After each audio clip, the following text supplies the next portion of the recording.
Hello guys and gals and welcome! Welcome to another episode of Let's Play Online Together. We're going to play some Diablo II Lord of Destruction.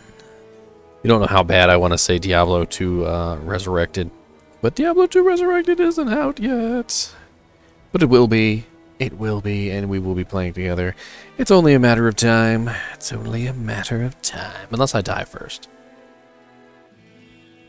Let's not think of that. Let's not think of death. Death, no. We will not die before Diablo II Resurrected. I will come back to life.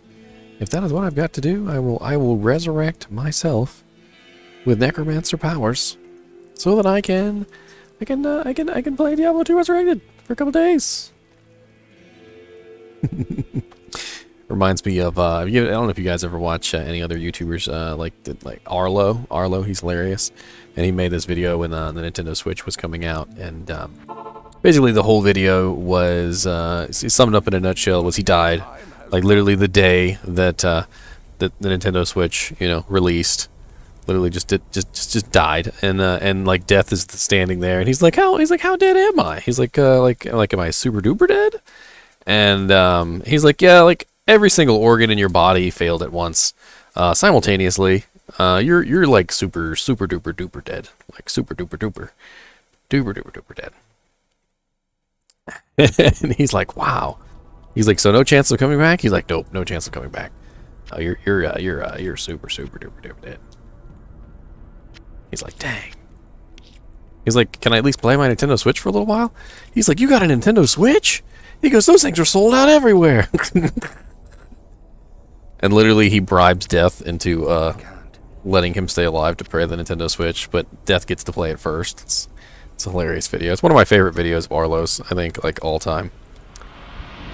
And Unplayable is going to join us, even though he was so busy, so busy with his mini game on Discord. So very busy. Let's see. I'm gonna hop into chat in case he wants to join me. Oh, he's already in there. Well, hello, sir.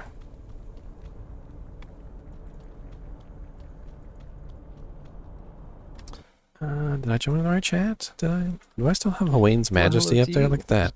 There's my graphic from the last video is still up there. It's hilarious. No, not Hawaiian's Majesty.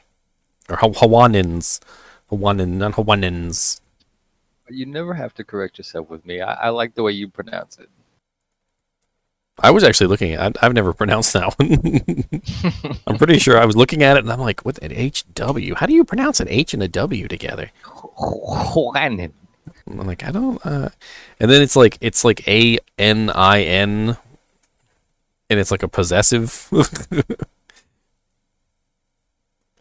Where is my Diablo? Yeah, there's definitely something wrong there. Jazz Romancer, let's do it, my friend. I think this was the first character you made on ladder this year? Yeah, he's level 50. He's working on it. He's got his dull dagger back. I gave it back to him. Beautiful. What'd you do with it? Who'd you give it to?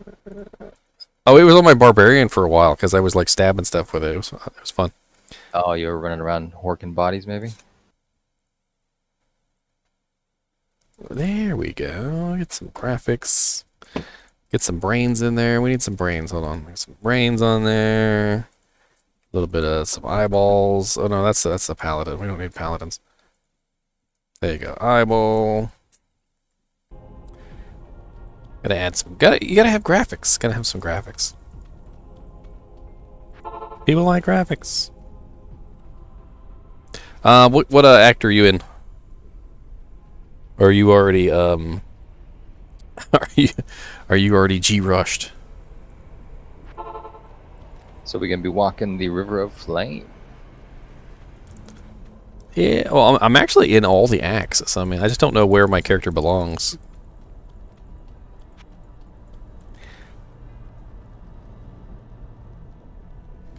Or no.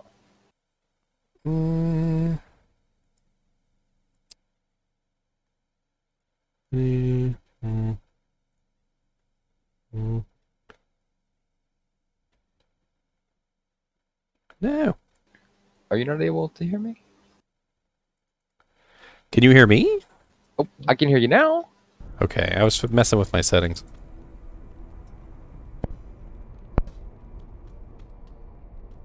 I'm assuming. I don't really know where my character belongs at this particular moment, so. Blood Golem, go. Amp damage, go. Amp damage. Did you see the new shockwave for frickin' bear druids? Frickin' beautiful. It's like it brings a tear to the eye.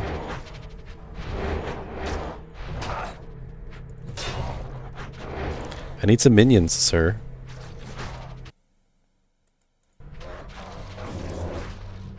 Ah, 1 minion.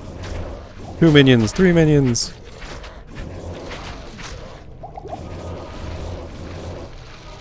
Yes, the army begins. Summon forth. What act are you in? You act 5 or? You still playing that mini game? You can play it on your phone, you know. Yeah, I've rushed this guy all the way through hell already. Ah, okay. I'm in hell. I just don't know where. I'm not playing the mini game. You are playing the mini game. You aren't talking to me in Discord, so I've got to hear you. No. I've got to hear you through your stream, and there's a lag there. Oh, you can't hear me not through the stream?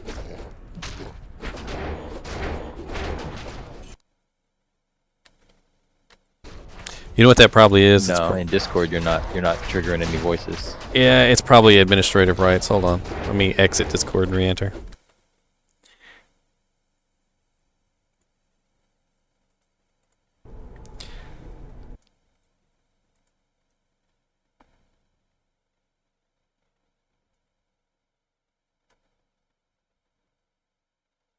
Can you hear me now? Yes, I can. All right, let me mute the stream. So, little known fact, maybe if any of you guys actually have this issue before, if you run a program as an administrator at any point, and then you run another program not as administrator in Windows, they override each other, and they will not let each other have access to the microphone. It's a really weird thing. So I guess I probably have Diablo 2 running as administrator, and Discord was not. So Discord was just like, oh, I guess I just don't get permissions then. Awesome. Well, yeah, this is much better. I was like, this is a little awkward having to wait about 15 seconds to be able to respond. He's like, you're playing that game again, aren't you? No, man, for real. Yeah. You're playing the game. No, go watch the channel. I won't lie and say it's not on my mind. I'm thinking about all the gold I'm missing. Oh no, you're not gonna level up. You got a wolf, I noticed. Oh man, I got a wolf and a bow, and that was it. After that happened, it was like I'm falling asleep on my phone, leveling up, and then I logged in this morning, and they had the chat room locked up. I mean, it wasn't intentional; it was an accident, I guess. But there's 2 ways to start a game in that. It's called Royale Rumble for anyone who's wondering what the heck we're talking about. Royale Rumble, there's 2 different ways you can start a match. You can start a match with question mark battle, which will let anybody start a battle on a 3-minute cooldown. Or an administrator or moderator can type question mark start, I think, or something to that effect. And they start a different battle. They start an admin battle, which is on a 5-minute cooldown. But they can start it at any time just by typing question mark start again or something to that effect. Anyways, one of the admin had typed question mark start, and they needed to confirm that they wanted to do an admin game, and they didn't confirm. It was locked. It was locked. Yeah, it was locked up, right? So I log in this morning all excited and chipper with my cup of coffee. No battle royale for you. No, not for me. So Lizard was on first thing this morning, and he goes, yeah, I think they did that intentionally. And I was like, oh no, why would they do that? They don't want people in here playing early in the morning. Or I was thinking maybe like the notifications were keeping them up all night because we kept playing. We played till like 4 a.m. Ding. Yeah. I can tell. But no, it turns out that wasn't the case at all. They were. He was excited to play too. The admin was excited. He logged in first thing this morning, and there was no one else there. So he started a matchup, wait for some people to give it a thumbs up, and then he was going to start the game. I guess because it's a global game. If someone really wants to play it without anyone around, they can just go to their own server, start a match with no players, and just collect gold infinitely if they just want to play it that way. I just like actually playing the game with people and seeing all the cool little fight things, and it's giving me a chance to I had no clue at first. I was like, what is? I was like, do we like do anything? Like, do we have to actually chat? And like, it really confused me because like when they first announced the game, like somebody said LOL in the middle of one of the battles, and then they died from laughter, and I was like, wait a minute, is it? I was like, is it going off of like what we're saying? I'm like, because that's whoa. I called out bow power after one of the rounds, and then in the next match it said that I 360 no scoped juked my life. So it's like, it's just random, that doesn't happen, but you never know. That's why I was throwing in random stuff. So much fun. Yeah, a 4-socket long warbow. You want a 4-socket long warbow? Oh no, sir. Fill that baby with chip gems and give it to a low-level character. I don't need anything. I'm literally just writing out the ladder. I log into JSP, which most everybody knows is the online forum that many games, but Diablo 2 specifically, uses as like a universal trading forum. I spend time on there looking for deals where I can buy things, priced low and then sell them high and try to make some profit there. Little real money trader. Well, I mean, I don't sell the coins on the stock market. I just want the coins for when D2R comes out. I thought it would be really cool to have all my characters. Everyone's going to be starting from scratch, but if I have one character that I can maybe buy, I don't know, like a Skulders and a Gold Dagger or something, a Tarn Helm, something to start her off. Yeah, you'll find it. Oh, I know I'll find it eventually, but the way JSP works, right? The last stream that I was in, there was a guy who said he said he's practiced leveling up his sorceress to like level 99 like 4 times. And he said no, not level 99, sorry, all the way to hell and fully geared. He said he's managed to get it down to 7.5 hours. Mm-hmm. And then there's people like Mr. Llama who they're going to go through with a team of 8 people, and they're going to be there in just a few hours. And then there's, other people who, like you said, have been training for this. So I know everyone's going to find what they need, but JSP, as this online forum, in the early days of each ladder, and in the early days of D2R as well, is what we're assuming, the prices of items, they skyrocket. And so if I find my own... Oh, you left me. My wolves are keeping me alive. If I find my own Gold Dagger or something early, I could probably sell it on day 1 or day 2. Thousands and thousands of gold, which maybe 2 or 3 weeks into D2R, that would be worth like 100 jaw runes or something silly. So I mean, just we want to get in, we want to play, we want to find items, and we want to sell those items. We don't want to keep them for ourselves. But well, I don't actually play on the D2 JSP, but I imagine a lot of people don't. Hold on. I would imagine that impossible. Your gold is not going to be worth anywhere near as much as you think.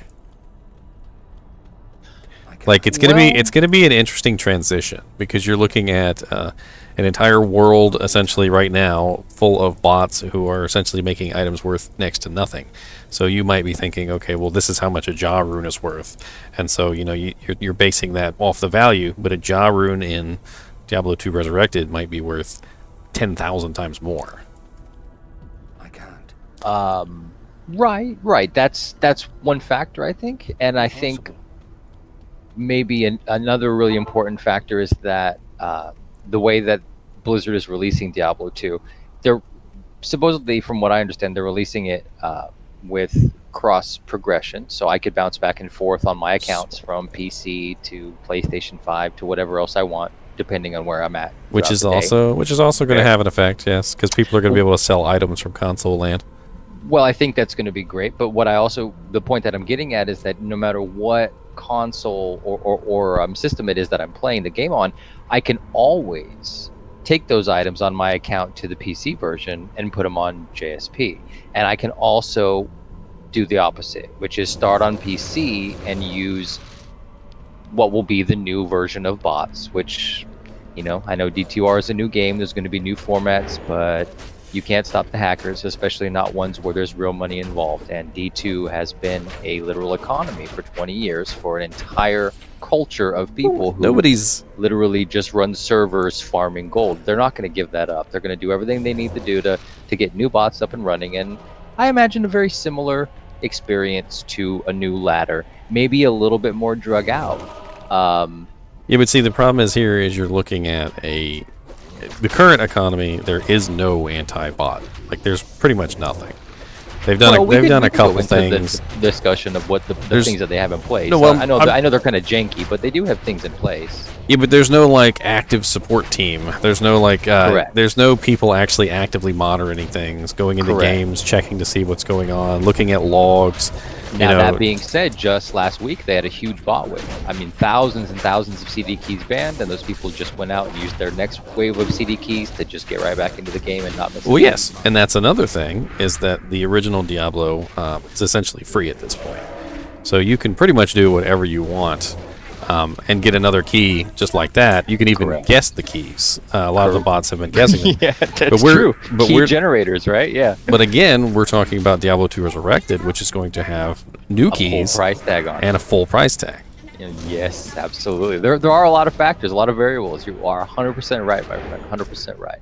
And if it turns out that way, I can honestly say I will be happily surprised. This is my first season in JSP. I've played on and off for the past 20 years, loving this game, not using JSP, using nothing but trade rooms, and this is the first year that I've gotten into it and really enjoyed it, just simply for the freedom that it allows me. It allows me to get all the builds that I wanted to play this season, get them all completed, play them until I'm bored with them, and then still have time left in the season. Whereas before, I could maybe only get one build completed if I was lucky, self-finding everything, you know, or just trading for it in rooms, because the population just isn't there. You know, it's 10 to 15 different rooms in every difficulty open at any given time, and that's it.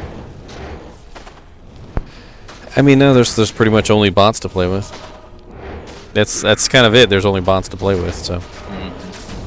But yeah, D2R is going to refresh that, and you know, just like we see with the stock market, anytime the supply increases, if the demand doesn't follow, then the prices decrease, right? But well, that's another thing, is what we're going to see is the supply is going to increase. The supply is going to blow through the roof because there's going to be so many new people playing. It's going to be such a cool experience. I mean, for reals, I'm giddy like a kid at Christmas. For reals, no kidding. I don't know. I think it's going to be the opposite, because you're going to have so many new people that don't know how Magic Find works. They're not going to know. They're not going to know how valuable an item is. You're going to have people who are literally selling like a gold dagger at the start because they have no clue what it's used for. And as you just pointed out, like at the start of Diablo II Resurrected, when everybody's a noob, a gold dagger is going to be worth a lot of money. Because that's 100 magic find really early on. Small charms. And they're going to be selling stuff like that. They're going to just be getting rid of it. And so we're looking at a bunch of people who have absolutely no clue what they're doing playing the game. Do you remember the method of trading when you first started playing this game, where you just save stuff in your inventory until you're full, and then you go to a trade room and you just dump it all into a window box, and people are like, I like that, and you're like, cool, I like that, and you trade. You have no idea values or anything. I hate to use this as an example, but have you ever heard of Roblox and Adopt Me? I've heard of Roblox. I'm not familiar with it at all. Some of the kids that I played Fortnite with, Adopt Me, the trading system in that game is literally like Diablo 2. You literally go into a game, you literally sit into a little lobby, sometimes you put like a little thing above your head that says like want to trade like wolf for a cat or something. And then you literally just trade with somebody and throw everything in the trade window, and you just talk to them and see which items you want. It is literally exactly like Diablo 2.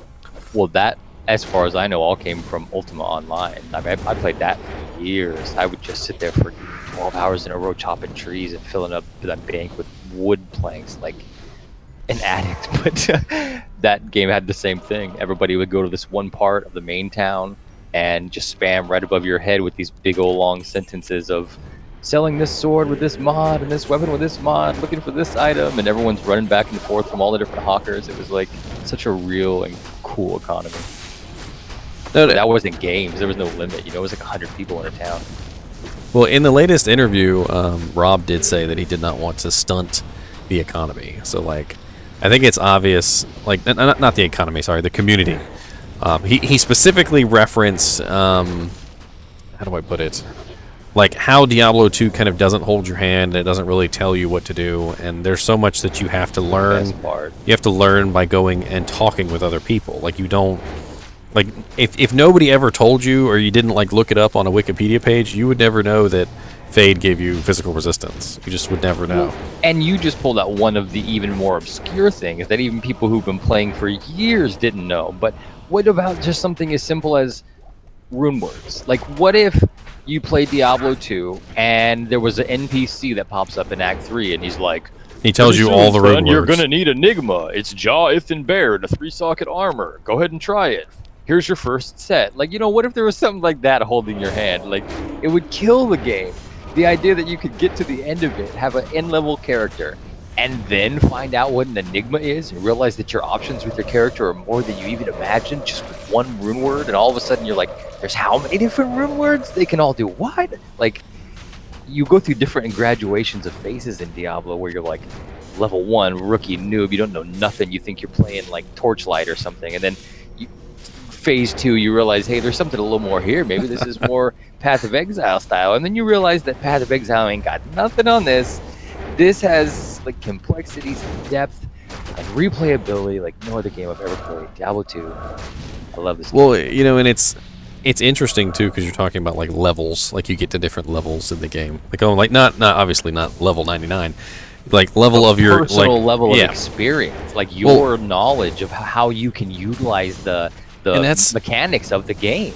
And that's why I really hate like going online to some of these like there's a Facebook, like a Diablo 2 Facebook page, and like every single person in there is literally just going like, somebody posts an item and they're just like char food. I already knew where you were going with this. And it's like, not perfect. It's one spot off. Get rid of it. Wait, it's not a plus 20. It's a plus 19. Garbage. You're plus 20 though. I'll give you 1,000,000 jaw runes. Like, it's completely elitist, but like, and well, it's not gross. It's not even just that. It's just you know, these are people who are trying to enjoy the game, and maybe they're noobs and they don't know that this item is a piece of trash. But there's no reason to like completely just obliterate their existence because they posted an item that you know is like not the greatest.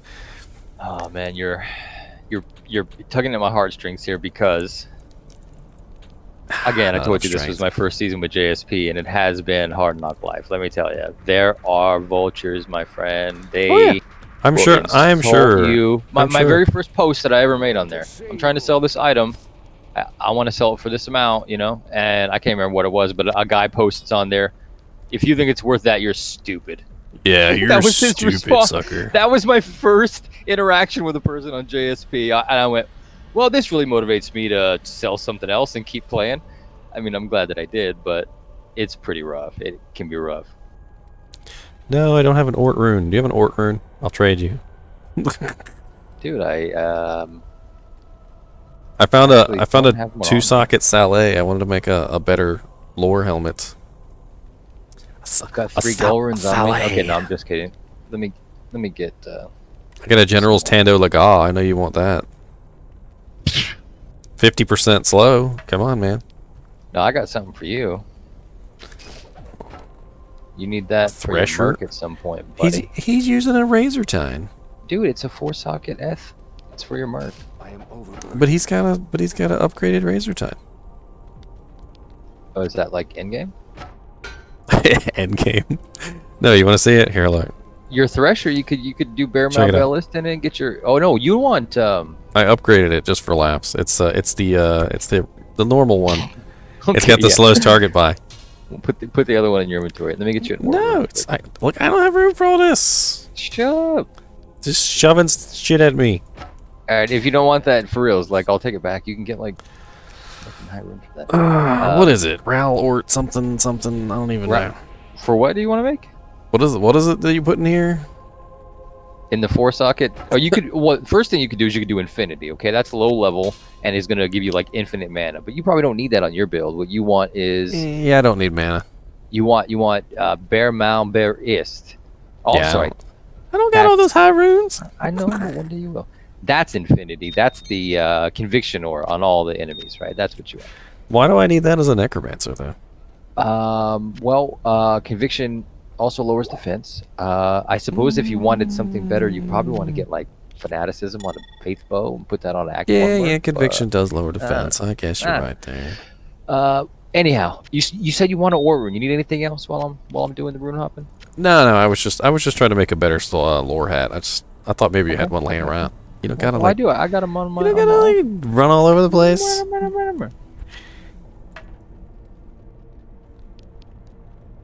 Playing that game, aren't you? No, man.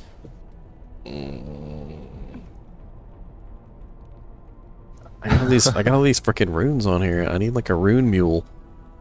I legit need a rune mule, just a mule for runes. You don't have.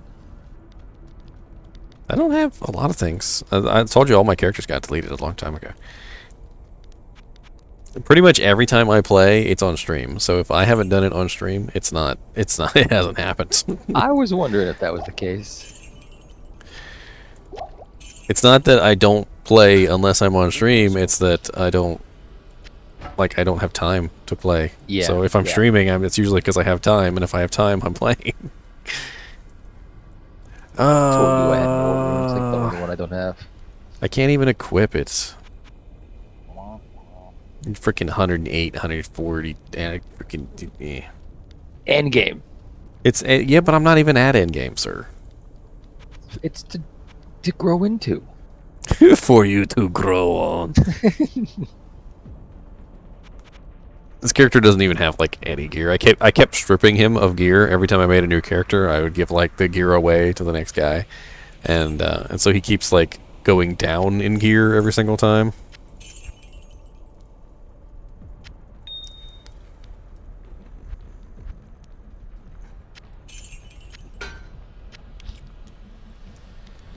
Your friend has entered a game.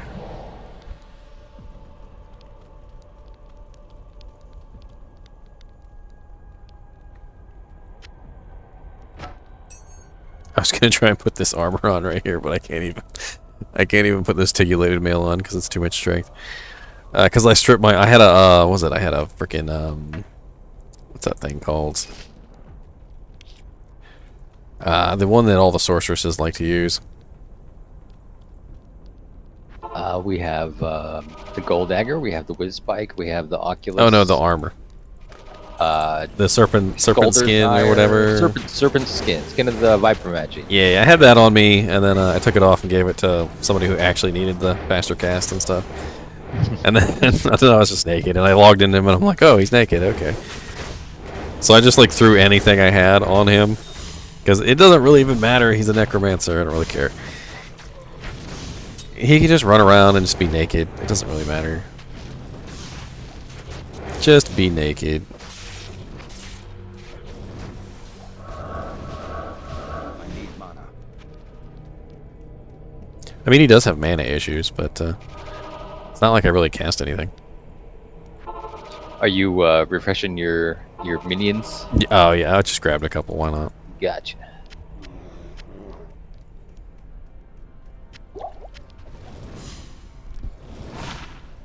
This is my max Oak Sage, max Direwolf, max Shockwave. Did you level up all the minions? No, I'm only leveling up Dire and 1 point in the rest. But they have synergies. I know, but I need to max out Oak Sage. I gotta max out Lycanthropy so I can stay in Bear. You know the plus the skill synergies actually affect those, right? Yeah, if I was going full summon build, but this is just like an assistant build. Like I can do like an 8-second stun or 12-second stun with Shockwave. I can stay in Bear form forever. Which wolves are you using? The small ones or the big ones? The dire ones, you can only summon 3 of them, not the spirit ones. The spirit ones, you can summon 5. No, they eat corpses and get double damage, so that's nice. The dire ones do? Yeah, whenever they eat a corpse, they get like a glowy effect on them, and the Oh, glowy cool. effect means double damage. Yeah, I didn't know that. It's like free deadly strike or something like that. I can't remember. It's useful.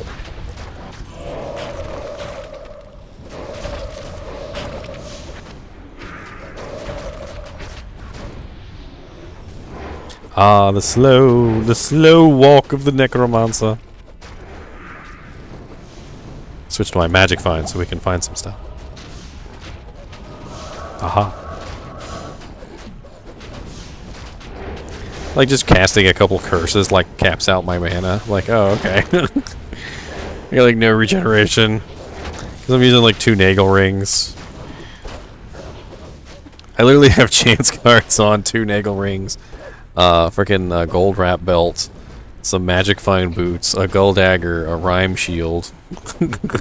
I'm in full Saigons, okay? So I got not much better than you. I got an Eye of the Elich amulet because it's +1 skills, but other than that, it gives me pretty much nothing else I need. I'm wearing full angelics, and I'm not even melee anymore. I've graduated to no longer swinging. So I need to trade up my gear.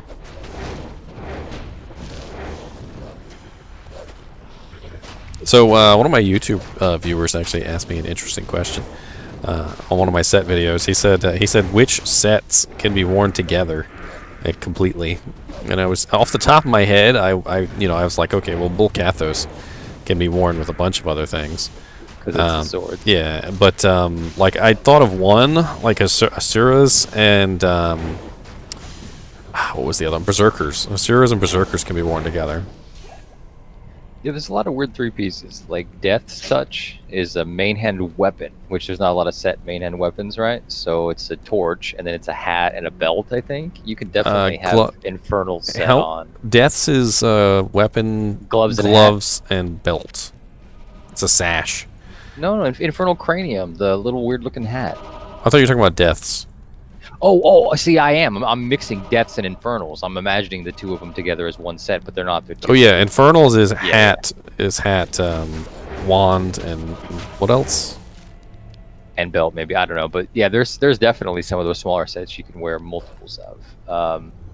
But as far as which ones would you want to, which ones are good, Saigons with the 2 angelic amulet, or the angelic amulet and the 2 angelic rings, probably the only good set to mix. I don't know. Arathos is good to mix with other viewers. sets. Get your viewers to Arathos. chime in here. I don't know. Most of my viewers are on YouTube, and they haven't followed me over to Twitch. The bastards. It's not their fault. I kind of. It was a very quick thing that happened. One of the Diablo II Resurrected videos I posted was not quite allowed, I guess would be the term. I can still post videos on YouTube, but I can't stream on YouTube. But it's temporary. 90 days. Yeesh. Or until the strike is lifted. One or the other. You got grounded. Pretty much. But I mean, it was kind of worth it. I don't know. It was some good footage. I mean, I took it down. Well, I definitely enjoyed the footage, I'll tell you that much. I did take the footage down. Did you? Yeah, it's all down. Oh, that's a shame.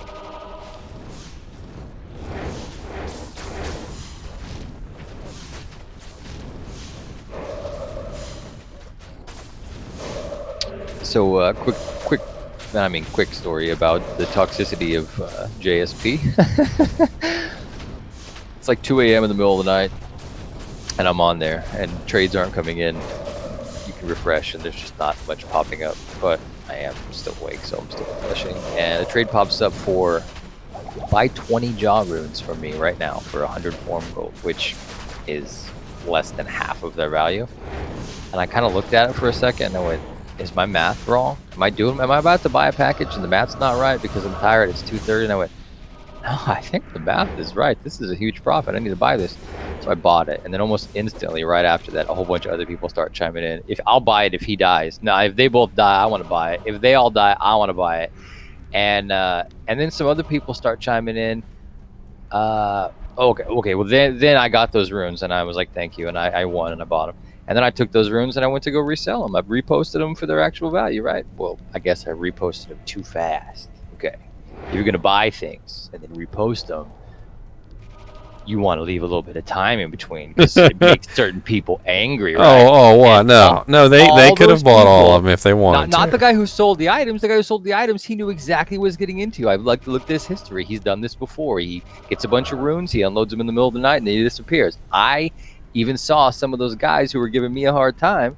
They were the ones who got his packages in previous weeks. But anyways, in my post about trying to sell the runes for their actual price, they're like, there's no profit here. There's no reason for us to buy these runes. What, you want to try to sell these runes, the ones you just got for 5? You want to try to sell them for 12 each? Like, what the heck? And I'm like, man, it's called trading. This is what the whole forum is about. This is what everyone's doing. Why are you putting me on blast? And one guy jumps in and goes, don't listen to him, man. Obviously, they're all salty because they didn't get that package, And I'm like, yeah, you're right. I went through the history, and they got it last week. They're mad that I got it this week. So, I mean, hey, it's. I used to do that kind of stuff when I played back when I played Lord of the Rings online. I used to just that's the game. I used to be super rich for a little while anyway, and I would just buy out entire auction house worth of stuff, and I would just resell them for whatever I felt like selling them for. See, it's that's the game. But you can only do that if you have the money to do it, and you can only do it if the market lets you, because you could very easily invest all your resources into something, and then someone who's got a bunch on an alt goes, oh, the market's empty, let me put mine up, and they mess up your whole game. But you want to hear something funny? I ended up losing out on that, and the reason why I ended up losing out was because there was an infinite supply. A lot of Lord of the Rings. Yeah, so apparently someone had figured out a bug that was essentially allowed them to hack the items, right? And they had literally entire characters full of the items, and they were just selling them, and they kept undercutting the market and undercutting the market and undercutting the market, and it turned out that they got banned, right? But they didn't get banned. Like they didn't take the items away when they banned them. So when they came back from their ban, they just sold their items. Oh man, that's like going to jail for robbing a bank and they never find the cash. Yeah, they literally, one of them literally showed me the items, and he literally had like stacks of like 300 of the item. Like, and each one of these items was a huge amount of money, in the game. Like when you picked one up, I think they were like 20 or 30 gold a pop. Well, we talked about Lord of the Rings. I played it for just a little bit between the first release and then the first expansion. But what item is it that you're talking about? Maybe some of your legendary upgrade scrolls, I think. Basically, like on the legendary items, when you would upgrade them, they would have legendary like effects. I got Clay Glass Claw. Yeah. The the legendary effects would you had to upgrade them by tiers so that the points you spent on them weren't wasted, and obviously you wanted to get them to the highest tier possible. Well, you had to get a lot of these scrolls, and they were hard to come by. You usually had to trade for them and stuff. It wasn't something that you could just get. You had to actually put a lot of work in to grab one. Yeah, these people had figured out how to get like basically an infinite supply of them. That is pretty rough. I mean, I didn't lose out by much. I just had to undercut myself, but I thought it was pretty funny that literally like it would almost be as if like you were in the real world. You bought out items, right? And you're like, okay, I'm gonna undercut the market, and then like somebody like figures out how to just like produce gold out of lead, and you're just like, oh, okay, well, couldn't have predicted that. It's yeah. Gold out of lead. Okay, let's go. I was gonna make a COVID reference, but I decided it was uncolorful. Greetings.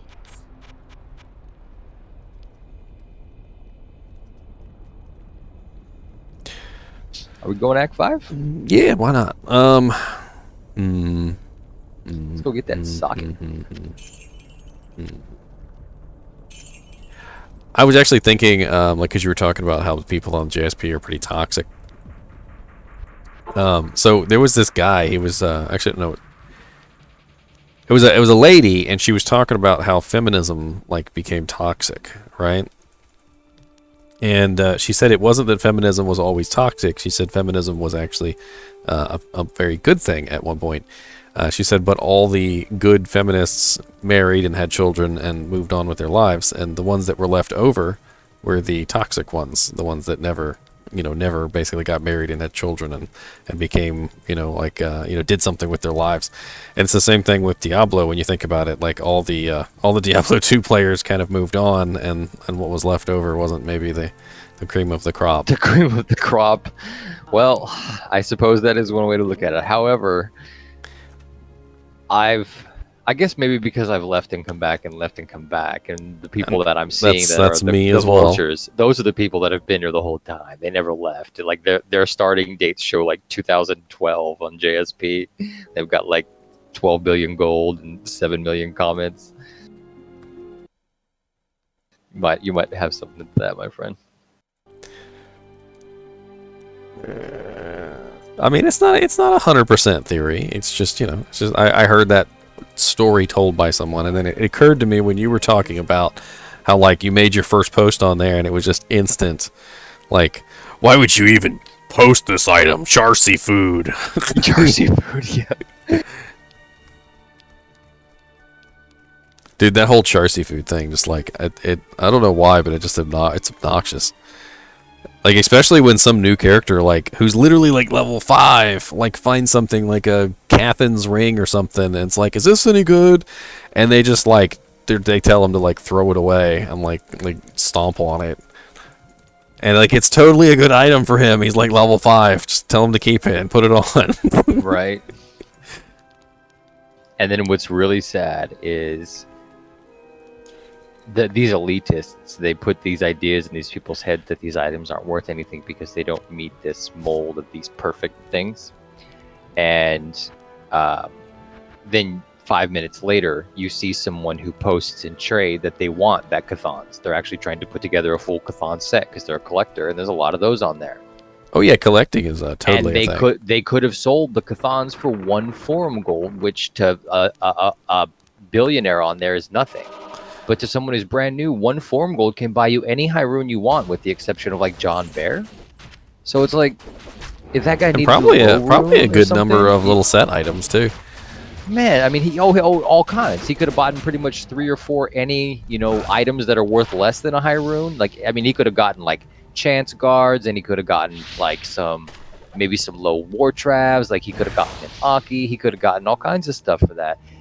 But you wouldn't get that in a trade channel. You wouldn't get Chthons for Aki or Chthons for Skolder's Ire, because no one would trade those items who only know item values. But for the guy who's got 20,000 gold and is just looking for a Chthon's piece, that one little item he had might have actually really helped the guy out. And I don't know. Just there's a lot of people on JSP though that are awesome. I've got a few people on my friends list already. I've only been on there since. I'm sure there are. There are some really cool people out there. Some people, specifically, like there's this guy, Wild Boy. Shout out Wild Boy. Wild Boy took the time to like send a message and be like, "Hey man, you got that item priced up there. You could probably get a little bit more out of it. So maybe bump up your price." Yeah, up like, it. Hey, up just letting you know, baby. man, you're probably a little overpriced. That you probably won't sell. Maybe someone will buy it at that, but if you want to sell it a little faster, you probably drop it down a little bit. Like, he gives me tips and advice, and literally has helped me every step of the way. I used to read the market, like back in back in Final Fantasy 14 online. I was actually one of the only suppliers of like super rare fish. And that might not sound like much, but there was actually some pretty expensive fish.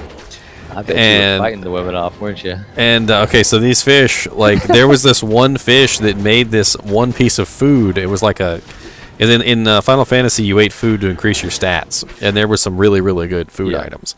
And this one particular food item was like the best food item in the game. But to get the fish that you needed to make this recipe was like obnoxiously difficult. And I was the highest level fisher on the server. And as soon as I found out about this piece of food, I just went exactly to where I knew the fish were, started catching them, and just made like buku bucks off of selling these fish.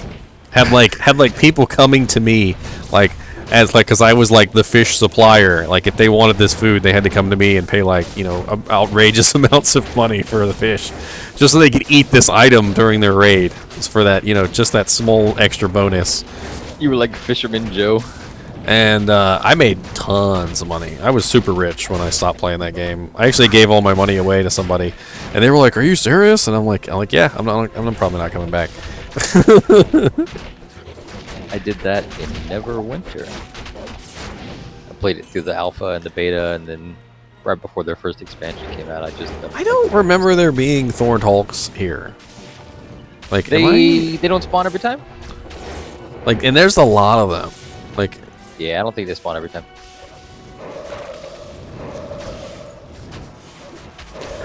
Large charm. I used to die. Remember when I first found out about the +1 Grand Charms?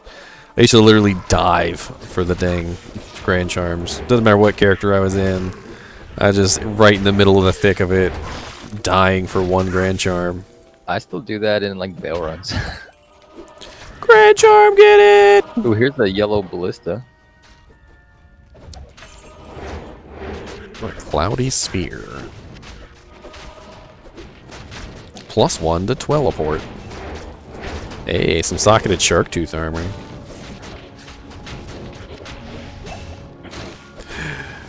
Two-socket shark tooth. You want some two-socket shark tooth? Make you a stealth in there. I know you want a stealth. Two-socket stealth. I break up my Saigons. You can't do that. Break up your Saigons.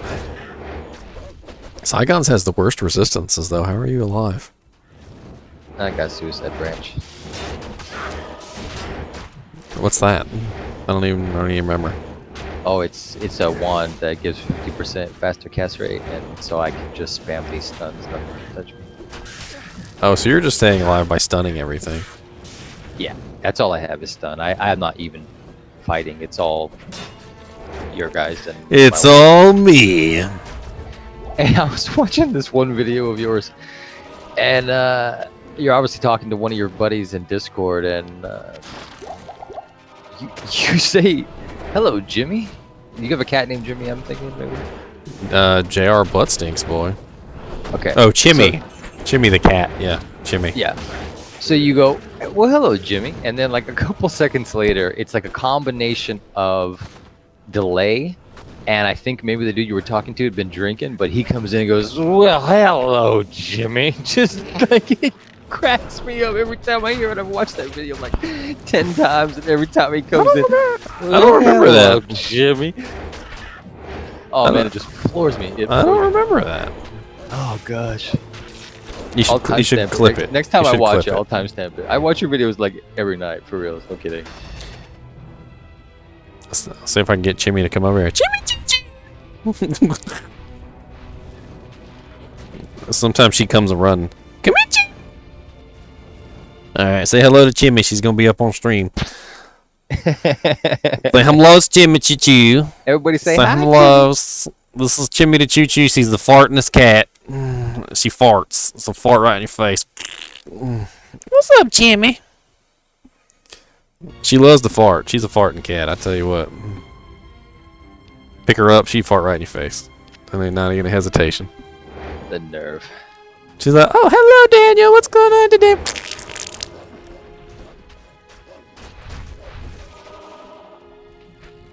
Ain't that thing on Jimmy? Jimmy, Jimmy. Yeah. She's being bad lately though. She's freaking climbing up on the chinchilla cage. She gotta try and get So one. first she went up on top of the chinchilla cage. So I put a blanket over that chinchilla cage, right? And then she still goes on top of it. So I literally bought spikes. I'm not even kidding. Put spikes up on top of the cage. She doesn't go on top of the cage anymore. Then she went behind the cage, okay? And then so she realized, you know, hey, I can go behind the cage and tease the chinchilla. And then I kind of hung the blanket over the back of the cage so she can't go behind it anymore. So now she just climbs straight up the front of the cage and just starts batting at the chinchilla. And of course, every time I see her climb the cage, I just yell at her. So, and she runs away because she knows she's doing wrong. And then waits till I'm not looking. Cats are devious, man. You know there's murder in their eyes. Super devious. Like, they know. They're not... Like, they know that what they're doing is wrong, and they do it anyway. That's what really bugs me about cats. They're like, oh, I can't do that while he's looking. Like, They what? learn. What? That was not what I wanted you to learn from that. I wanted you to learn not to do it. No, I learned I couldn't do it while you're looking. I'm gonna wait till you look away. Sneaky sneak. Yeah, this is like the most thorned hulks I've ever seen on a siege run, I think, ever. It's amazing. I like it. They heard that was coming. And now I, too, have thorned hulks.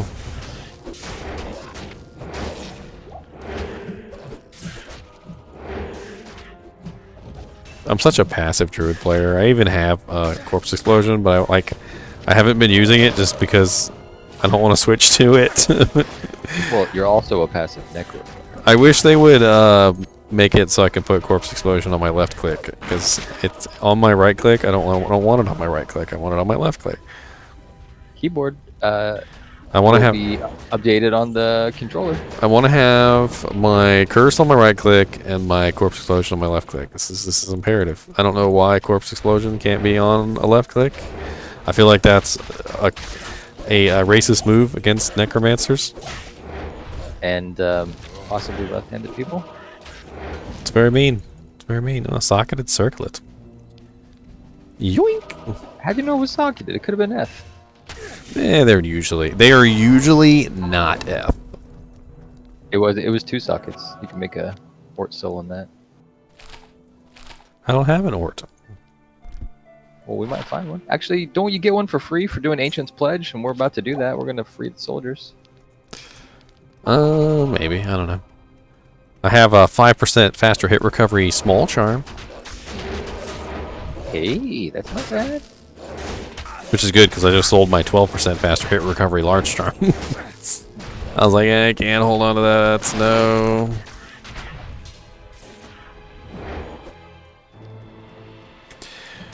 No. I'm so afraid I'm going to accidentally socket this Thresher with a random rune. You can always insult thing. Huh? Oh yeah, I forgot. There is an unsocket thing. Just a Hell Rune and a Town TP Scroll.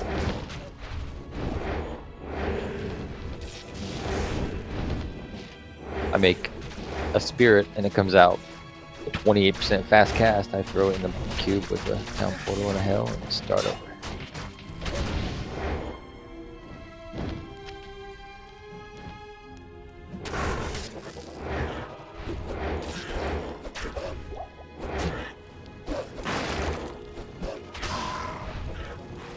Oh, you made your first Enigma. It wasn't perfect. Throw it in the Charcy food. No, but that's an interesting topic.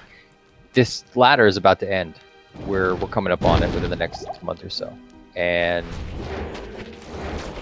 when that happens, all the characters that are on the ladder get moved to the non-ladder. Yep. Well, the ladder and the non-ladder trading forms are separated. So all the items that have been farmed on ladder are about to get transferred over, and all the non-ladder scalpers have been paying attention. And there's been a very, very interesting occurrence. The prices of Jaw and Bear runes have skyrocketed, almost like tripled practically over the last couple weeks. Why? Because people are buying Enigmas and rolling them for the perfect stats. Because I guess a perfect Enigma here is worth like 750 to 1,000 form gold, or maybe I'm a little high. Maybe it's like 100 to 500 form gold for a perfect Enigma, but on non-ladder it's a lot higher. And same thing with like some charms. Some charms are worth a few hundred form gold on ladder, but on non-ladder they're worth thousands. And I mean, there's plenty of non-ladder or ladder only rune words that you could be making to sell. Well, people do that with spirits. People have been buying up spirit sets and rolling perfect spirits, 100% stat perfect spirits, because they know they're going to be able to take those over and sell a lot of those too. But I guess there's things available in non-ladder that aren't available in ladder too. Like there's 5% run walk small charms in non-ladder, but in ladder it only goes up to 3%. Interesting, right? Yeah. I never did a lot of like ladder play, to be honest. Non-ladder? Back in the day, I pretty much did non-ladder and hardcore. Oh man, I never did non-ladder ever. I only ever did ladder, and hardcore was too intimidating. Like I think I was playing on a dial-up modem back then. Like the chance of my internet killing my hardcore character, I was never gonna do that. Oh, it happens. You play if you play with friends, you get your gear back. So it's no different than like re-rolling a character back in the old days. You know, like you know how like you'd mess up the stats and you just re-roll your character. For sure. It's like that. Get all my loot back, yeah. But you know, that's if you have a person you can count on. Friend, yeah. Well, shitty McCrapperson, that's a good freaking wand. Check out this wand. It's +1 to Necromancer skills, +3 to Bone Spirit, +1 to Decrepify, and +2 Poison Explosion. With 2 sockets. Dang. Oh, and it also has 9% life and Mana Steel. Like you're going to be hitting something, but... The Viper brand, 1 to Necro skills, dual life leech. Yeah, like you're going to hit anything. So that's a +4 to Bone Spirit wand right there. I mean, if you were Bone, that'd be crazy good. I mean, I could always convert to Bone. Oh no, we need your minions. They're so bad. I mean, I think Bone Necro was like my second favorite. I always loved the fact that Bone Spear went through targets. Like it was just amazing to me. I loved how you could, if you lined up your character right, you know, got your geometry correct, you know, you could hit like 8 targets at one time. I always loved just kind of running around the battlefield trying to get that, you know, that perfect Bone Spear in where I hit like every target.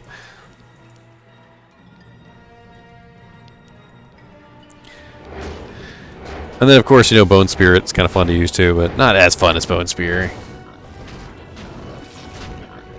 I never really spent much time on the Necro, so I don't know much about that. I did play a summon build. Well, it's magic damage. So, you ever played a Hammerden? Yeah.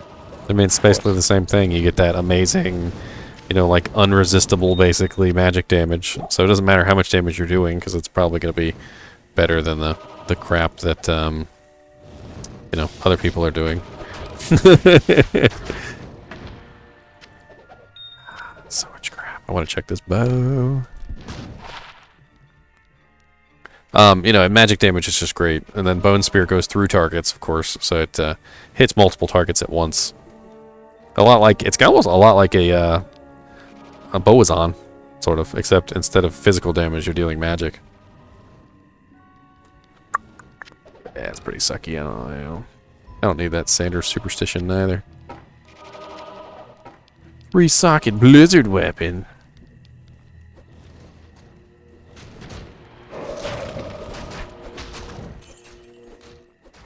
That battle staff. Another interesting thing about Bone Spirit is that you can use it in PvP as a defensive weapon. So it's kind of slow. Like it's not like the best projectile, but it does massive amounts of damage if it hits you. And basically, what you do as a Necromancer in PvP is you fire like a stream of them, and then you run with them, so that if somebody teleports on you, they end up getting murdered by the stream of Bone Spirits, and you essentially use them as a defensive mechanism. Gotcha. I think I've seen druids do that with Boulder. Mm-hmm. That would be a good use for that as well. Just you know, you have this really high damage attack, but it's slow, and people aren't going to be stupid enough to be hit by it. But it doesn't mean you can't use it as a defense against them trying to rush you.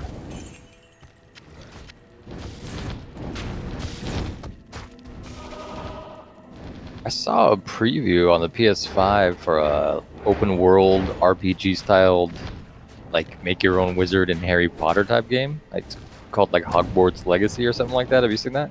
I don't know. Dude, thing looks insanely cool.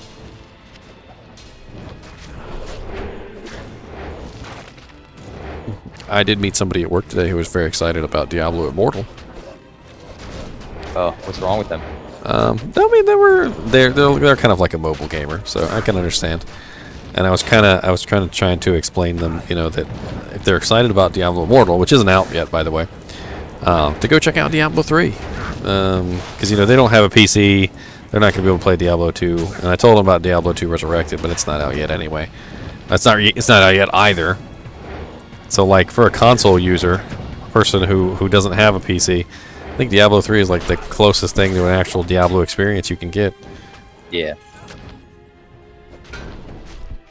But you know, they're so excited about this game that's not even out yet. And kind of what I was trying to get across was, you know, Diablo 3 is probably 2 times the game that Diablo Immortal will be. I don't know. Diablo 3 was a pretty big letdown for me. I mean, it's still going to be a much larger experience, a much better experience than a mobile game. Yeah, I suppose, but I thought Diablo Immortal was supposed to be like, I don't know, like a big deal. I mean, I'm sure it is. Isn't it going to be like better than most mobile games? Yeah, maybe. I just remember that interview where he's like, you guys don't have phones? And like, you better not be prepping us for Candy Crush. I mean, that comment, although it was kind of a stupid one to make at the time, it is kind of poignant. The more people have phones now than PCs and consoles, like, bar none.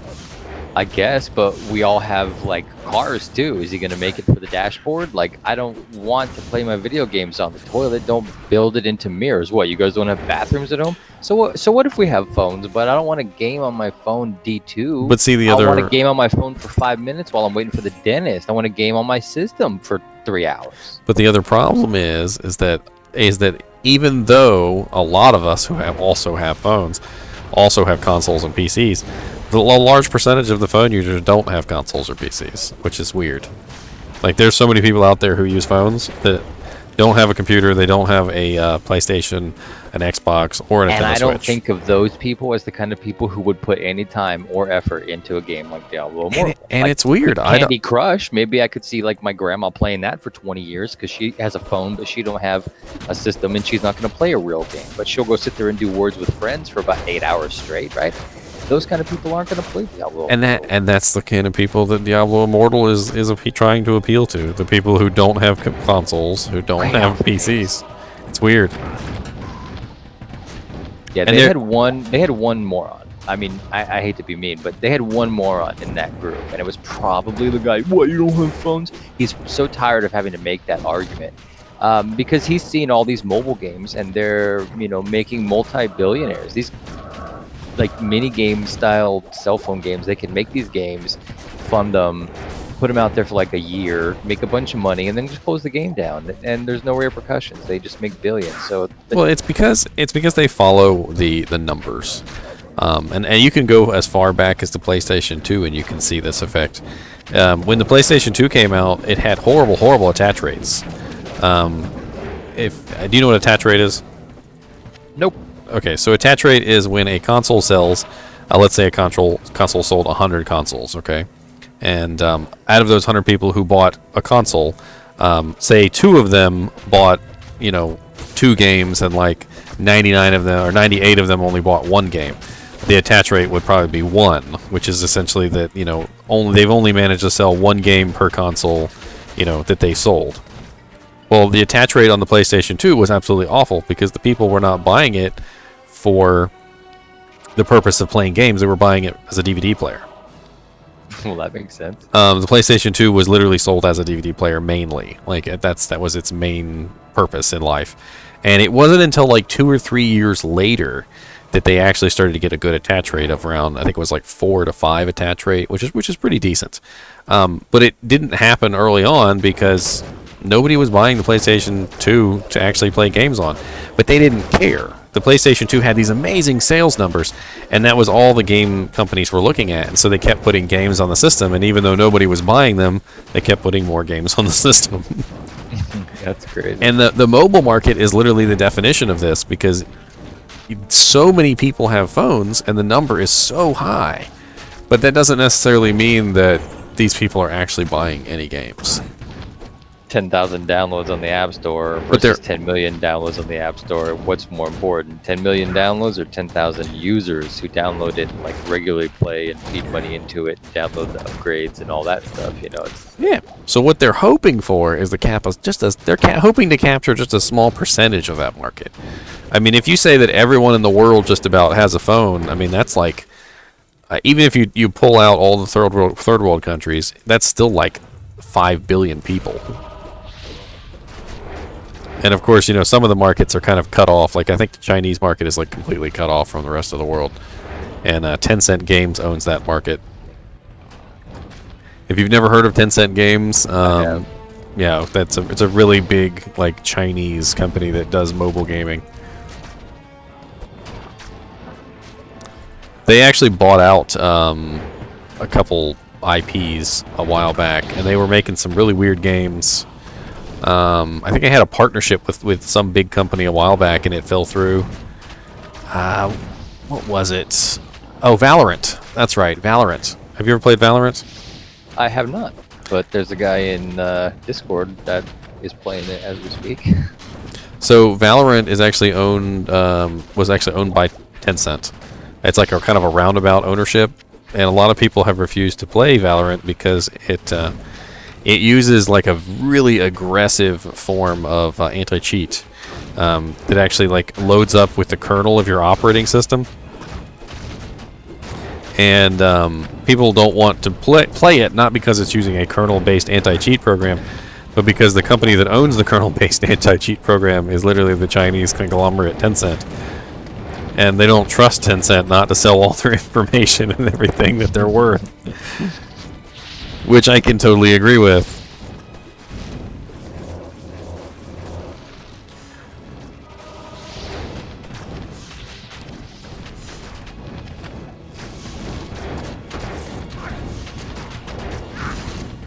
I think my skeletons could be killing faster, but I've chosen Magic Find over damage. How dare I? So greedy of you. The greediest. I kind of want to build a golem, and I know it's not like it's like frowned upon to build a golem, but I kind of want to build a golem. I haven't decided. I don't have any points into any particular golem at this point.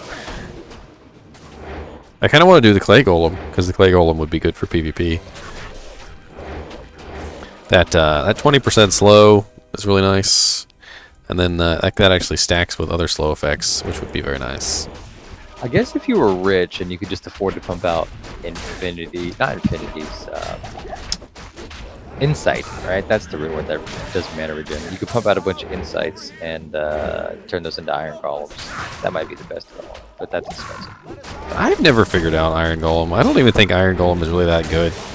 It's amazing. It takes on the properties of the weapon, so you can feed an infinity to it, and now your iron golem is basically keeping your mana regen completely full. I mean, that's... So it actually has the aura? Yeah. Yeah, but you'd have to, like you said, you'd have to have a bunch of that crap laying around. Mm-hmm. Yeah, no, I see people on the forums buying infinity, or buying insight, like garbage insights, as many as you have. You get bad rolls. They're a low-level rune word. People make them, and then they stop using them when they get their actual higher-level rune words. So they hand me down and trade them. People buy them and use them, feed them. So what you're saying is, if I were to build Iron Golem and use Slow's target buy equipment, since I'm looking for Slow's target buy, I believe he would slow target. Yeah, you believe he would Slow's target buy. Okay, well that would be interesting, because that's literally all I'm looking for. Because the clay golem, Holy Freeze? The clay golem levels up his Slow's target buy though. I wonder what his gets to at max. I'd have to actually look at that. Ooh, a chest. Oh wow, the worst drops out of a super chest I've ever seen in my life. I've never seen a super chest drop just one item before. And it's blue, and it was blue. Archers. Holy. Archers make good summons. That was one of the few things that I liked about Diablo 3. The Necromancer had, if you upgraded him properly, he had archers. Better summons. And archers are way better than the mages, that's for sure.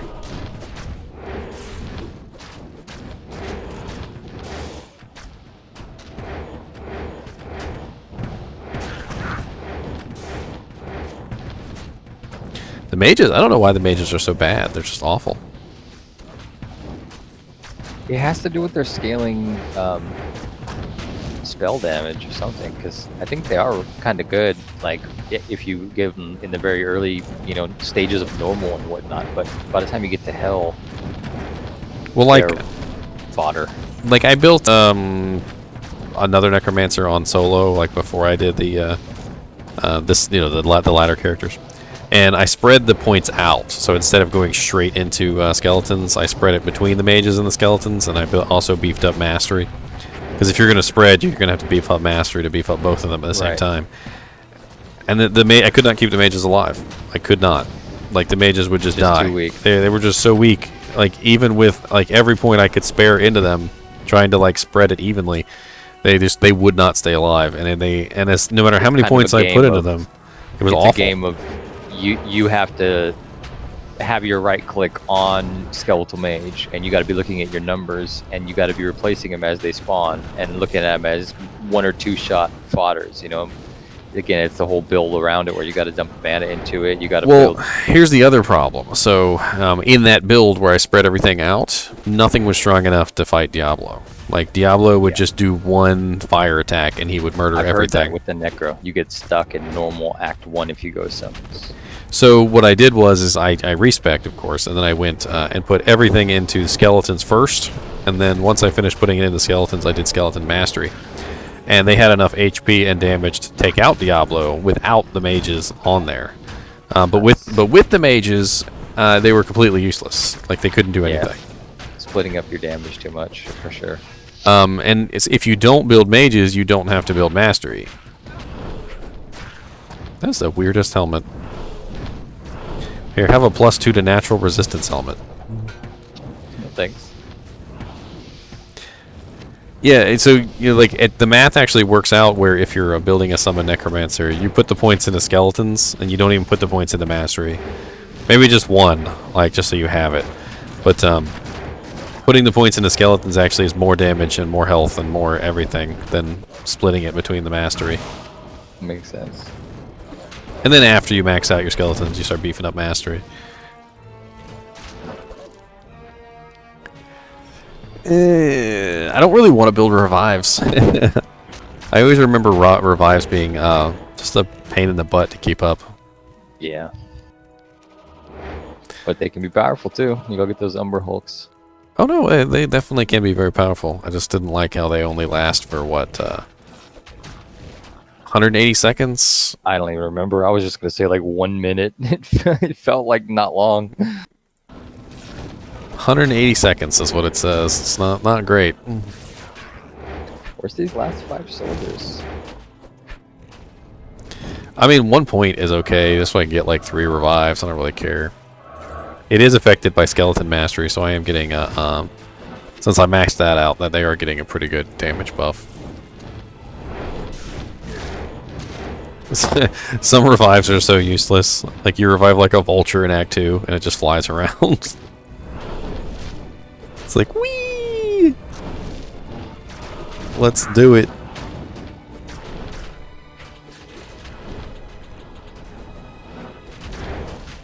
Evil Demon Hut.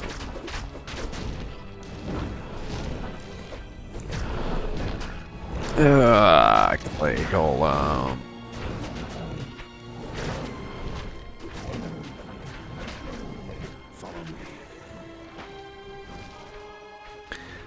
See, now I'm so interested. I want to see.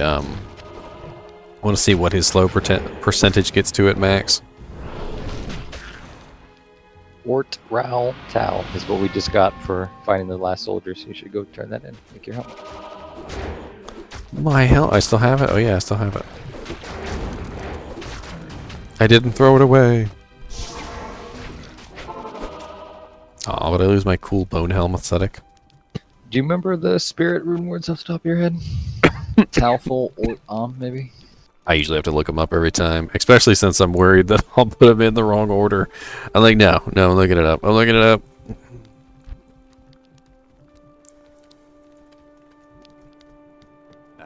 You're an even at your service. You're an even greater warrior than I thought.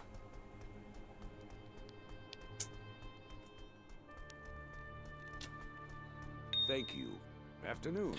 Fill my inventory with even more junk.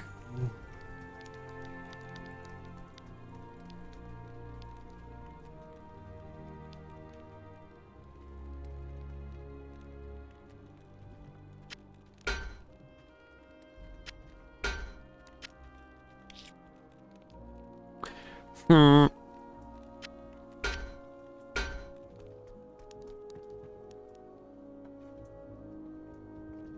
You have a good day, babe?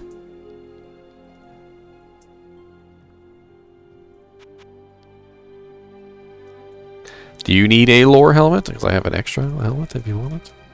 Oh, that's right. You don't want to break up your Saigon set. You don't want to break up your Saigons.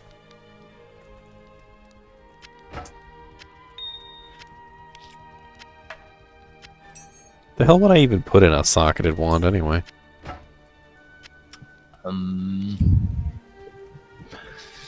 All resistance jewel. Ist rune for magic finding.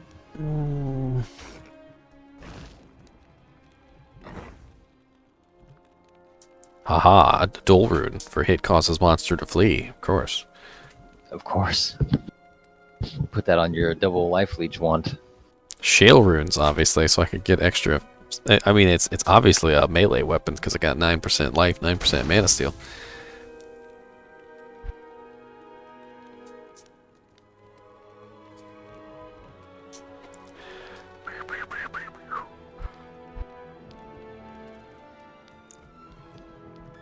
Alright. You can do spirit in a flail or no? I'm not. You know, it's funny because the rune words all came out after I stopped playing, and I've learned a lot about them, but I don't know about everything. I think like I learned some of the basic rune words back in the day, you know, like Ancient's Pledge and whatnot. Alright, here we go. Wish me luck. Tau. Boom. Soul. Boom. Ord. Boom. Boom. 34% fast cast rate. All right. See, I'm good luck.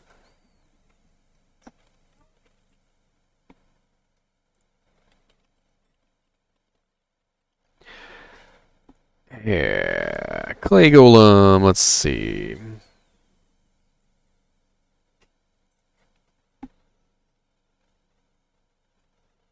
Ooh, the slowest target by does go up with level.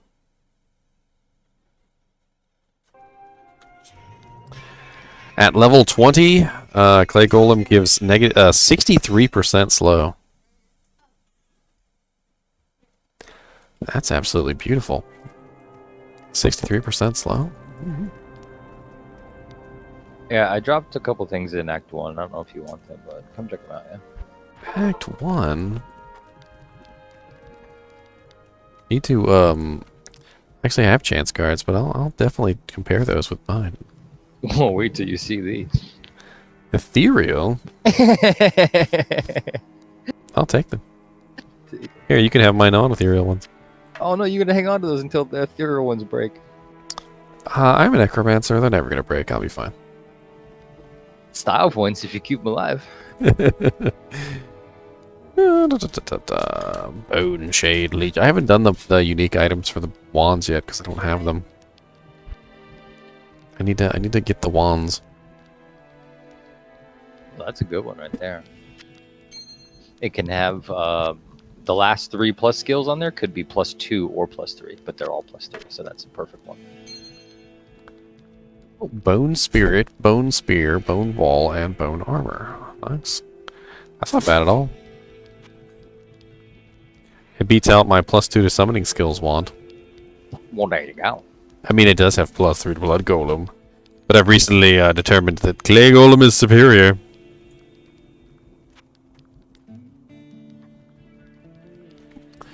It's too bad it's level 79. It's so far away. Did you find what to put in your weapon? Oh no, I was just playing around with ideas. Would you rather have... Actually... I'm not really sure if I even want to use it because I'm not sure I want to be a bone Spirit Necromancer. Well, no, the weapon that you have. Don't you have a socket in your summoning one? Oh no, no. Oh no, oh no. Okay. So full of junk. You want to do some X-Run? I can go outside and smoke real quick and let you do some bouncing back and forth. I'll make room. I do the good old tactic of, hey, I guess I don't really need this. Yes, I really need. Oh man, you got to do the drop items on the ground and then log out, switch over, count to 30. Keep doing that. Get all your mules all set up. As long as you count to 30, you won't RD. You should be able to get yourself organized pretty quick. Don't throw stuff away. Yeah, let's just keep going. I'll be alright. I'll be alright. All right. Act 5. We did Larsic already, and we did the soldiers. And did we get the WP over there? No. Good, there's a portal still up. No, I don't think we did get the waypoints. Hmm.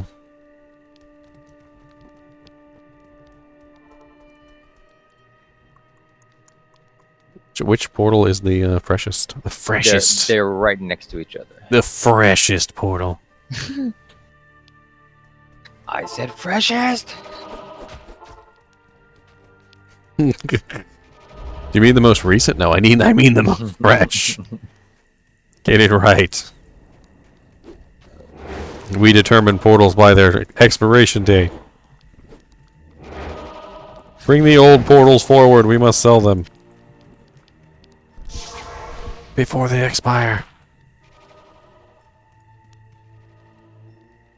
I swear, sometimes I find the weirdest stuff. Look at these little baby gauntlets. Little baby gauntlets. Got some IS, got a little Mana Steel on there.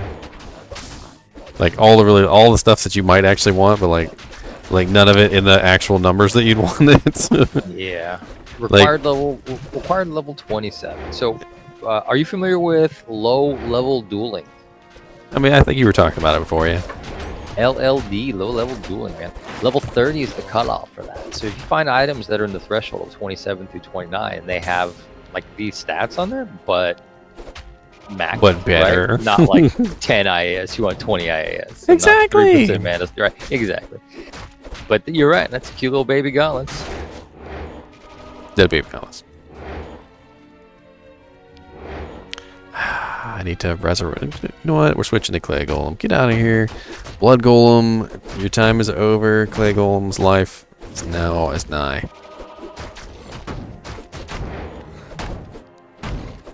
My skeletons are all over there playing around, aren't they? Yeah.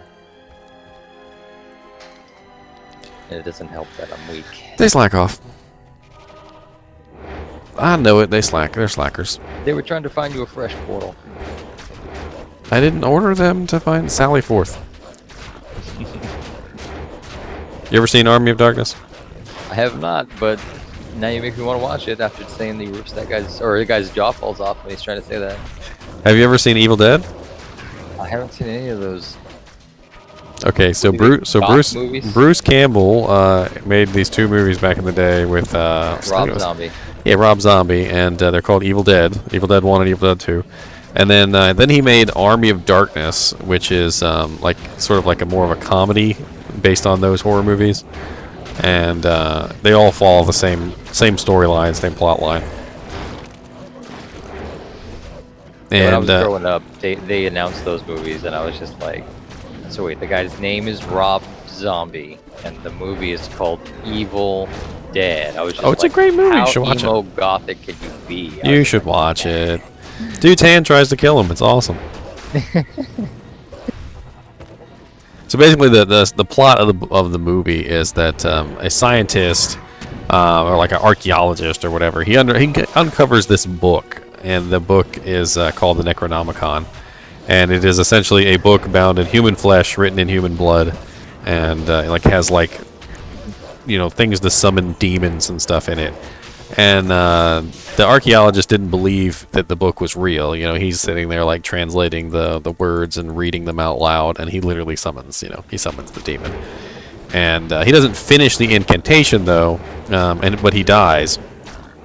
And one of the stupid like teenagers finds the book and his translations and finishes the incantation.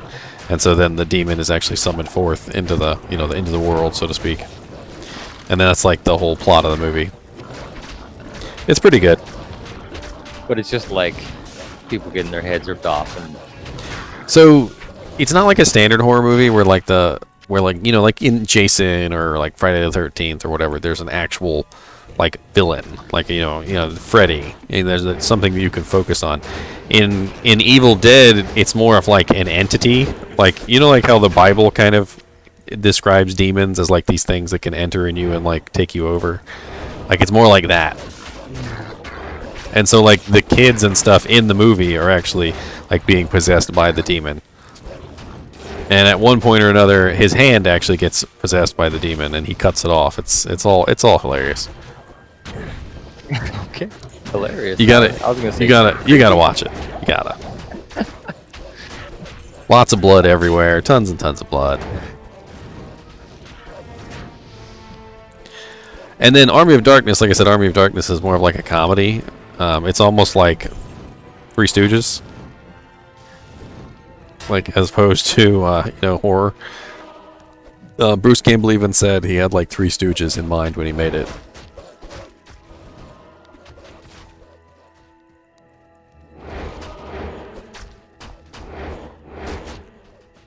And then there's a Evil Dead TV show now too.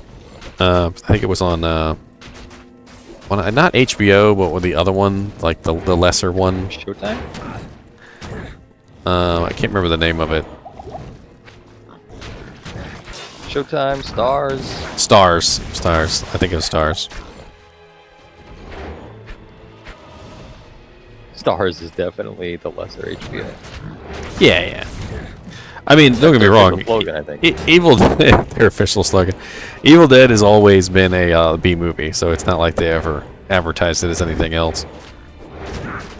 Well, I remember seeing like killer clowns in outer space or whatever when I was a kid, and like I was just like, That's a B movie.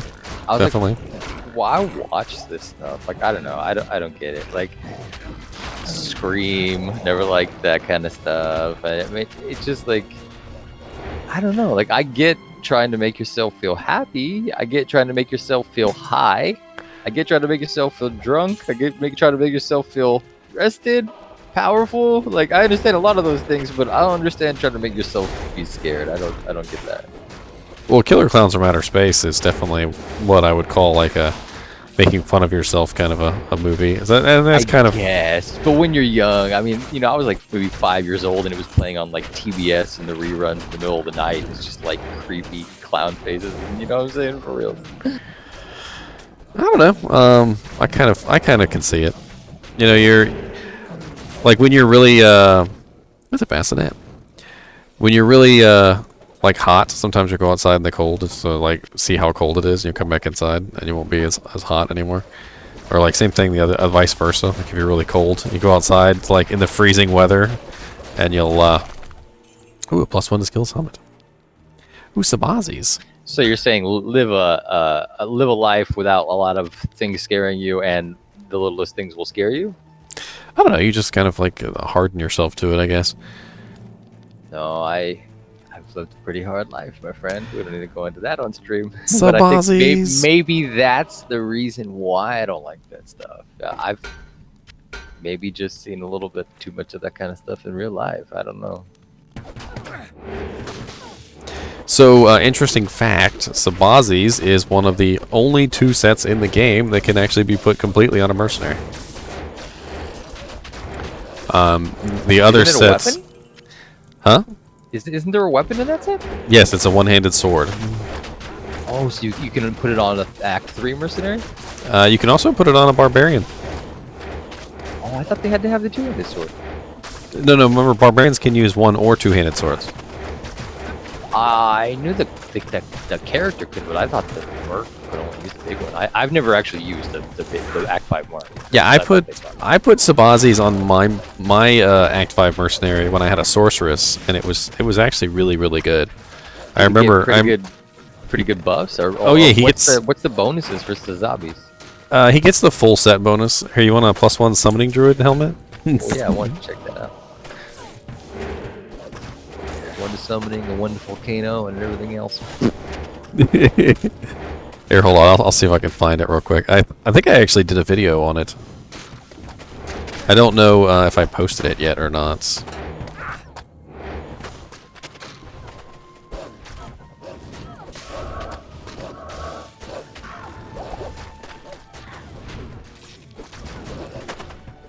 I don't feel safe. I don't feel safe. It's from watching too many horror movies, see? No, there's just bow girls all over the place. Bow girls are a pain in the butt. And they're champion bow girls at that. So many champions. So I can't even stun them. It just makes me useless. Apparently I don't know how to spell Sabazis. SZ. No, it's not Sabazis. It's Sazbis. Is it SAs? I thought it was just SZ. SZABAI. I don't know. It's Ithras. It's Sazabis Grand Tribute.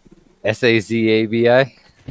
Yeah, Sazabi Gotcha. apostrophe S. So it's not like Sparrow's SB. So it's 40% faster run walk, 15% lifesteal, increases maximum life by 27%, and all resistance is 30. And of course you get all the bonuses from each individual piece too. So it like super beefs up your Merc's HP pool. Do you know who Helix is? Helix? He's in the game with us, and he just said, "I'm watching your Twitch stream." Oh, well, hello, Helix. Come on and join us down in the Crystalline Passage. You can have some. You can have some chance cards here. There's some chance cards on the ground for you. He's the barbarian, right? I know you like chance cards. If you want to hop into stream with us, you can hop in Discord here. I'll put the link in chat. Hold on.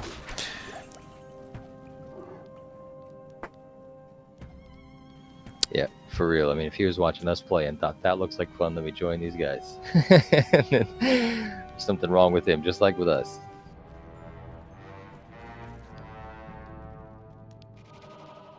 Doot, doot.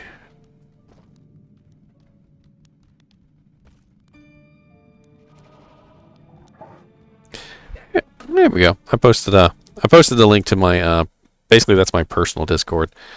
If you want to join the Diablo II Discord, I got one of those too if you want to hop in. And we got a lot of people in the Diablo 2's Discord. You know, I'm gonna throw that one there too.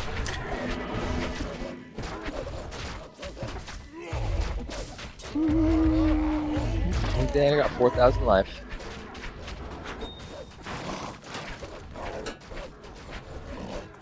Alright, D2.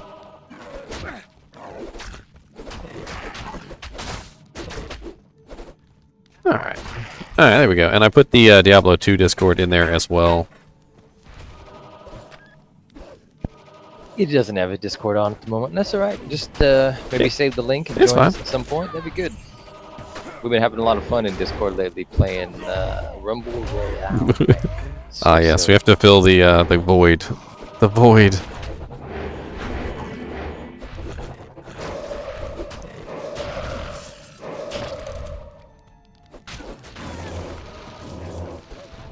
Should give a big shout out to our boy Prey over at the official D2 server. Oh, speaking of which, we're going to be doing an MS Paint contest. Diablo MS Paint contest. It's on the Diablo II Resurrected Discord, which I posted in chat. And I'm gonna give a copy of Diablo II Resurrected to the winner. So Y'all better get to drawing. I want to see some amazing MS Paint drawings. You know, Fight Milk's gonna win that. I don't know. That new guy's probably going to win it. You're right, Helix. There is a little delay between the two. Absolutely. That's kind of the reason that we do the talking in Discord, so that way Yeah. we don't have to deal with it. There's It's always... only it's like a 5-second delay. It's not too bad. It should be less than that. I don't know why it's 5.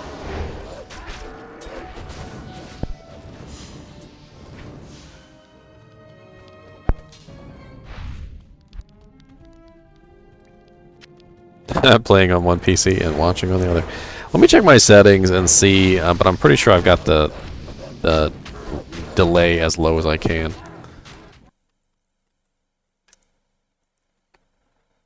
Man, now we're just slaughtering. And by we, I mean this barbarian and us hiding behind him.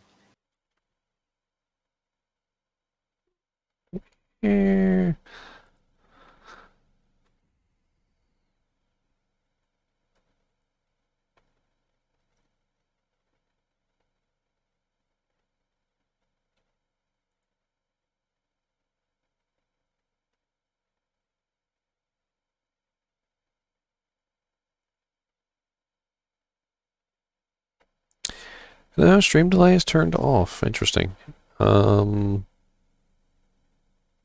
Maybe if I enable it, which I can't. I think if I pause the stream for a second, hold on.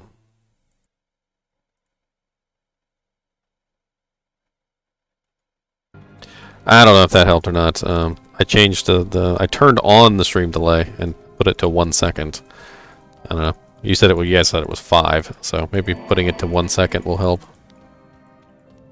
Go north just a little bit, and then you can get the WP up there. The waypoint.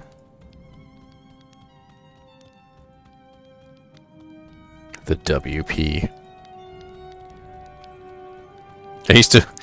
I used to play EVE Online, and EVE Online had some very silly abbreviations, and it reminded me of that. You think WP for waypoint is a silly abbreviation? I mean, the waypoint's not really that long of a word. Like Well, it's neither is Stone of Jordan, I suppose. so this is how I judge abbreviations. All right, so I'll explain it. It's about syllables. Okay, it's not about shortening a word. It's about reducing the number of syllables it takes to pronounce the word, right? So if you say waypoint, waypoint is 2 syllables. If you say WP, it's still 2 syllables. You haven't shortened the word. So Oh, no, I completely understand. And what you're referencing here is actually a combination of typing shorthand and verbal shorthand. So exactly. those of us have been using the font version of the shorthand so long that our brains process the actual object as the shorthand version. So when I saw you running up there to the waypoint, my mind didn't say grab the waypoint. My mind said grab the WP. Whereas WP is longer as far as syllables go. Typing it out, which is what I would have been doing for the last 20 years, is much quicker WP than typing out waypoint. But what you actually reminded me, yes. What you actually reminded me of is one letter abbreviations that were in EVE Online, and they were the worst things I've ever seen in my life. Can you imagine someone just types in the letter G in a chat and you have no idea what G means? And Trading G for L. I need a W by a 7 or something. yes, like I sports betting. Could like not that. understand for the life of me what was going on. And I'm like, who came up with these abbreviations? They're terrible. It's like, what is that an abbreviation for? And they like said the word, and it was like 8 miles long and had like a couple Z's and X's in it. And I'm like, how am I supposed to know that?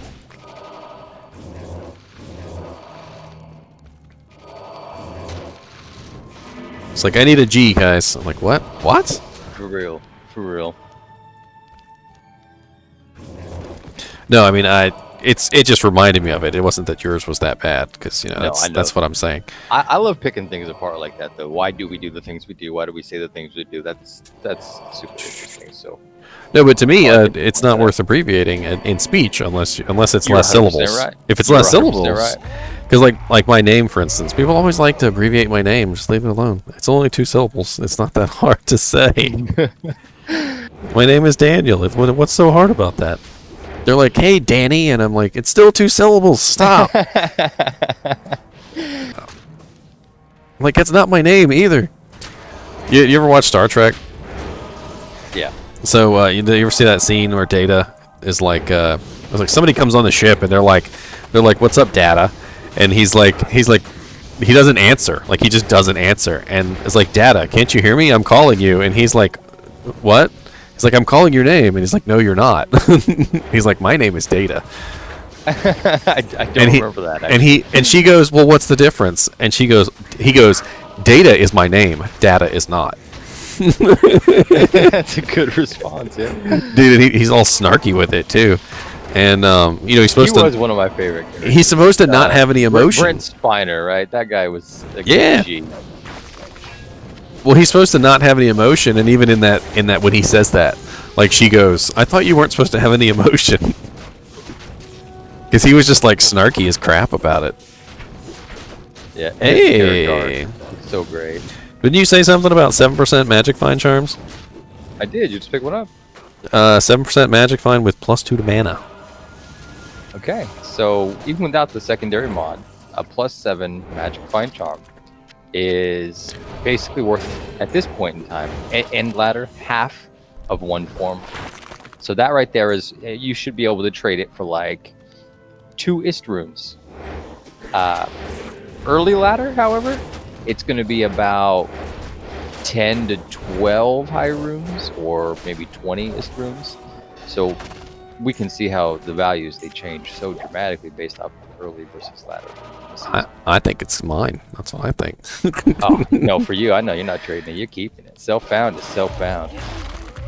I like how she's like, "Look, did this to me." She's cold. Milithak did this to me. She's really cold. Apparently, she's frozen. She's very frozen. Good afternoon. So Helix, I know I'm kind of delayed here, but tell us a bit about your character. What build are you running? I'm interested.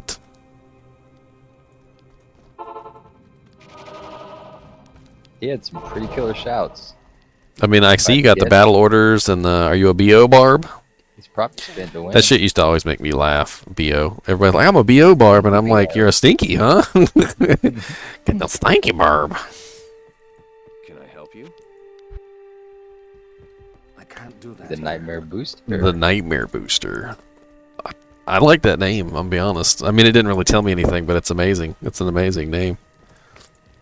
He, I'm assuming, leveled him in Nightmare, Chaos and Bale runs, and then he's gonna boost people from Nightmare to Hell who maybe aren't quite level 40 yet. I don't know if that's what you're doing, Helix. Let me know.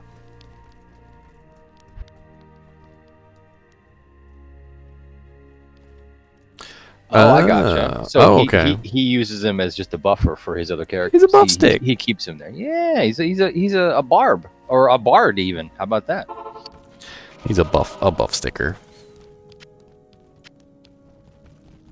Here, my portal is not in the Frozen River. If you guys want to take that one, we can see if we can find the other.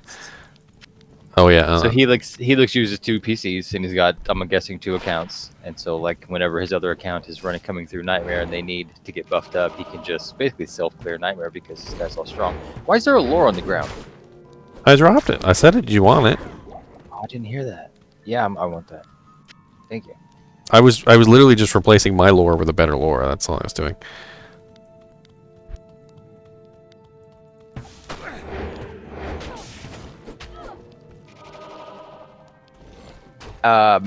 Helix, do you have 2 different accounts?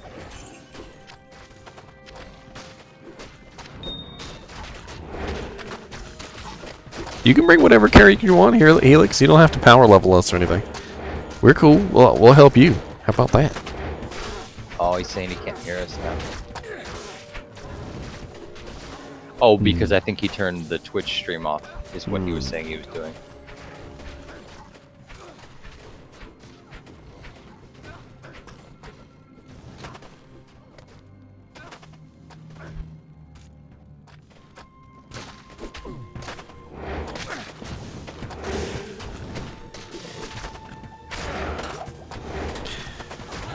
Bow, bow, bow.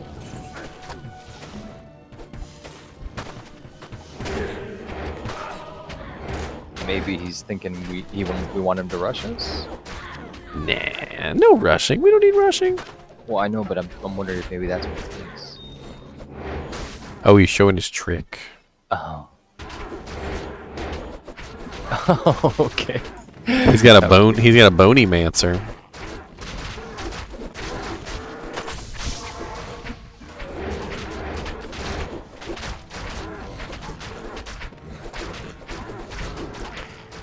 Okay.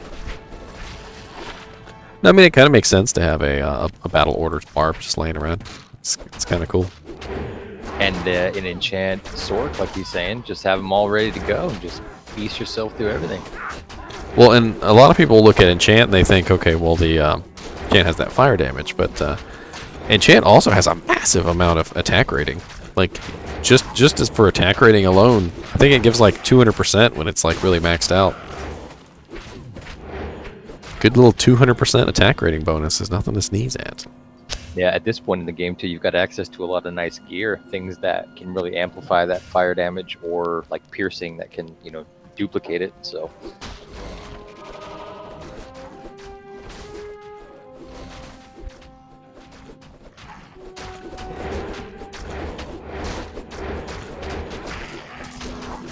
You know, I wonder, since Diablo 2 is such an old game, bet you it could probably run within a sandbox.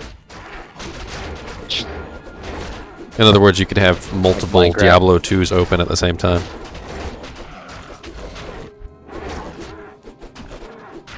That's the working NES in Minecraft. A working NES in Minecraft. I saw a working Game Boy in Minecraft. I haven't seen a working NES in Minecraft. Maybe that was what I'm thinking of. The guy that played Pokemon, is that what you're talking about? Yeah. He's over there like, I want to be the very best, like no one ever was. To build a working Game Boy in Minecraft is my perfect quest, you see? Now, I don't know enough about computers to really talk about the subject. However, the idea that someone could build a Game Boy inside of Minecraft blows my mind. But then someone goes like a step further and they built like a more complicated computer inside Minecraft than what Minecraft runs on. Is that accurate? Do you know what I'm talking about? What, say it again? Like they made like a better computer in Minecraft than they used to run Minecraft on. Does that make sense? Well, they can't make a better computer, but they can make a computer. It's going to be limited to the same exact specs as the original computer. Basically, I thought I was seeing somewhere they were like, we managed to like, you know, get like, I don't know, a computer with processing power inside of Minecraft faster than the computer that they were running it on. Maybe that's not possible. I don't know. Maybe I'm remembering what they did wrong. Because again, I don't know enough about that shit. is that you in Twitch, MMJ Dude Sweat, Dude Sweat? or is that somebody else? That's got to be our boy.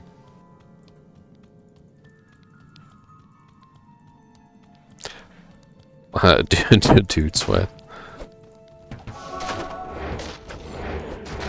It's a very manly name.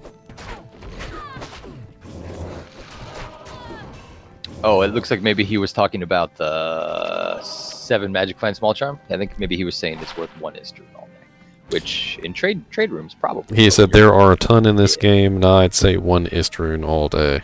Yeah, for sure. But a half of a form gold to maybe 1 form gold, which would equate to 1 to 2 instants. Yeah. I found a Tancred Spine, Well, aren't you? and it's just actually better than what I have on. So It's bad, and it looks cooler too. It's got that like, goldy look. Aha, 15 to strength and 40 to life. Hey, I picked up a 4-socket flail. You need one? Oh no, you don't have room for anything. I'm not giving you I nothing. have room for nothing. Maybe Mr. B.O. Bard wants it. You can make a Kovacs Pulfo. What's that again? Heart of the Oak? Yeah. Boom. He has a level 95 Necromancer, sir. Where the hell is this frickin' shits? I'm like walking through here, trying to find the shits. What are you trying to find?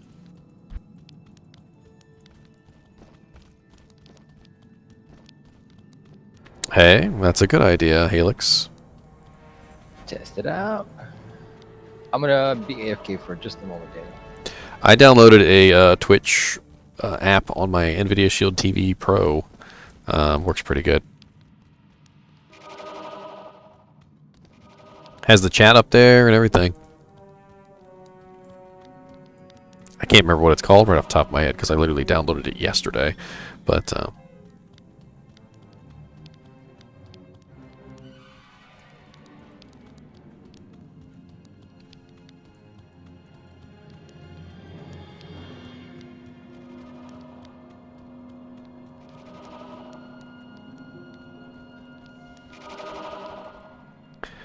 wait, am I going backwards? Oh,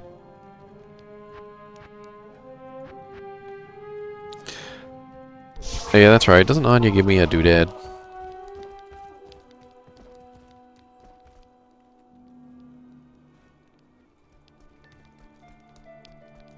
A wand, probably, right? Or a head?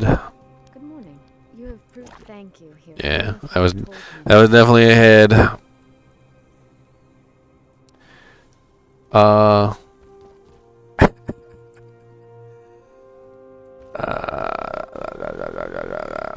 That is the weirdest head. All resistances 7, +1 to revive. It's got 30% faster blocking and 20% increased block chance. That is so awful. It's awful. It's awful. I always, every time she gives me an item, she's like, and I made this just for you. And I'm like, you did not make that for me. I was like, because if you did, you don't know me one bit, ma'am. You don't know me at all. It's like, but I thought you liked golems made out of slime. And I'm like, I don't even have a skill for slime golems. Like, how did you even get that on there?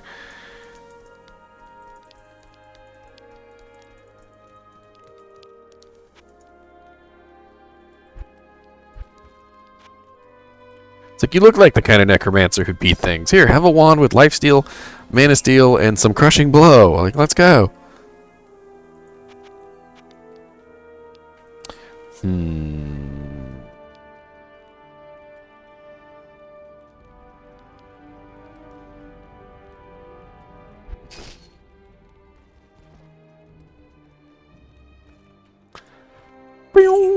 So Helix. How long you been playing Diablo 2, man?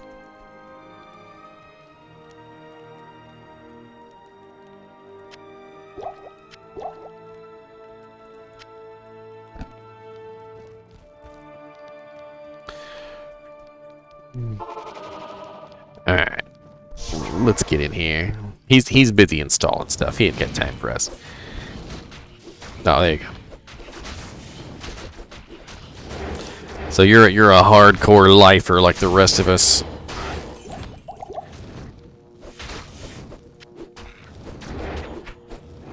I was addicted at a young age. They said the first taste was free. They didn't let me know that I'd be addicted for the rest of my life.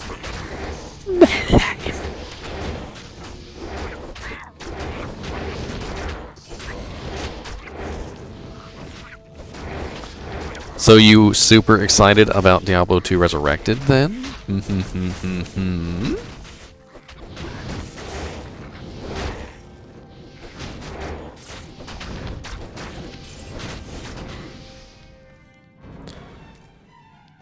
Speaking of, I have a Diablo 2 YouTube channel as well, if you're interested. Let me share channel. How do I? Yes, copy. So I have tons of Diablo 2 content on YouTube. I've just been streaming over here recently. If you want to check me out like a cat. Check me out.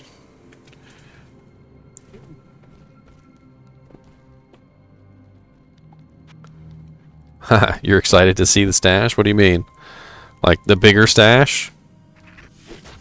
You know it's going to be 10 by 10, right? Same size as the vendor screen. And then we're also going to get a shared stash as well, which is going to link between characters. So that's very nice.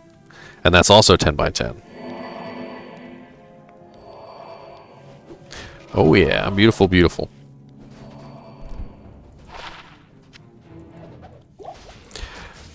I mean, I'm excited about the more space, and I'm excited about the ability to mule stuff off to characters without having to switch characters. I kind of like that. I can't count how many times I've had to... Sorry, one of my dogs just farted. Oh god, that's awful. You know, without having to switch characters and mule things, that's very nice. God, it burns. Dog farts are awful.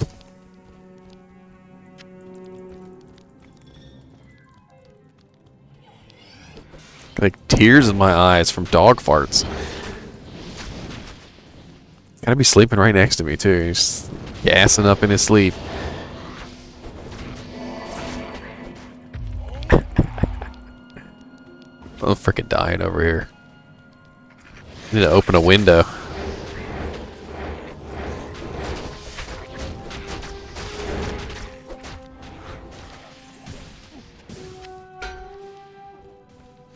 +3 to summon Grizzly. That's worth some money.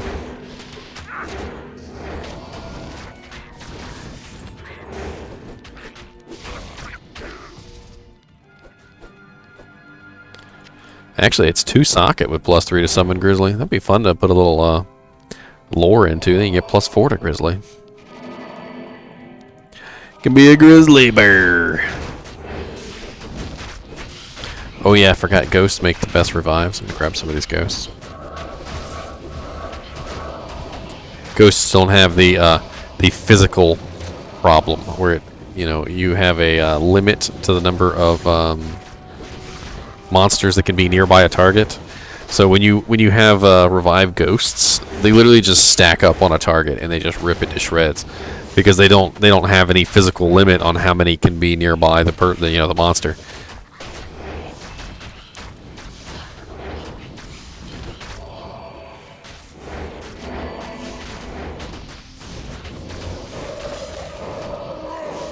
I do have Corpse Explosion, by the way. I'm just lazy. Don't judge me.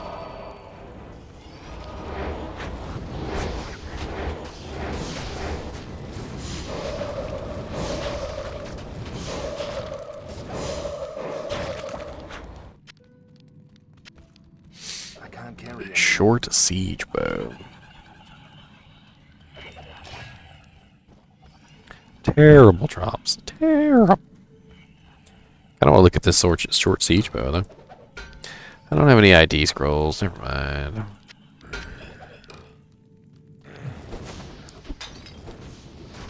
Noob. Oh, I got something for you, sir. What'd you get? Something for you to make a lore helm out of. It's a 2-socket wolf head with +3 to summon grizzly bear. What? You know you want a grizzly bear. Where are you? You can have +4 to grizzly bear. I know, that's legit. I'll change my whole build up for that. God, my dog farted earlier and I can't breathe. Thanks for sharing. Blame it on the dog, huh? Where are you? TP me. TP. Only a dog's fart could be this bad. TP. You can't know. I do know because I've got 3 dogs, and I got home last night from taking a walk with my wife, and we both looked at each other and went, "Oh my god, why does the house smell like diarrhea?" Awful. Just like And you look around just like one of somebody pooped dogs the had house. just farted. That was it, man. Like you literally look Just around the one house like fart. somebody pooped the house. I did. I tore the whole house apart looking for a puddle of diarrhea or vomit or like a bean burrito stuffed between the couch or something. I couldn't find nothing. Alright, I dropped the helm on the near the portal. Near the portal, not exactly on the portal. But then where did you go? Into the frost, drifter cavern. Gotta get them levels.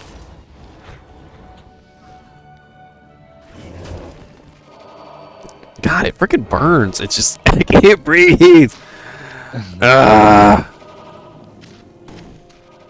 Man, dogs, they don't got no, like, they don't even care either. They smell their own farts. They got, like, the best noses in the world, and they just keep on sleeping. Well, they sniff each other's butts on purpose, so that probably just feels good.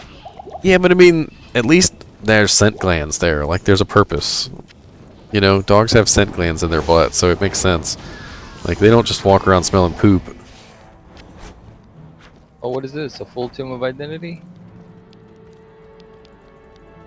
I need a tome of identify. Give it. Take that. I was out, son. Did you bring that just for me? Maybe. I must identify items. They don't carry around 2 books of identify. Dude, he's got some sort of effect on his weapon. He's got to. Like, cause I swear I've seen more full juvies since he joined, since like ever. He might be using Fine Potion. Helix, are you using Fine Potion? Oh, look at that beautiful red. Like, the armor sucks, okay, don't get me wrong. The armor's awful, but look at the beautiful red on this armor. Just beautiful, beautiful red. Oh, you're not even near me. Oh, it doesn't look good on a necromancer. He just gets red pants. That's awful. I don't just want red pants. He's got a belt full of full. Oh, he's dropping them. That's what it is. Is that what it is? That's what it is. See, I knew something was up. I sniffed it. Uh-oh, here's a girl of gore. What's up? That's my old raid leader. Hello, raid leader. She's my raid leader from Final Fantasy 14. We had quite a few really good raids over at 14. I'm sure I was the worst warrior she ever had as her tank. Oh, a secondary tank, by the way. Warriors were not good enough to be primary tanks.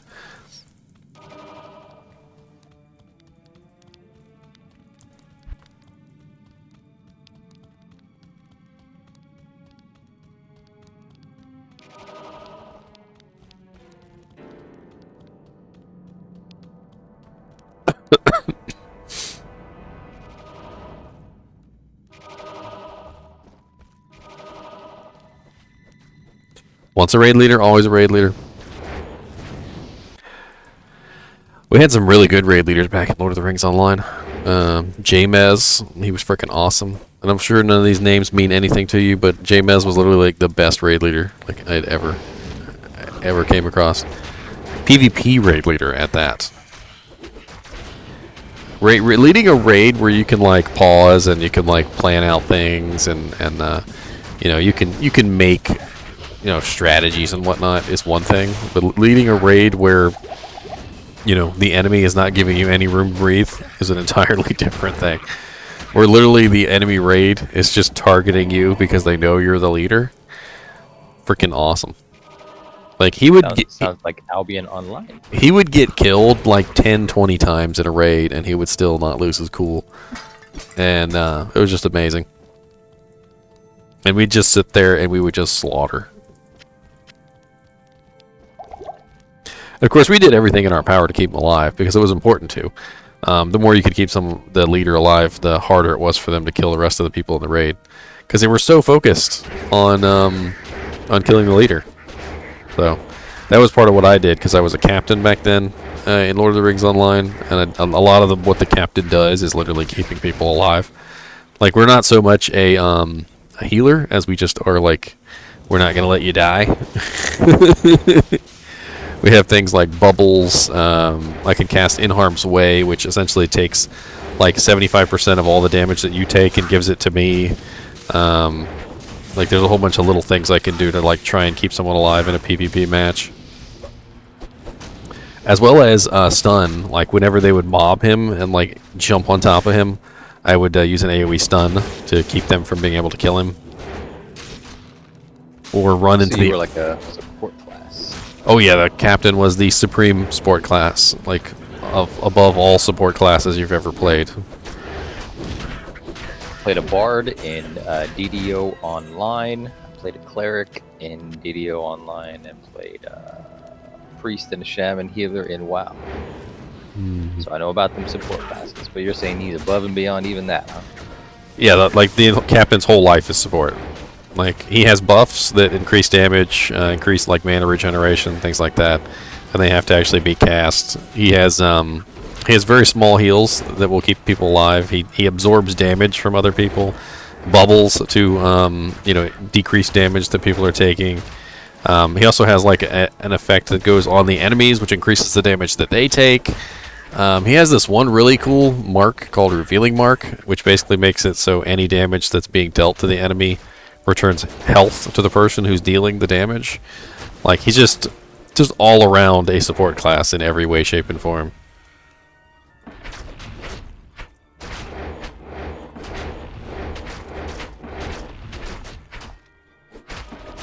And what I always thought was cool about him was he filled in. He was like some sort of putty. He like filled in completely to whatever you needed him to do. Like if you needed a tank, he was there to help tank. If you needed a healer, he was there to help heal. If you needed a DPS, he was there to help DPS. But he wasn't really the greatest at any of those things.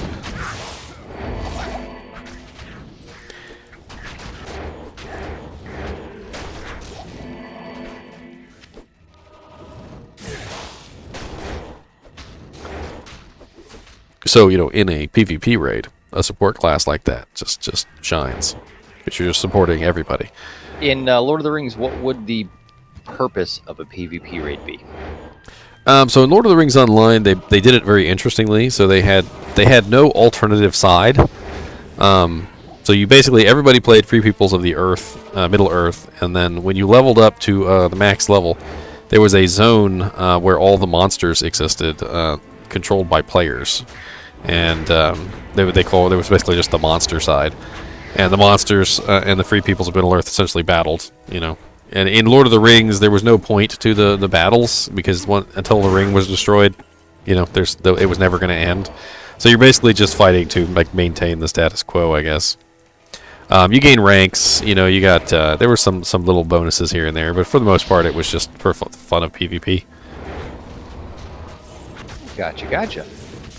Well, in Albion Online, all the towns, every town, every settlement, every shop, all of it was all controllable by factions. So if you wanted to take over a whole town and control the access point from this mountain range to this area, you get your whole crew together and you go raid it and take it over and kill everybody and end up holding it for a certain period of time, and then you take control and you start getting the benefits of it. The currency that is generated by that town starts getting dumped into your crew's coffers. And there was sort of a similar aspect to Lord of the Rings Online.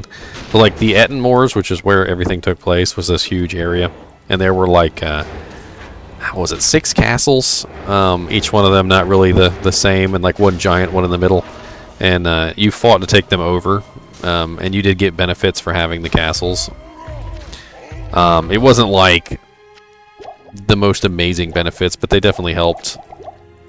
I'm imagining something like World of Warcraft PvP, where it's like not the battlegrounds, but like the world PvP, where it's like whoever's in control of this castle, they get like a 5% damage buff for their whole faction, and then if the other class takes similar, but it was mainly like had to revolve around renown and stuff, because renown was the PvP like raid, so it's sort of how you leveled up your rank.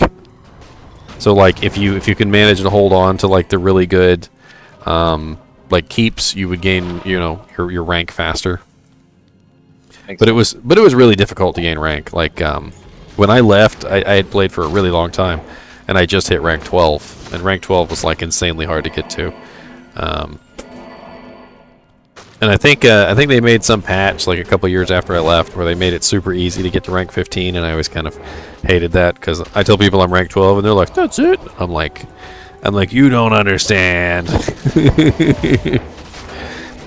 Because like rank 12 was I think when I played there was only one rank 15 after like 10 years, and rank 15 was the highest level. 3-socket mage plate. Well, then. That's interesting. Are there any good 3-socket chest rune words? Besides Enigma? I mean, I guess. Treachery is one of my favorites. I mean, one that I could actually use now. Oh, it's a mage. It's a mage plate, so it's 252. It's not like amazing or anything, but I'm not wearing anything right now that's worthwhile. I'm wearing a Tancred's. Okay, I'm wearing a Tancred's paddle armor. Treachery is Enigma. Shale Thul Lim. I know you don't have Lim yet. I have a lum. You are a Lum. Let me see if I have a lum. Let me see what other rune words could go in. Is lem a high rune or something? No, it's 2 lems or 3 lems equal a pole. So they're just right below pole. It's like a low to mid rune, but you don't really start seeing them until Hell, Countess, or maybe you get one in Nightmare Forge or something, you know.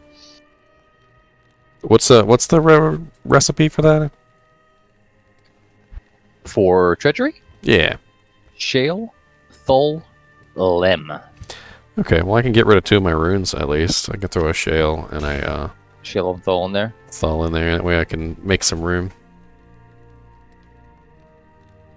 And then it says required level 43, so that won't be a problem. Oh, you know what though? You said shale Thul, right? But yeah, have you socketed it yet? I threw the shale in there. No, I mean it's no big deal.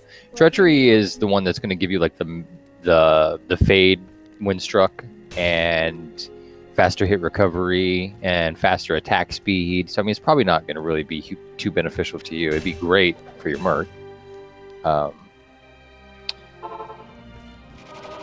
But still, probably way better than what you want. Like you said, you're wearing a tank. Tancred's spine. Come on now. Yeah, fair enough. Tancred's spine. Oh, I can use Sabazi's now. Is Sabazi's better than a lore? I don't know. So Sabazi's 183 defense with +1 to all skills, and it has 15 lightning, 20 fire.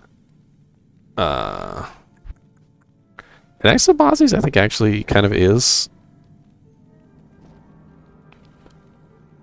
I mean, it's way more defense.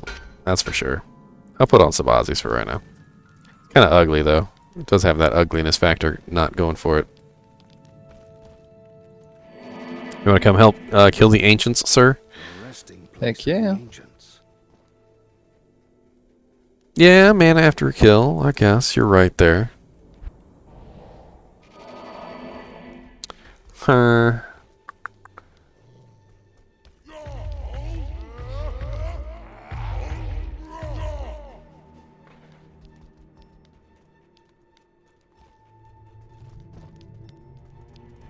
Oh, freaking should have refreshed my minions before I came in here.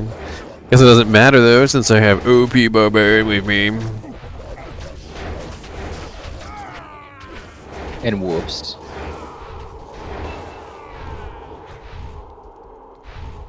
Oh, leveled up. What do you know?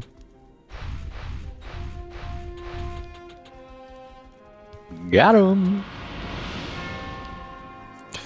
To bail. To bail.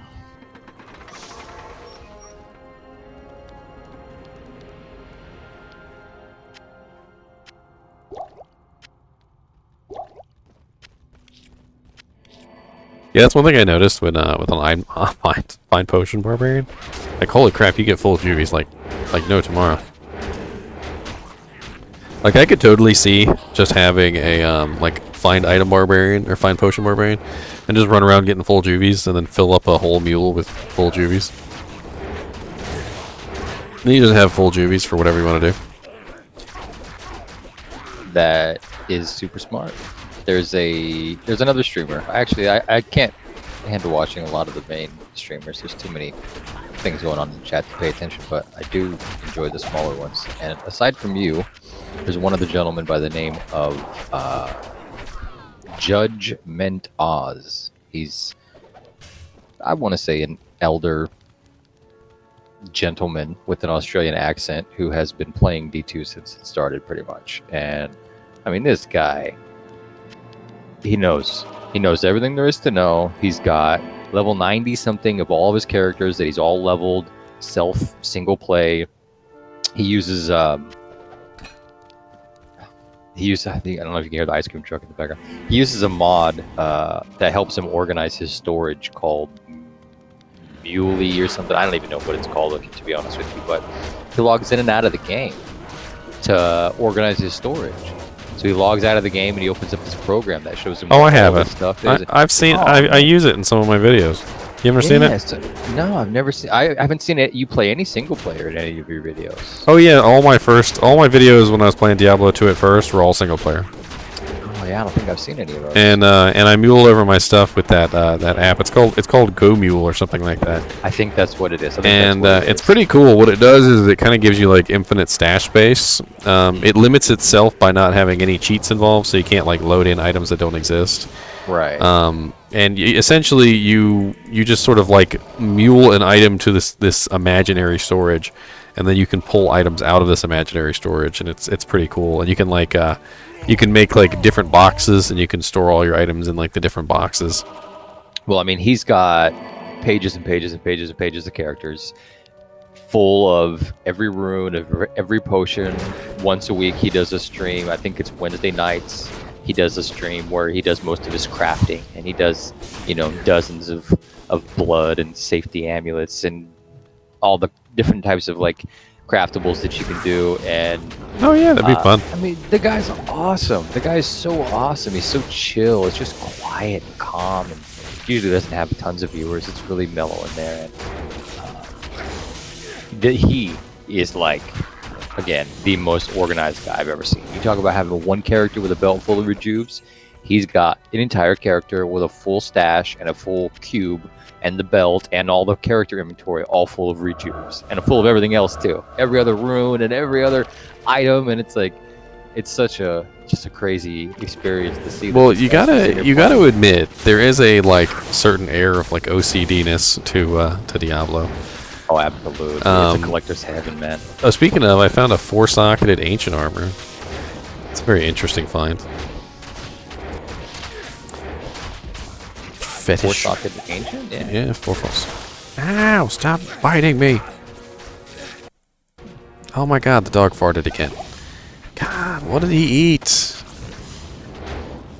He like literally burns like someone's cutting onions. You know, they say that if your animals have bad gas, it's something that their owners are feeding them. You know, they only eat their normal food. Like, they need to just stop it. Stop it.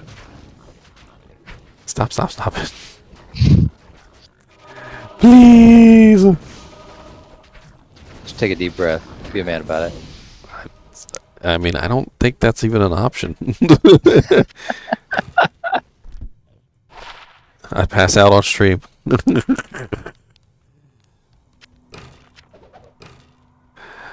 See, now it's got me curious about like any 4-socket. Of course, you know, the ancient armor has a huge strength requirement, so not probably the best thing to make rune words in.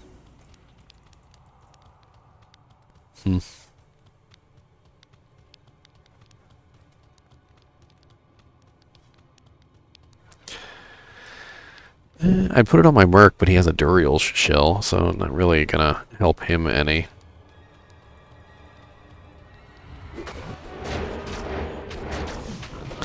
A Duriel's shell.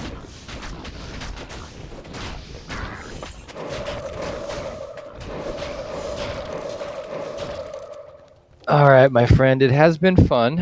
I have got a date with a gentleman on Diablo 2. We're going to be fighting each other Iron Man style, and then I've got to start making some dinner, so I'm going to be tied up for a bit. So Iron Man fights. Oh, Iron Man fights. I can definitely explain that. Iron Man fights is you make a brand new character, hardcore. You and whoever else is playing. You were telling me about this one day. Yeah. Usually 6 or 7 people, but right now it's just going to be the 2 of us. We're going to party up, level up to level 9, go back to town, sell all the junk we found, trade items back and forth, and then we're going to fight to death. And fight to the death. It's fun because the guy who runs it, shout out to Uvu, he is a legit Iron Man king. He likes to do them every couple of days as practice. He likes to stay in like a routine. And even if he can't get the game going off, he still likes to do them one-on-one. And to motivate people to come play, he puts up prizes, some like really, really cool stuff, and form gold and things like that. So he and I have a standing engagement, and I will depart now to go join him. But I do appreciate you inviting me. It's always fun playing on stream with you, my friend. And nice to meet you, Helix. Thanks for coming tempted to come watch.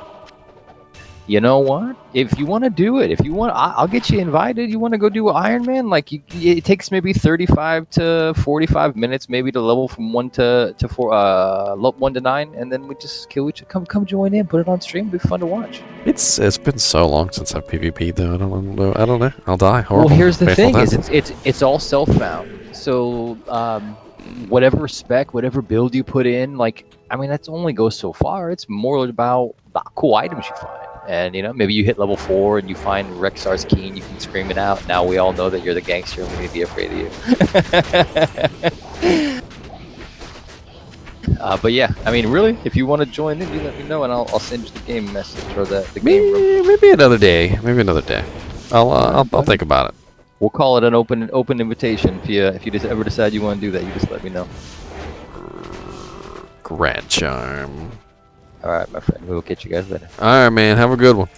Oh, I plan to.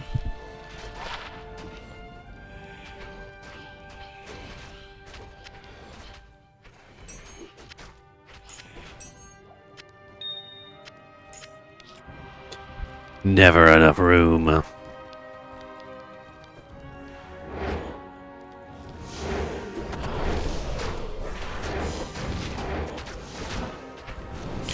Gotta play Necromancer. Gives me enough time to arrange my loot.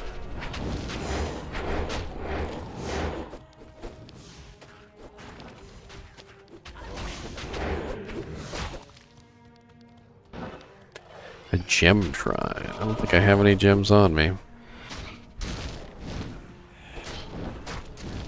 Not that P gems are that hard to get, but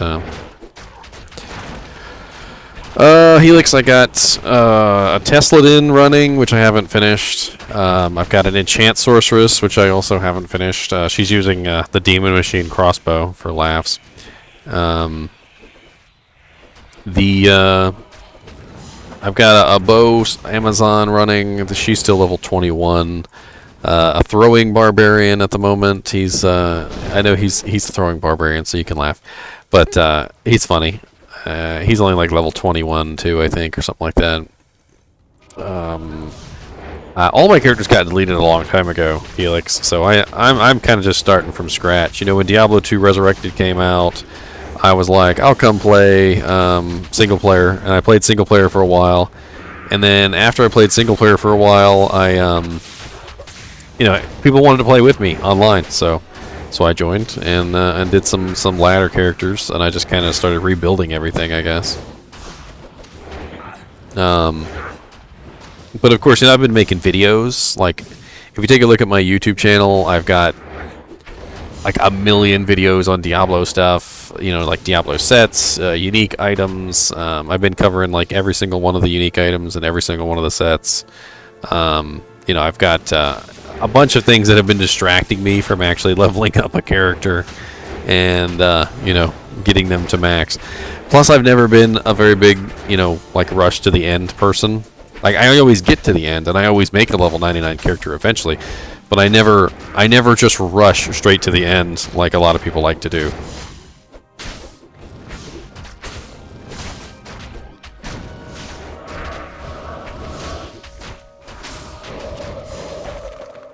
I used to rush to the end. Don't get me wrong. I used to rush to the end a lot. In fact, back in the day, I had, I'm pretty sure I had about 8 accounts worth of characters. All the accounts were full. Whether they were mule characters or characters that I leveled up to like level 80 plus. Each one of them was a different build that I was trying out. You know, like one was a lightning sorceress, one was a fire sorceress, you know, one was a cold sorceress, and then I had like an enchant sorceress, and you know, I had like a zeal paladin and a charge paladin, and I had like a holy freeze paladin, and so forth and so on, and you know, the numbers are endless. Like the amount of builds that you can do on this game, like, you know, just your basic, you know, like end game builds, like builds that people would actually, you know, create to make an end game character. You can still, like, each particular class probably has like 4 or 5 different end game builds, right? And then your esoteric builds, the ones that are more, you know, like, oh, well, this is kind of weird. Why are you building a paladin who uses a bow? You know, you add in all the esoteric builds, you can have upwards of like 10, 15 different builds per class. And, you know, I just had a lot of fun making them all, like all of them. I wanted to have fun building every single class. I always thought that was fun. And I don't think I ever really finished anything.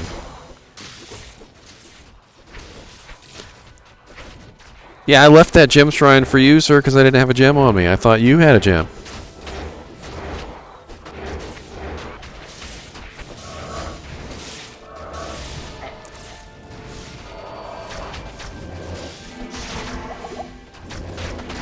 Another gold wrap? Let's see if it's better than my gold wrap. 30, 30, 79 extra gold. 70. I got 62, so yours is better on that. I got better on the defense, too. How dare yours be better than mine? You can have the inferior one if you want it.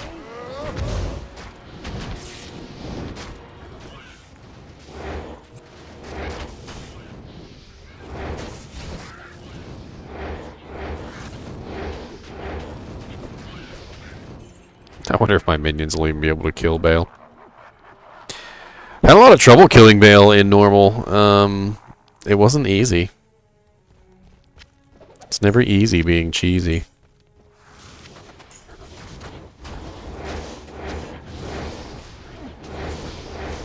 Oh yeah, that's right. This is your nightmare character, I remember. So you don't want to get him past hell because you wouldn't be able to see the nightmare games. I gotcha. Makes sense, makes sense.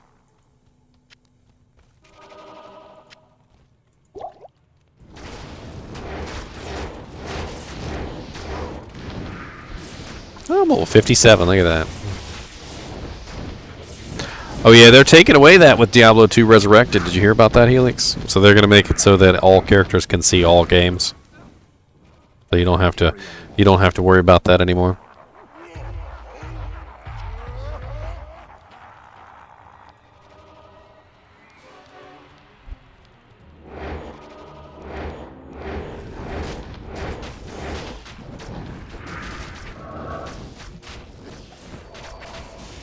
Yeah, they kind of explained it as, because there was a workaround already, you know, you can log into another character to see the games, and then you can just log back into your other character and join.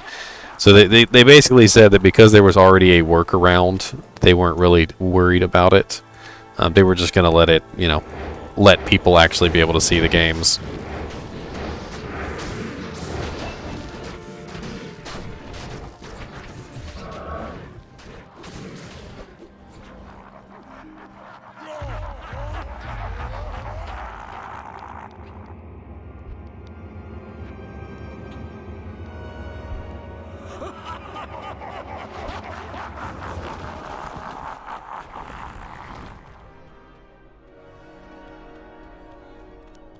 Look at you, you're level 70 now.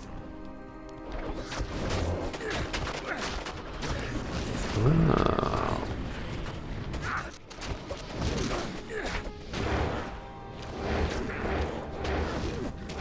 Let's see if I can kill him.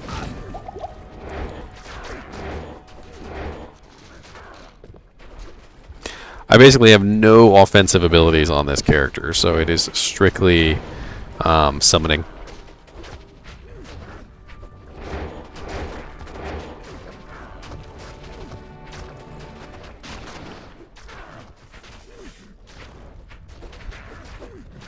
Yep, all summons. I mean, I have Corpse Explosion, but that's about it.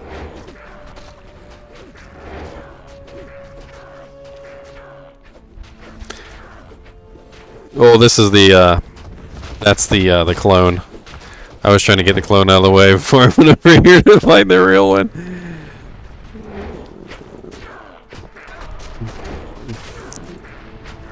Don't judge me. Thankfully I do have Clay Golem, so hopefully the Clay Golem will slow him down enough so that he's not murdering everything. I didn't lose my Merc yet, so nice on that. I kind of expected him to die, but he does have the Razor Tine. So I'm running an interesting strategy right now where I have I've got the 25% slows target on the Razor Tine, and then I have the Clay Golem running, which is giving me an extra 51% slow, so the two are stacking to form, what, 76% slow. And it actually stacks up to 85%. So hopefully Bale is being slowed by a tremendously large amount, making it very easy for me to not, you know, not have my minions get murdered by him. He is very slowly dying, which is nice. Of course he teleports around. Mages are already dead, because mages are useless, but none of my skeletons have died yet, you know. Cross his fingers. Might as well pump some more points into vitality.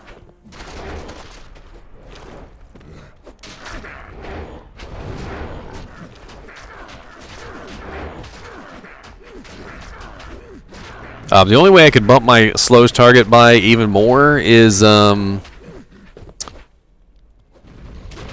with Decrepify, but I'm not sure I want to go with Decrepify because that's going to reduce my overall damage.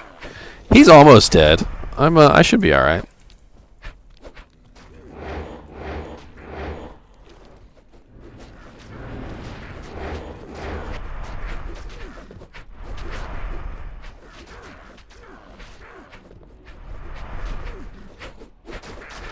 That's weird. He's not hitting me with his cold attack. I wonder why he's not hitting me with his cold attack. It's just like going straight through me, like I'm not even here. Does his cold attack have a attack rating? So is he like not able to actually hit me? Average chance Bale will hit you 64%. So he's... Oh, yeah, so he's missing me with his cold attack. That's interesting. Nine skellies is what I started with. He hasn't killed a single one, so I don't know. He hasn't killed my mercenary or my Clay Golem yet, so it's for a passive build. I think I'm doing quite well. Yeah, I think he's having trouble even hitting them. He is using Weaken on them. I think that's Weaken anyway. It might not be Weaken. I'm not sure what that curse is. He'll be dead in a second. It's no big deal.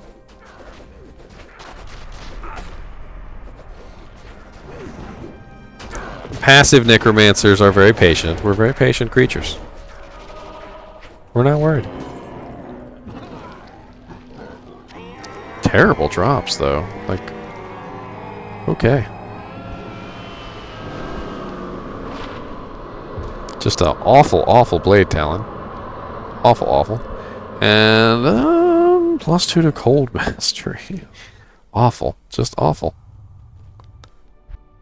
Just awful, awful drops. Like two rares and 1, 2, 3, 4 blues. I got pretty good magic find too. That's rude.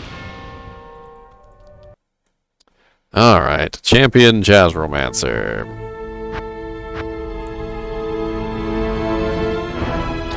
So new game is gonna be what? Where's my hell option? Where's my hell option? What? Wait, what?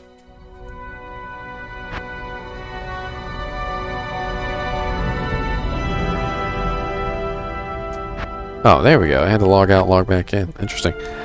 Hell GGM. Hell GGM. Now I have -6, -20, -8, 21 resistances. go get my butt kicked in hell. Why not? By the way, this will be up on YouTube when the stream finishes. I'll upload it. So if anybody wants to check it out, say hi. 35k. Whee! Just drop this. So actually, I gotta go kill Mephisto for the Soul Stone again, don't I? I don't want to go kill Mephisto. It's boring. So many Mephisto runs. You guys don't even.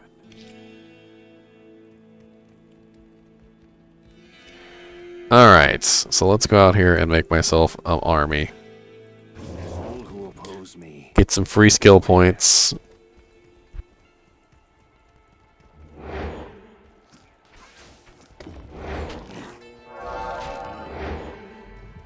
And they start me out rough with the immune to fire, immune to cold, cold enchanted, lightning enchanted, mana burn monster over here.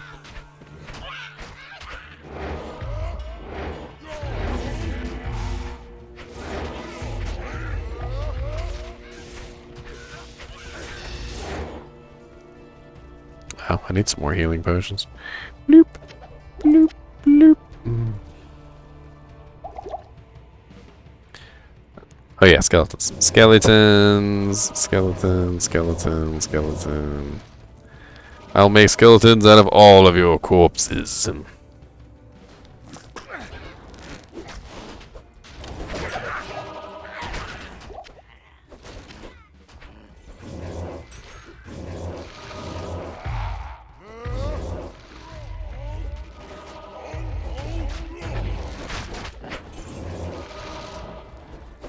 This is hell difficulty. I should probably put up my wand back on. But I don't want it.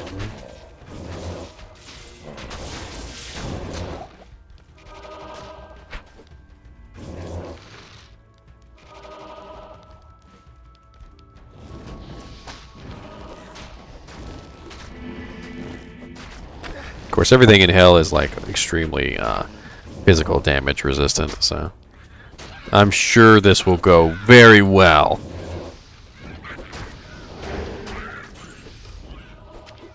Gonna have to rely more on my corpse explosion. Which I don't want to. I sense death within this place. Amp breaks the physical damage resistance? It's good to know. I thought amp was just a double. I didn't know amp actually messed with the resistances.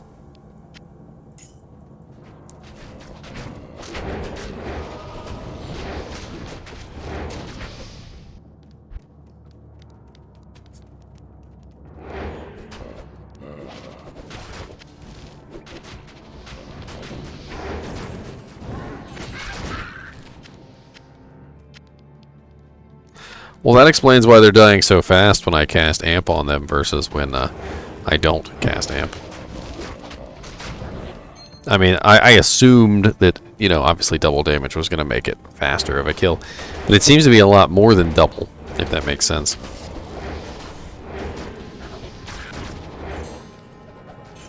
A jewel. A terrible jewel. A zircon jewel. Well, that's good to know, Helix. Or, well, you were named Helix. Now it's Grim DK.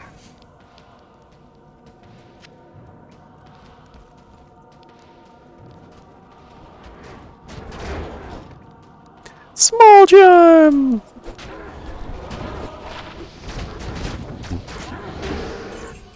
Not the most amazing small gem.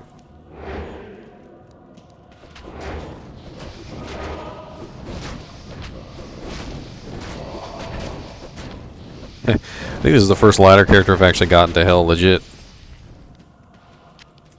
since I started streaming.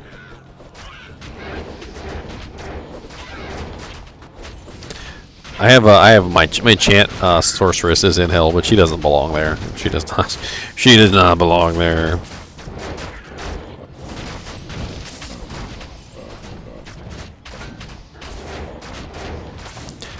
Hunter's Guise. 3-socketed, Heart of the Wolverine, Barrel Rage.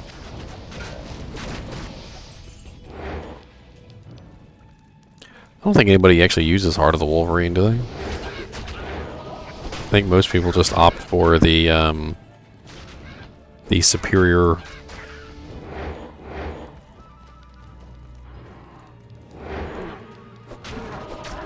the superior Oak Sage. Just because it gives so much extra life. So much. Is that enough to earn the rogue's trust?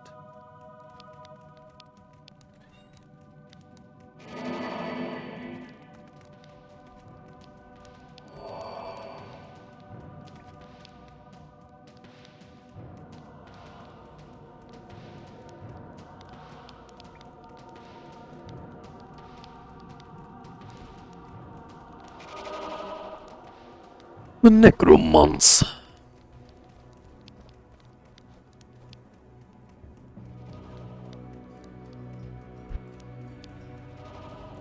Would you find a unique throwing item? Hi there. Good day. Battle darts. Those are actually pretty good. Give me my skill point, Akara. You have cleansed the den of evil.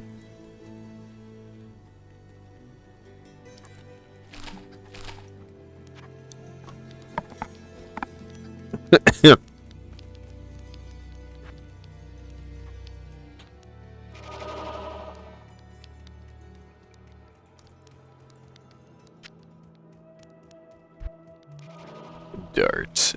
TP. Well, I was running to you. Is your TP over here? Is it any good?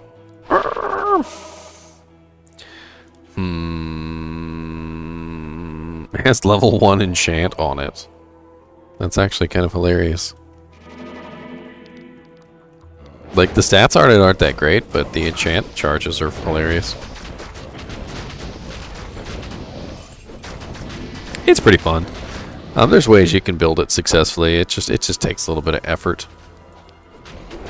There's some very high elemental damage throwing items, as well as some very nice pierce items. One of the must-haves for a throwing build is the shark. I believe it's a shark tail belt. It has pierce effect on it. I think it's like 50% pierce. If you're going to be a thrower, you're going to need pierce. Or penetrate, I guess. I always mix the two up because on the items I think it says pierce, but on the razor tail, it's a shark skin belt, right? Oh, that cheap. Woogie has a cute little Corey the Ankle Breaker. He's got his own Instagram page. Yeah, it has 50% pierce on it, which is good for throwing items, obviously. And then there's another unique throwing weapon that I think has pierce on it as well.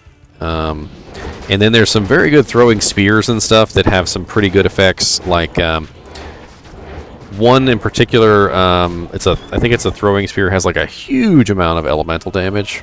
It's like 300 to 400 elemental damage for like every element. Just like a massive amount of elemental damage that you can have on swappies. And that's one of, I think, the beautiful things about throwing barbarians is you can have two sets of throwing items, make sure they're both regenerating, and then you swap back and forth between the two sets. So one set can be your like physical damage or cold damage set, and then your other set can be your fire or your lightning or whatever, and you just kind of swap back and forth between them as you run out.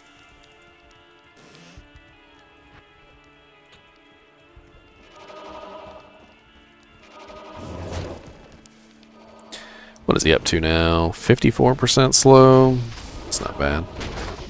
I'm sure he would go up higher if I actually put some points. Or put my my wand back on.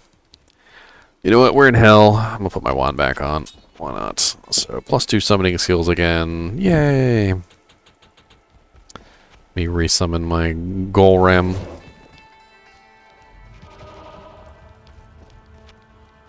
Oops. There we go.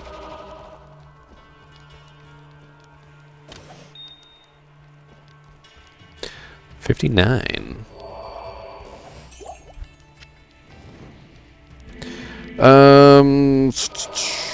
8,690 defense.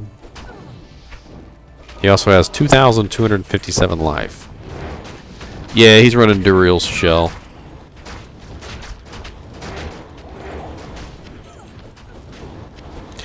Some very nice person on one of my last streams gave it to me.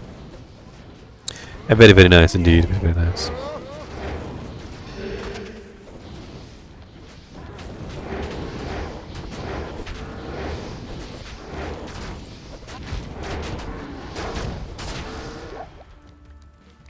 Whirlwind. I'm already thinking, like, you know, there's a couple places I'm going to have a lot of trouble in. I know for a fact the ghosts in Act 2 give me a huge problem because they're all physical immune. Unless you're saying amp damage breaks the physical immunity of ghosts. You were saying it doesn't work on elites, but it works on the trash. I don't think I ever actually knew that.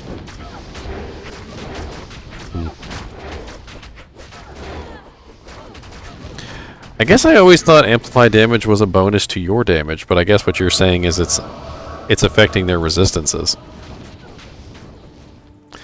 Like their physical damage resistance.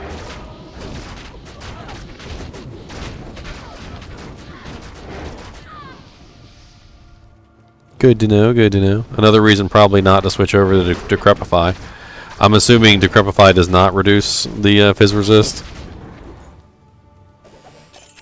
Because Decrepify is what, 50%? Whereas Amplify damage is 100.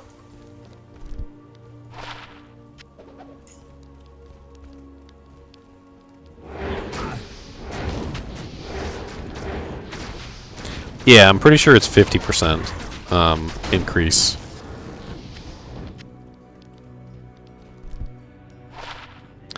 Wow, that's a terrible charm. I don't think that charm could have been any more terrible if it tried. Alright, Blood Raven, your army versus mine. Your army versus mine.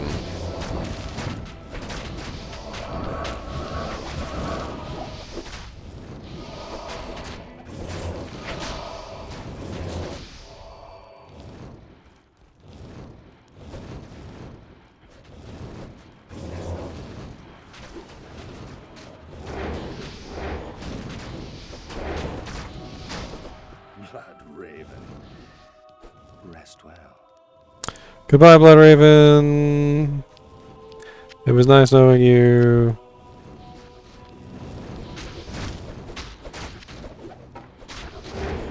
Yeah, now you get a free bow merc.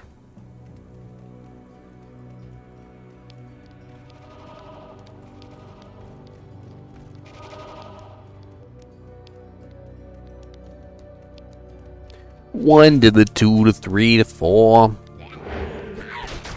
Oh, so I have an interesting story to tell. I totally forgot about this.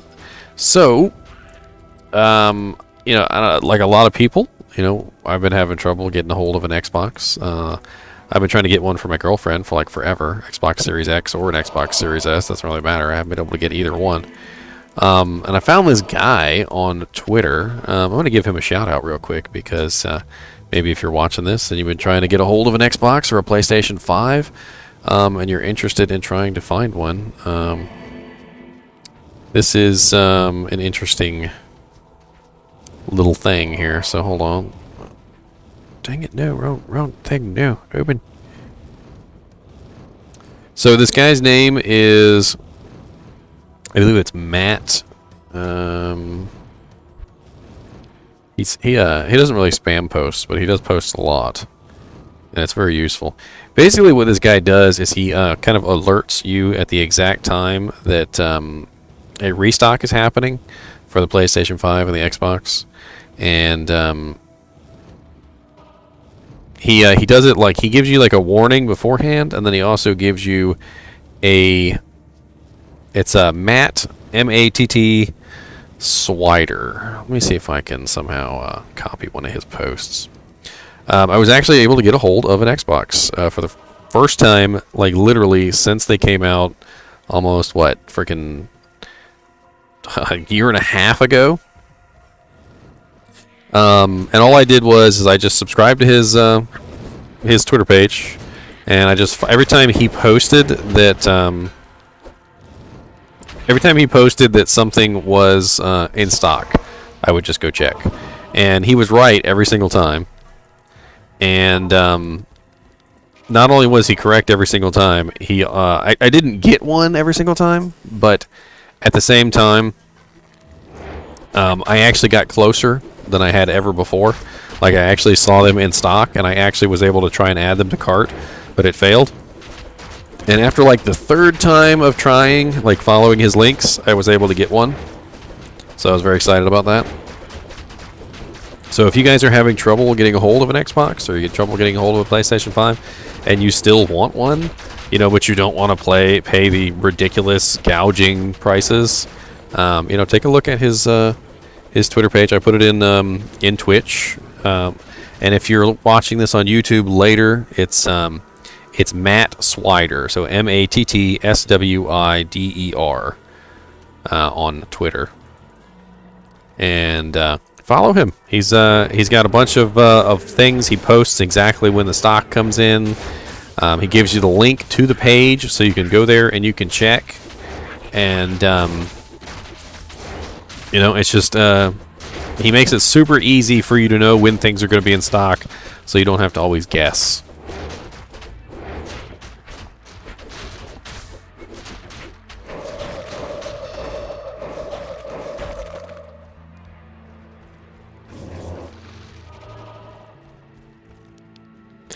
Wormhide boots.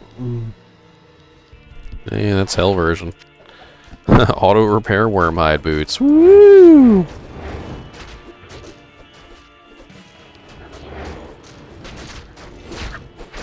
Well, hello, poor nothing. Good to see you in stream, buddy.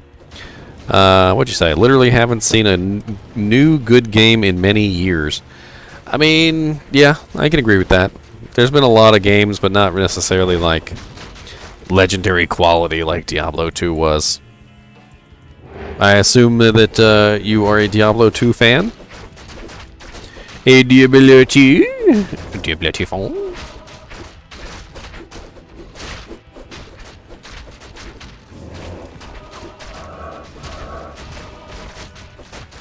Oh, I got 6 revives without even really trying.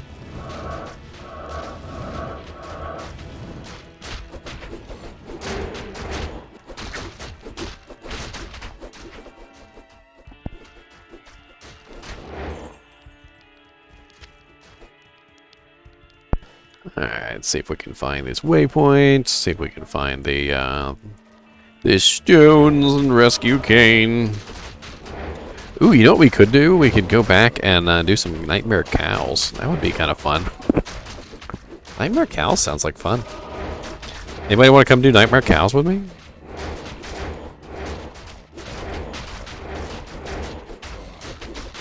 I'm gonna post in Discord too.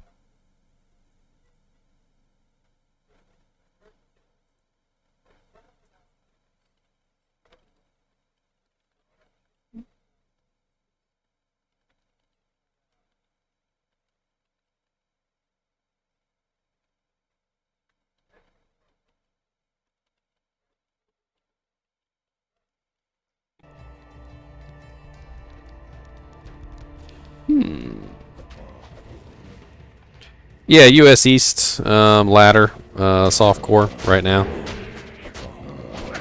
You want to come on and play with me, man?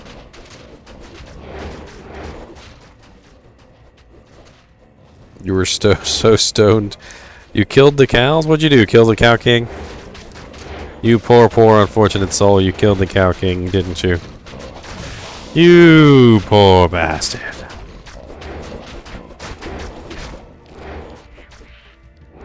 And then my NPCs are pretty tough. Yeah, my little summons are pretty tough here. I think they might rip the Cow King a new one by accident. Probably before I even got a chance to figure out what was happening. Yo, mana burn.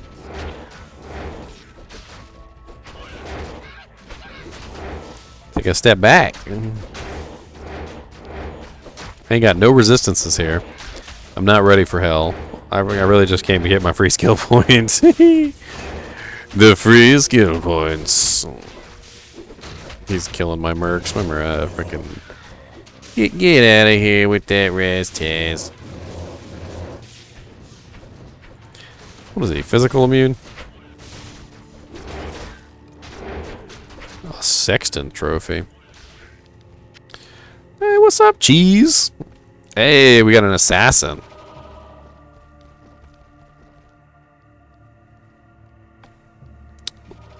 Like, feel free to rip out my chest. Why would I rip out your chest? Why would I do that, cheese? Why? Because you like to play hardcore? Hardcore's for cool. Just don't be a hardcore snob, and then nobody will care. Nobody cares as long as you're not a hardcore snob. Nobody cares.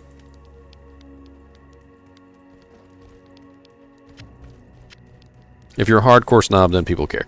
But you know, that's up to you. You don't have to be a hardcore snob.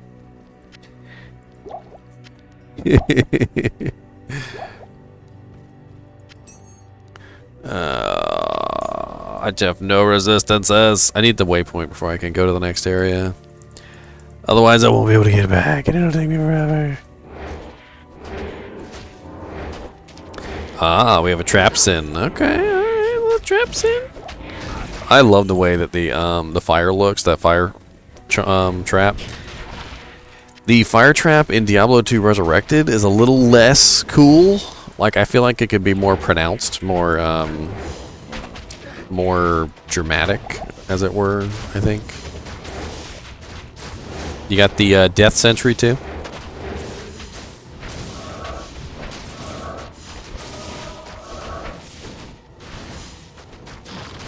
I mean, assassins are weird builders. I mean, like, once I started to figure out assassins a little bit better, because when I first started to play them, I had no clue. Like, there are certain things that I realized that I would always want on an assassin. Like, for instance, once I found out that the block, the claw block, had the ability to block spells, I was like, okay, well, I definitely want that over a shield at any time. Because shield can't block spells, but claw block can. So dual wielding claws definitely is extremely just sexy on a assassin. And then I never knew that Fade increased physical resistance by 20% or 1% per level up to level 20 at 20% at level 20. So that was another thing I didn't know. And while Fade was very attractive with the resistances, I felt like I could solve those resistances in other ways. You know what I mean? And so I kind of like wanted to go with Burst of Speed or something like that if it was a melee assassin. And you know a lot for a softcore necro. Well, I've been playing the game for enough years. You should check out my YouTube channel. I got like millions of content. Millions. Just millions. Actually, I think I do actually have like 100 videos on Diablo 2 already. And I haven't even really been playing or making videos for Diablo 2 that long. Yes, I'm still alive, Grim, and we got a new person in here. So there's that. You should check me out on YouTube sometime. I'm here. Let me. I'm gonna copy and paste my YouTube link in here for you. This'll be on YouTube later too, by the way, if you want to take a look at it.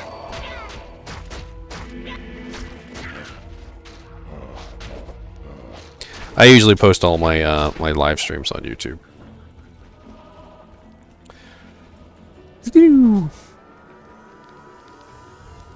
No, they killed all my mages again.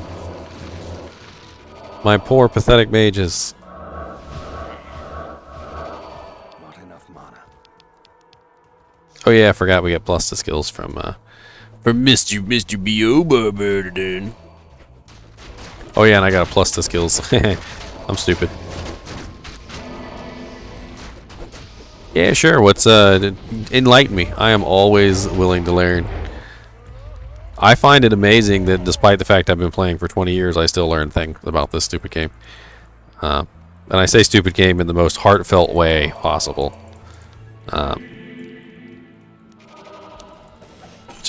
Heartfelt way. Just bleeding heart.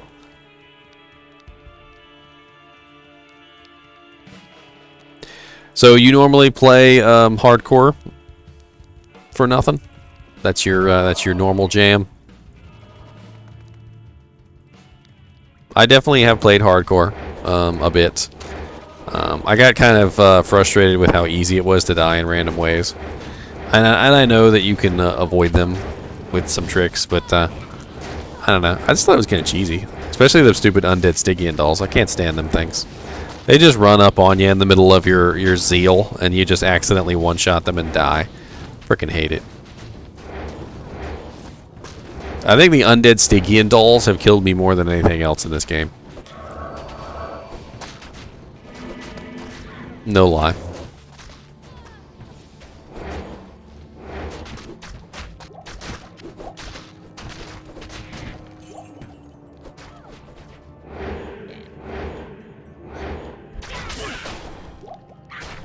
Exactly. And then before they took out Iron Maiden, I used to die to Iron Maiden a lot too. Of course, I just love Zeal Paladins, and so of course, you're in hell. You're going through the river, the Chaos Sanctuary. One of the freaking things will cast Iron Maiden on you mid Zeal, and you just murder yourself. And all you can do is try and save and exit and hope that you survive. But I never liked doing the save and exit thing either. I would spam potions, spam full juvies, trying to keep myself up. And most of the time it would work, but occasionally, like if my damage was too high,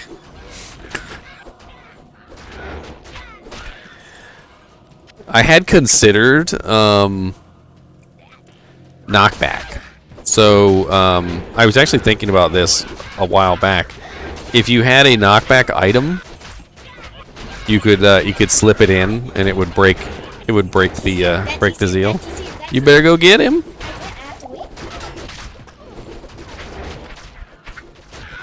Yeah, jumping up and down. Look, we got somebody else. New order. Who's that? Is that your other player, your other character, Grim, or do we got another person in here?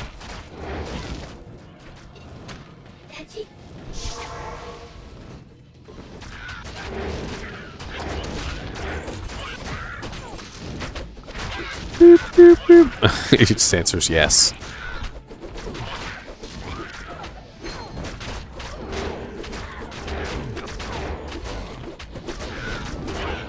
What is the square root of the hypotenuse of 7? Yes. I'm just joking, of course. Another level.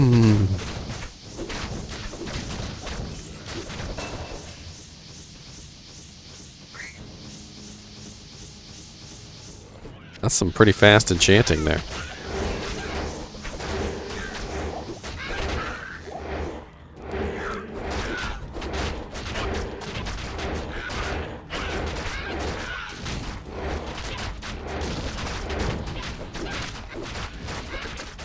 Well, it looks like... Oh, that does not look like Corey.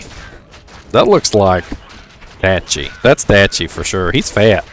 Dachi's fat. Look at Dachi. He's all fat. Look at him. You need to cut his eyes. Well, then he can do that. Oh my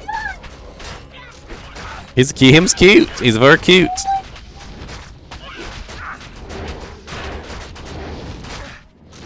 Enchant beats Fizz-immunes.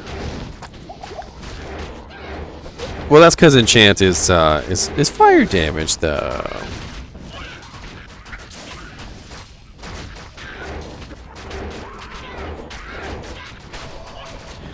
Plus, yeah, when you enchant my little my skeletons and my golem and stuff, that's just ridiculous.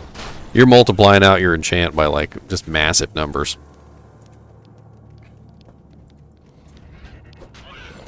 You need any equipment, Cheese? I mean, I got like some stuff laying around. I got a lore helmet. You need a lore helmet? I doubt you need a lore helmet, but I got a Saleh, a lore helmet Saleh.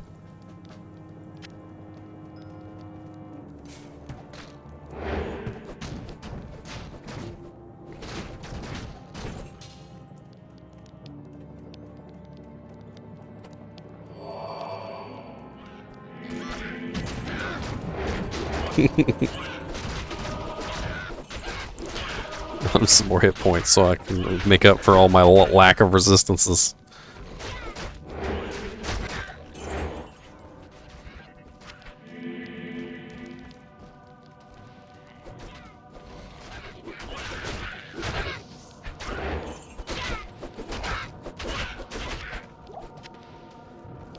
Oh, I finally got what he said, and I read it wrong. Poor Nothing said, he said I will be playing hardcore as well when Diablo II Resurrected comes out. I like to feel my heart being ripped out of my chest. I don't know why I read it the wrong way before. So you enjoy your heart being ripped out of your chest. Gotcha, gotcha. Might as well do it now, then.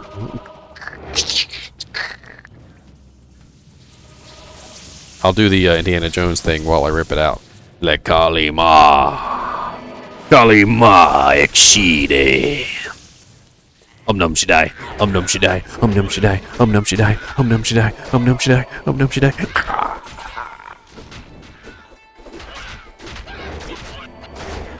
I know I'm dumb. Where you at, Treehead Woodfist? Where you at, Woodhead Treefist?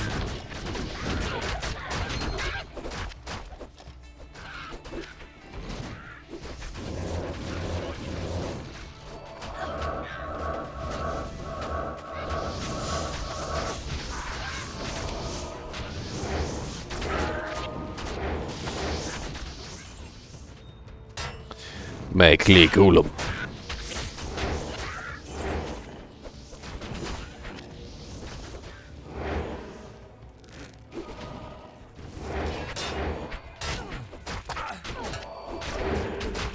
I blocked your poultry attacks.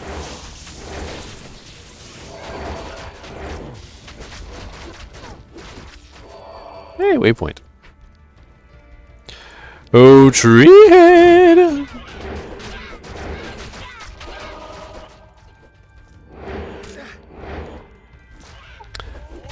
I'm actually kind of curious, Cheese. What have you died to? So other than Iron Maiden back in the day, Stygian Dolls, which is a pretty awful, like, terrible way to die.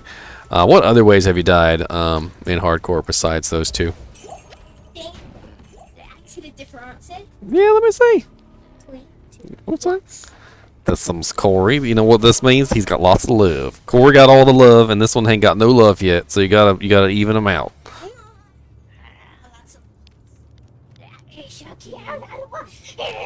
The Pendle? What, did he have some like really good mods? Now I get the waypoint to delock and delete the anti-portal. That's terrible.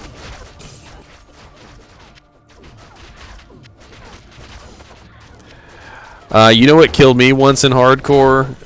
I was in the tombs, like Tal Rasha's tomb, and there was a multi-shot. This was hell, by the way. There was a multi-shot, extra fast group of the what do you call them? The Unravelers. And you know how the Unravelers shoot magic damage projectiles? Yeah, it was. They basically like just murdered me with magic damage projectiles, and I had no chance. Like, I don't know how to explain it other than my HP went from like full to 0 in about a half a second.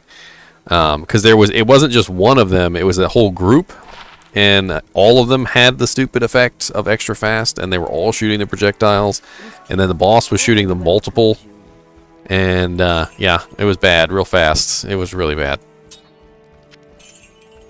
just really bad. Bad.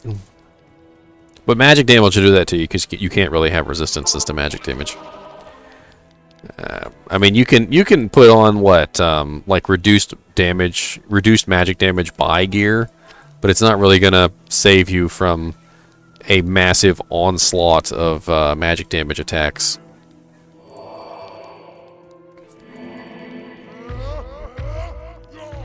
I sense many spirits around the stones.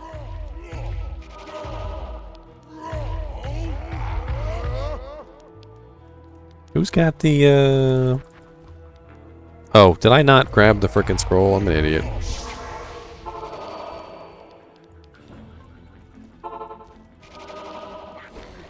This tree. I was like, surely they grabbed the scroll. I was like, but they probably have already completed this quest and would obviously not need the scroll. And so therefore am stupid. Oh, there. What you barking at, Floozy?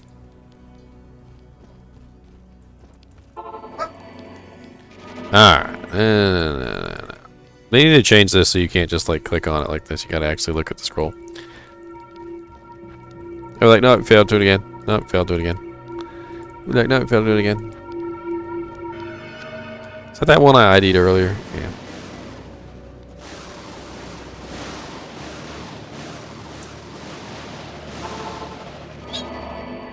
All that's left. You better keep them together. Tristram.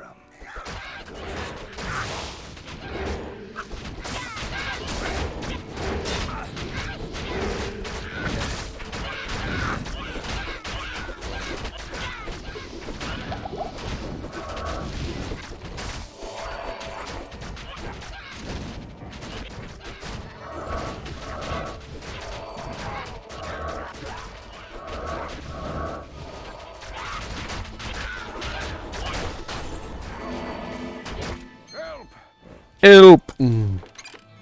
Deckard Cain, if you value Come here, Griswold. I got amp damage too.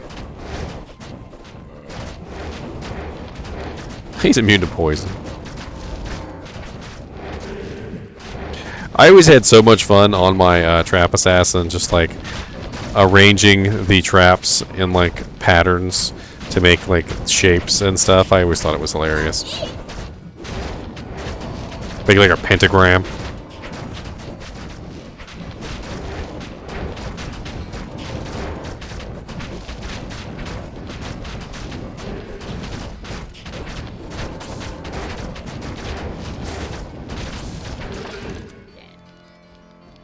A flamberge. A flamberge.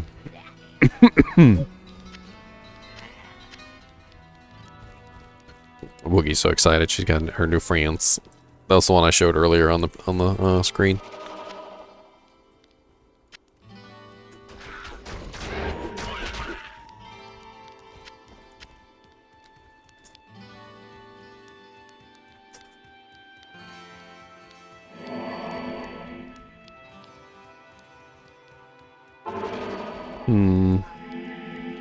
Wanna do Nightmare Cows?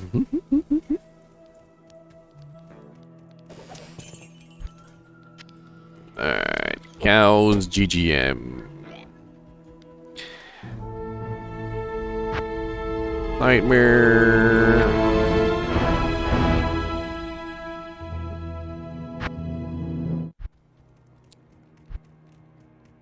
Cows GGM. GGGGG. I need up. I got enough room in my. I'll just drop it on the ground. It'll be easier.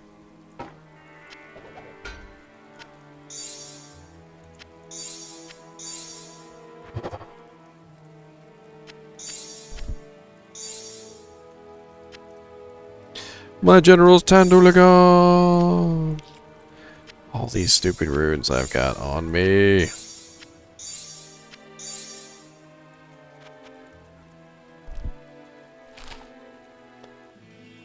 Alright, sorry. I was trying to form the portal. Let me go summon an army of the undead real quick. You know, no big deal. Summon an army of the undead.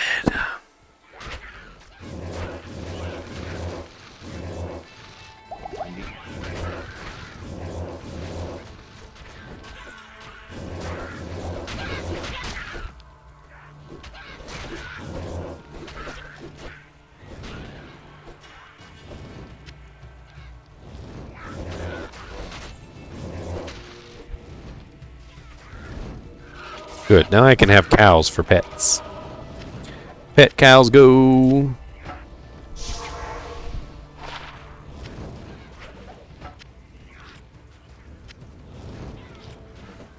Burr, burr, burr. Then you can hear them moo, which I always thought was hilarious.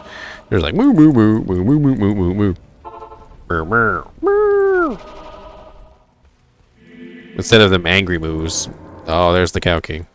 Let's walk this way.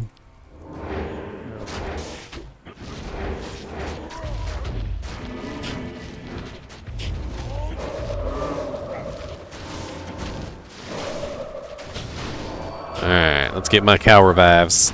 We need our moos on. We gotta get our moos on.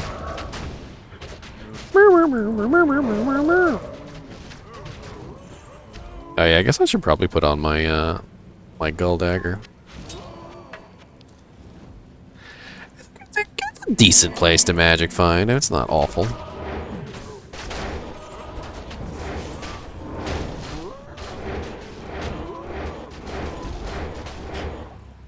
Not that I'm killing anything, really. You're killing everything.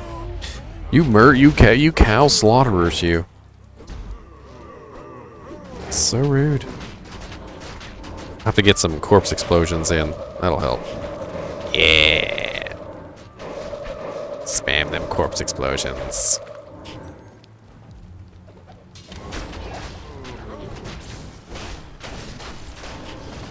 Oh, okay. Freeze everything then. I didn't want to corpse explode anything anyway. What's this plate mail?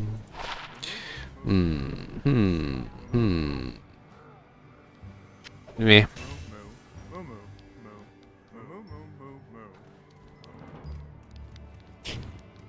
I don't even remember what I dropped. What the hell did I drop? Oh, my keys. My keys.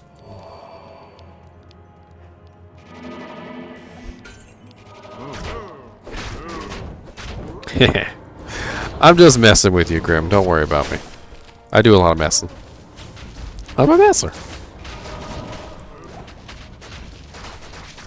I remember I was in one game with a necromancer one time, and he was like, "Do not use holy freeze merc, or I will murder you." And I'm like, "Well, dang." I'm like, "That's a little rough." It's like, "Holy freeze mercs are good." It's like, "But no corpses." And I'm like, "Okay, fine. Jeez. All right."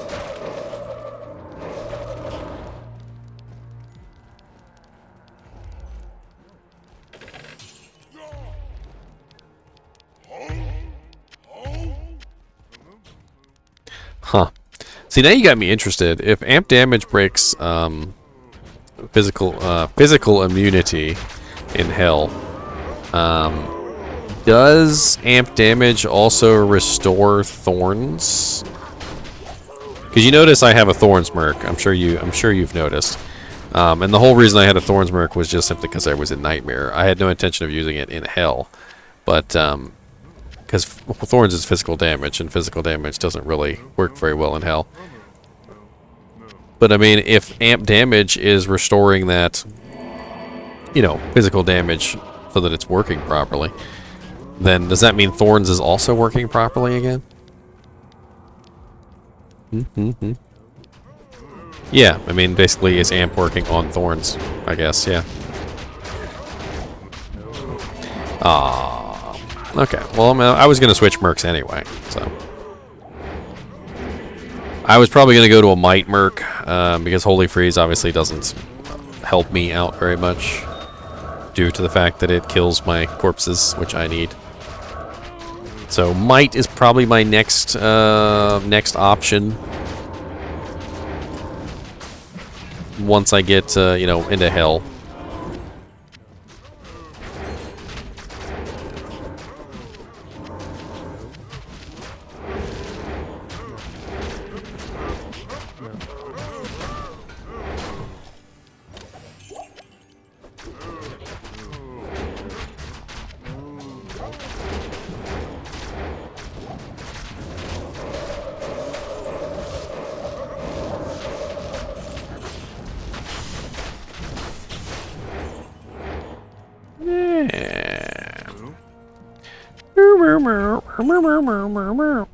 Actually,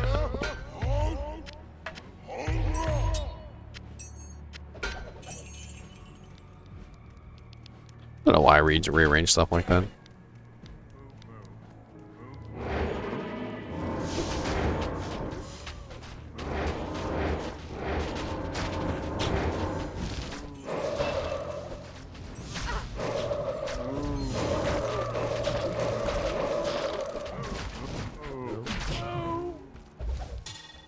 Ooh, an amulet.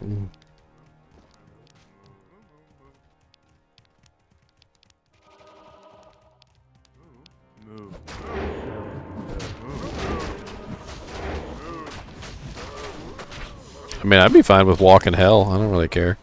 We could just walk through hell. I just thought it would be fun to do cows. I always love doing cows.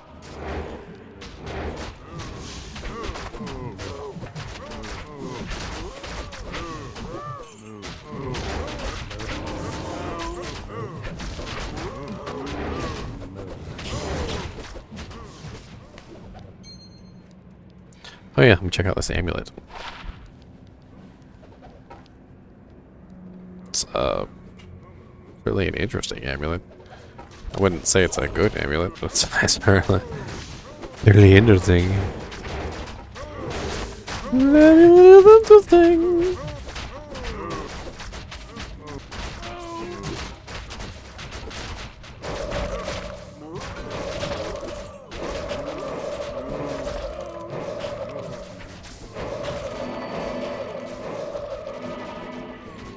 Ooh, Grand Charm, what's that?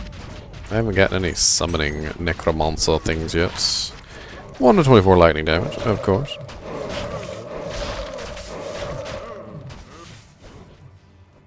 Alright, well I think we've just about cleared this out. Probably a couple scragglers.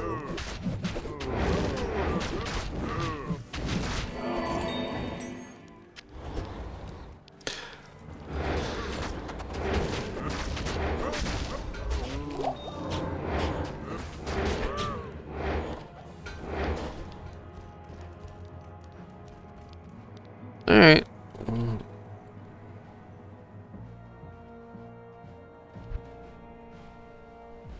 Go back to hell.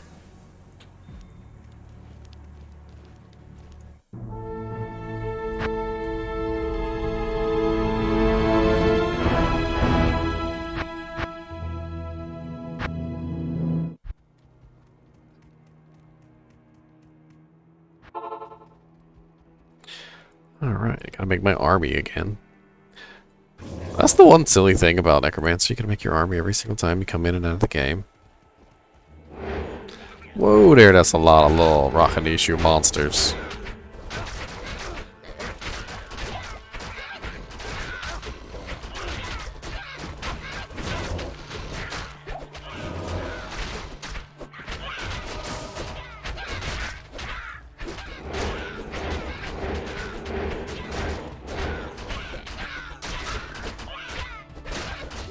I swore I saw something pop up on the screen.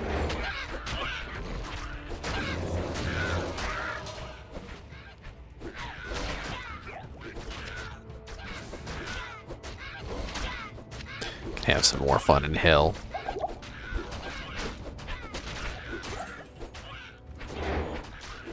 Look at that big old pile of gold he dropped there. Kind of impressed.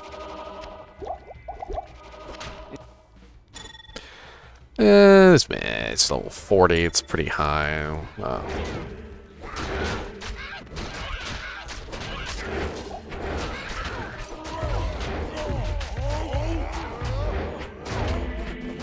My skeletons aren't even up yet. I'm trying. I'm trying.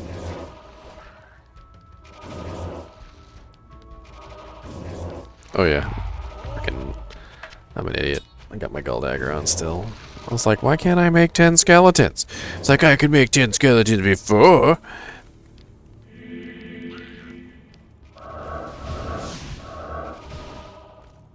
You bastards.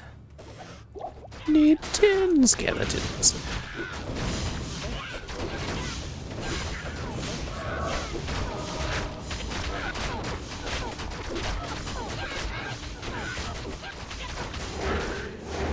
Alright, so now we need to find the next zone.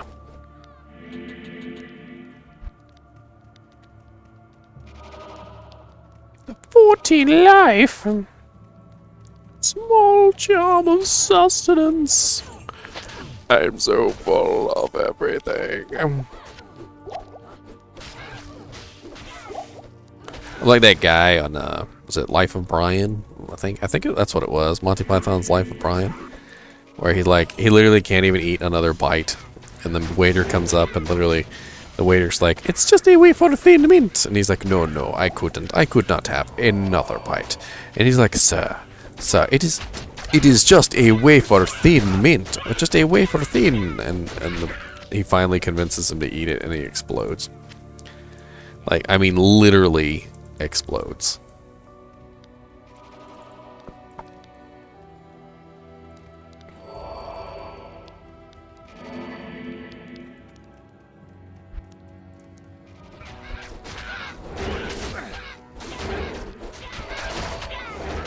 Oh, we got a Fizzimmune. Where's he at?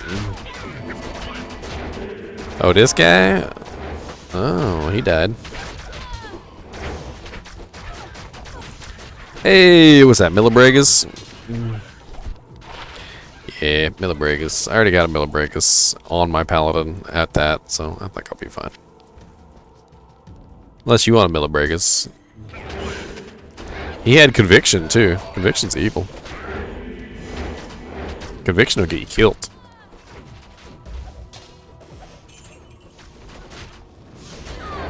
We're gonna have to give Corey a bath so he doesn't feel left out. Corey said he was just fine. Except that he's a little jealous of Oh. him. Here you go. They're gonna watch.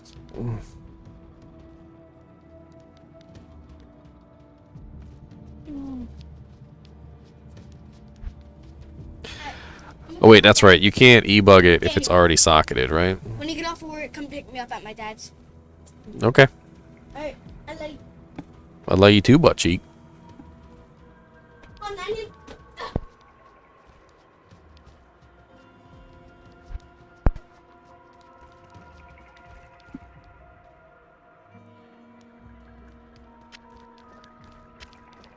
Right what? Right, left, right, left. I'm just going to drop this lore. I don't need it. I'm going to drop that. I don't need it. It's taking up too much space. Too much space.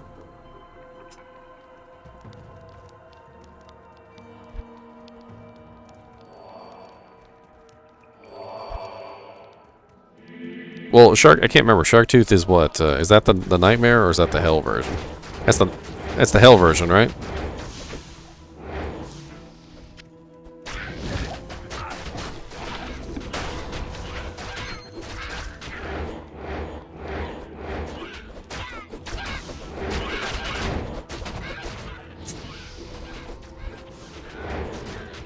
I can't remember.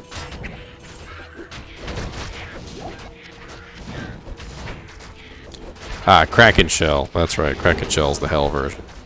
I'll drop it then. It's still worth 30k in town, but I don't really feel like carrying it back with me. I don't got the room. Well, actually, it's probably 35k because we're in hell, right? 35,000.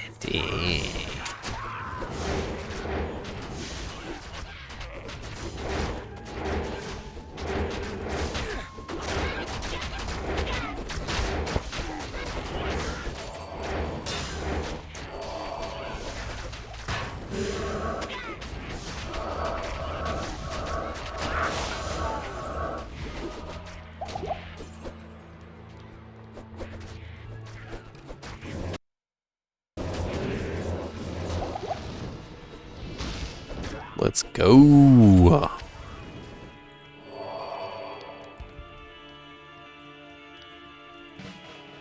Dead rogue. Dead rogue. Hey, which one of you casted curse on me?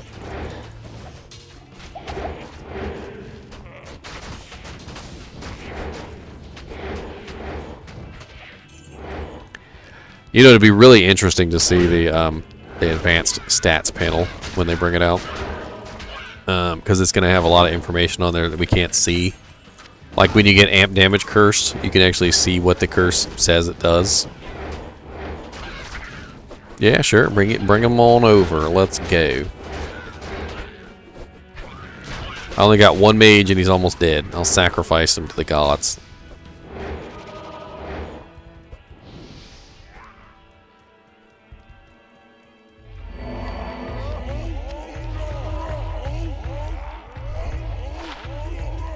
Holy crap. That's not a bad amulet to have around.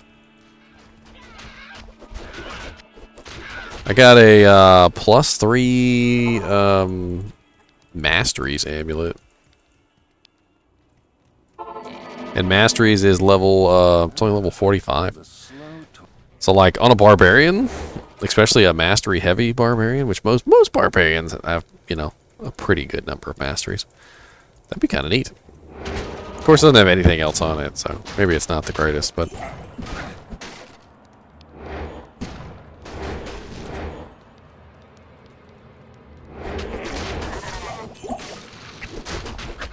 I'm trying to kick barrels here, skeleton. Move out the way.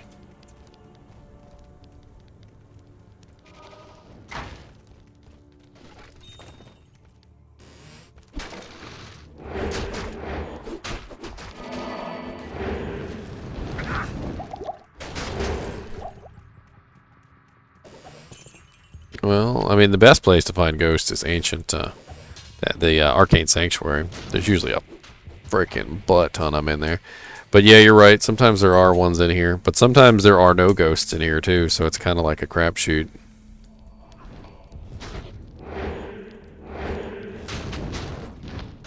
Earlier we were playing and there was freaking the barbed thorned husks in Act 5, like in the siege area, and those are pretty rare.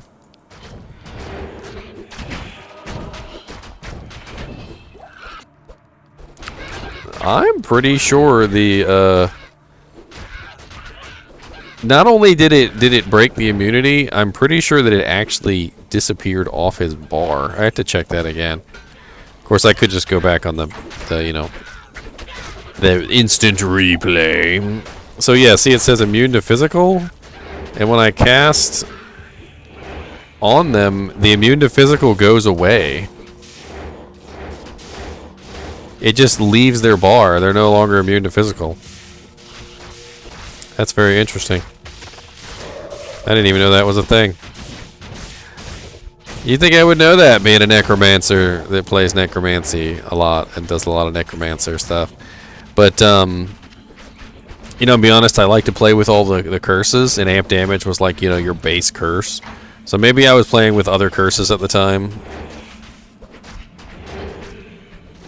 Oh yeah, I noticed that it doesn't make them like completely like vulnerable to physical, but it does make them killable, I guess, which is interesting.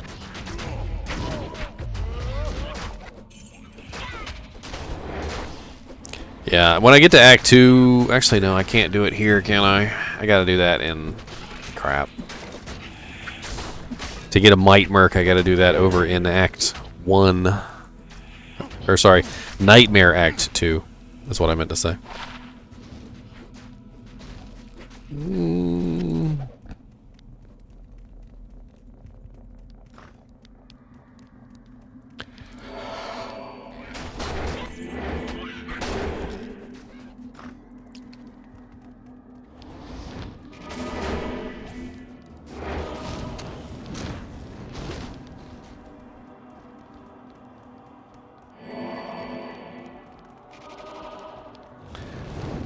I mean, a Defiance Merc wouldn't be like super awful, but I feel like the Might Merc would help me out more in the long run.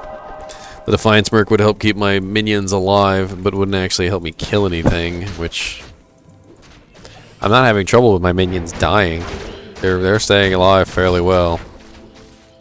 Of course, you're buffing them all up with battle orders, so there's also that.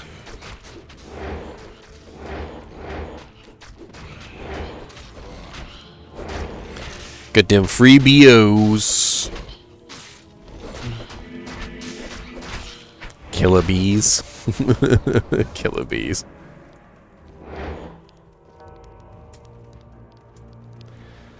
Ugh.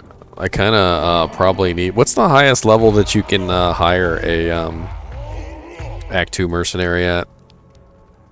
Because I might need to do that soon before I hit the point where my Act 2 mercenary is going to be garbage. Because I don't think Thorns is going to be very helpful much further into Hell. It's probably already not really doing very much.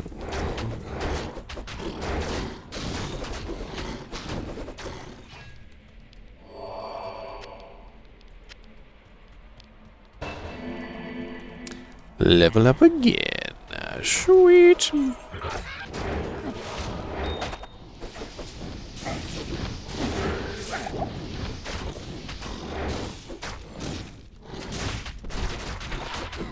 +1 necromancer skills.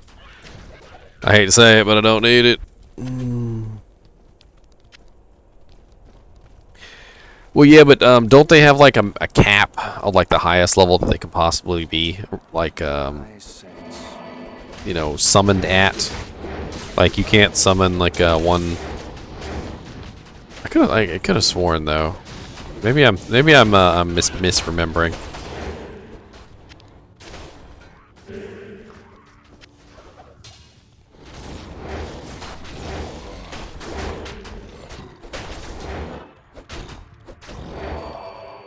Oh, you just teleporting, huh? Just teleporting around. Oh, look, it's the little pygmies. Oh, no. It's the little ratmans. Oh, they changed it?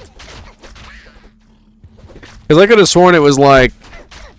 was it, you know, like the Act 1 normal ones only went up to like level 30 or something like that. And like the Act 1 Nightmare ones only went up to like level 60 or something. And then your Act, like... You know, your Hell ones went up really, really high. I can't even get in there. Let me summon some mages in there. Maybe it'll help them back off.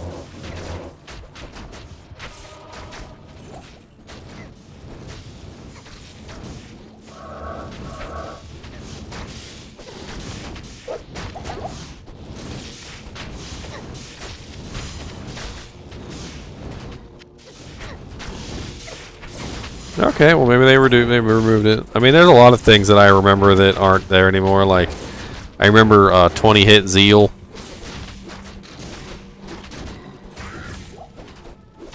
"20-hit Zeal" was a thing.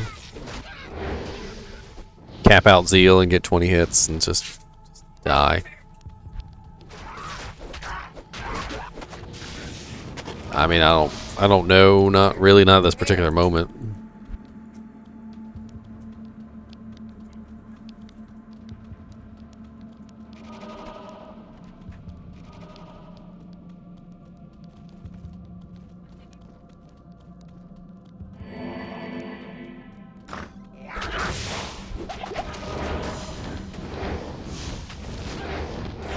It's a nice little group there.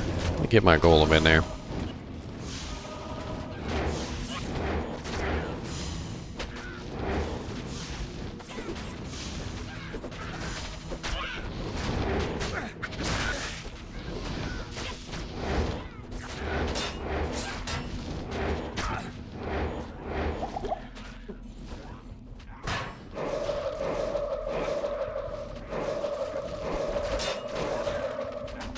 Frickin' champions with their 1,000,000 health.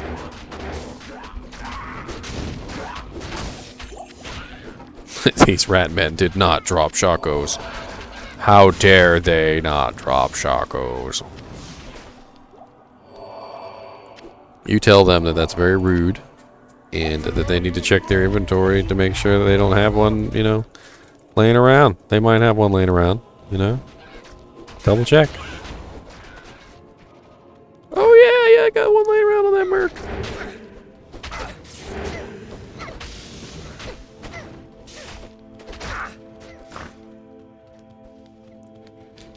Look here, rat man.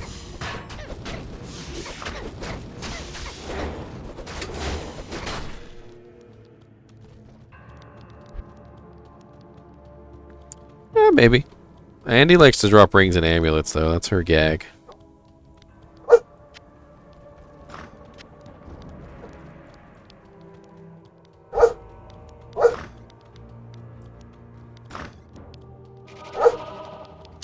I'm actually using Sabazis at the moment.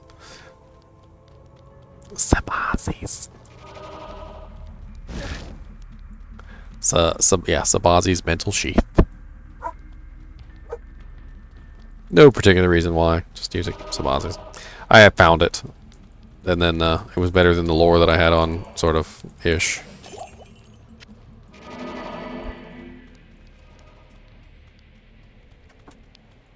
Oh, I see the stairs. Grab the waypoint real quick.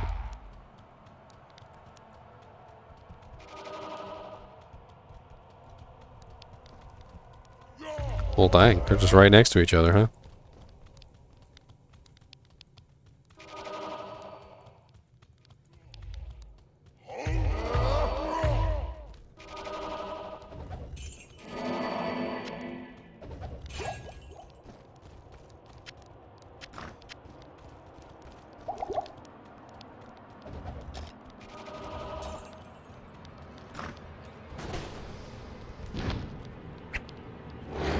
Die.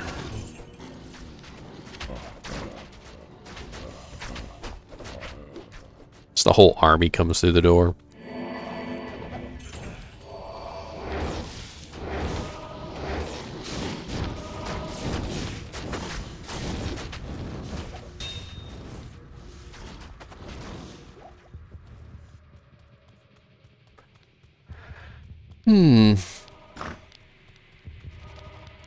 Why don't you take a BC powder, babe? Oh.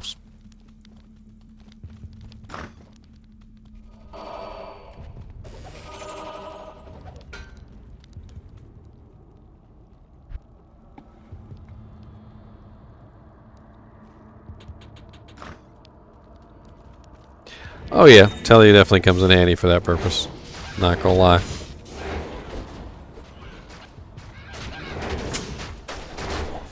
All these flawless skulls and things I don't want to pick up because I ain't got no room. That bigger stash could not come quickly. Oh no.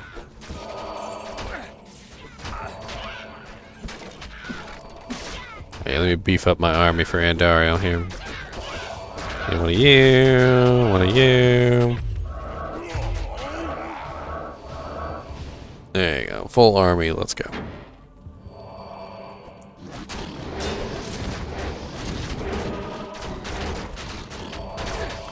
So that's interesting. Does the other curse that necromancers have, lower resistances, lower resist, would that also kill like lightning immunity and things like that?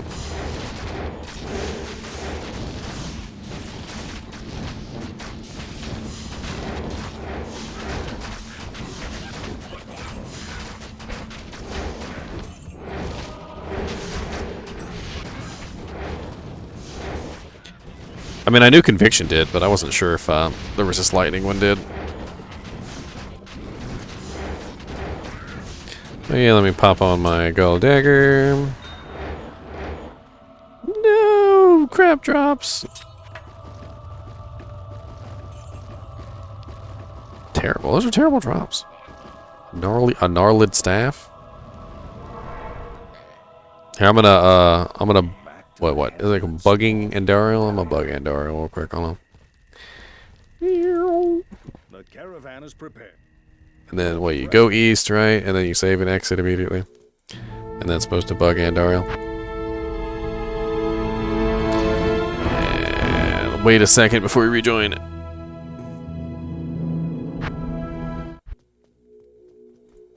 Greetings. Good day.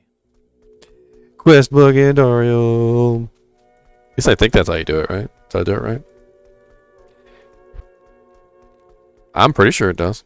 I know much. It is an honor to It definitely works in Diablo II Resurrected. I saw somebody do it, and they got freaking. They were farming Andariel, and they got 6 rares dropped from Andariel, all at once. I don't think you get 6 rares dropped from Andariel all at once without doing the bug. In case I want to go back later and farm some, you know, well, what do you call it? You know, rings and ammies. Hell, Andoriel's good for rings and ammies.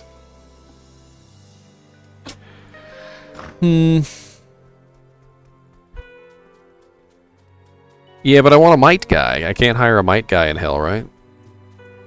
Hell is... trying to remember. Can always look it up real quick. Act 2 Merc Auras.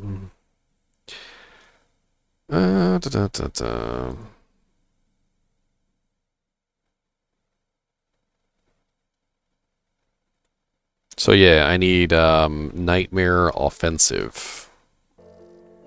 That's the one I was thinking of. Yeah, Nightmare Offensive. Let me go, because I don't want him to outlevel, like, ridiculously. Let me go do that real quick. I'm gonna go grab one.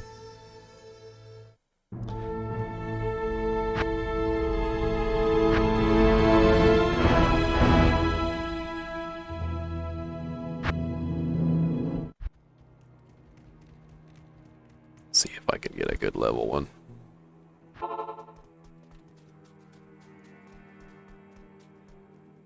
Come back this way, have you? Alright.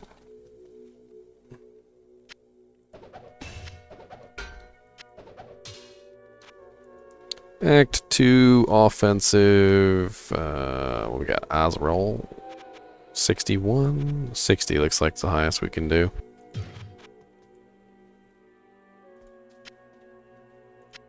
I'll put that to good use. I'll put that to good use. And Steelcast. I'll put that to good use.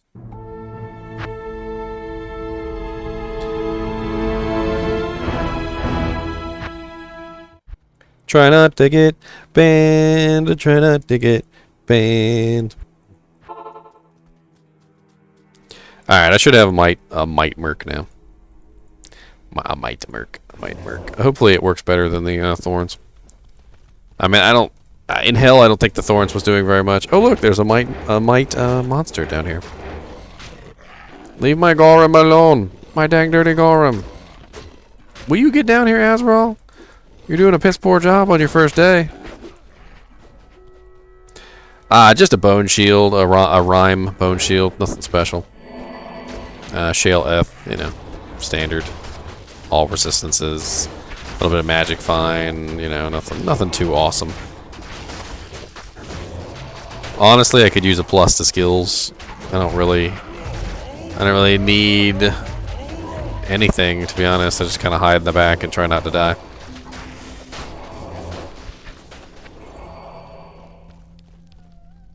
You know what I mean. Hide in the back, try not to die. I mean, Rhyme is good, but it's definitely not the shield that I would prefer to be using right now. I would prefer to have, you know, plus to skills. I would also prefer to have 2 Soges, and would prefer to have, you know, like, plus the skills on everything, with plus the skills on top of plus the skills. Because, you know, the whole point of Necromancer is plus the skills. Summoning Necromancer with plus the skills, so... that's pretty much all you need, anyway.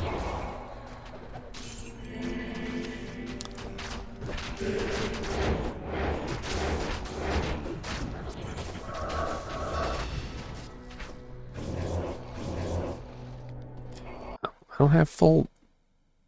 what the hell did I just do? Freaking accidentally right-clicked on something on my desktop. Started compressing it into a RAR file.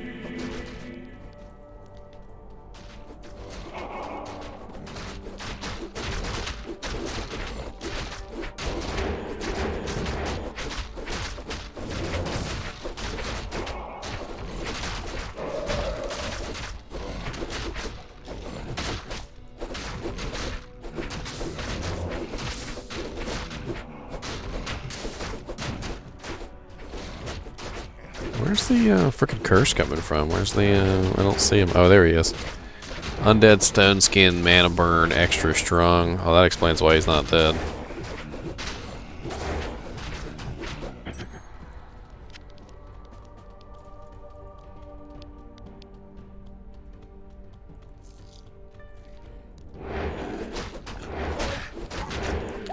Ooh, back off me, son.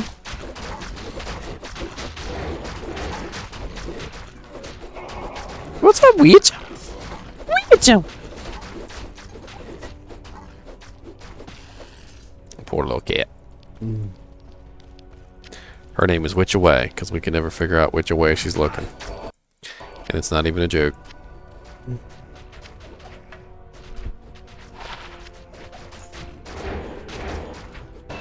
Tower Shield, Maul, War Scythe, Superior Glowing Orb of not so greatness.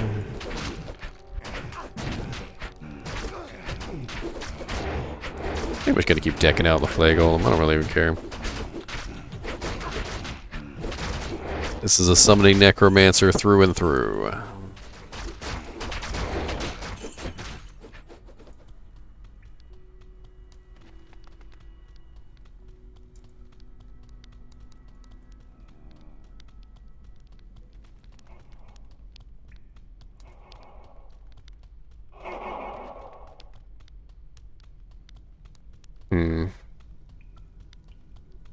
Farm cow levels for Zod runes.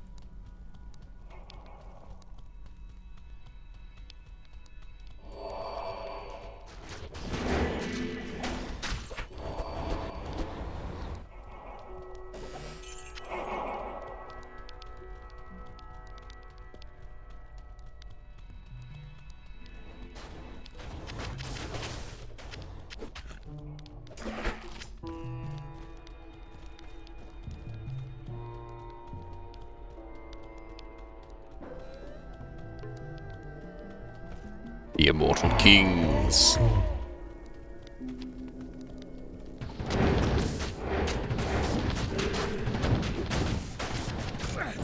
So, are you excited about them making all the special appearances for all the equipment? So, like, all the equipment in the game that has special appearances is actually going to have special appearances? Know what I mean?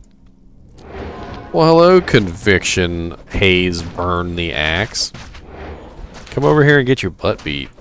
Oh, he's got a teleport too? Oh, you think you funny.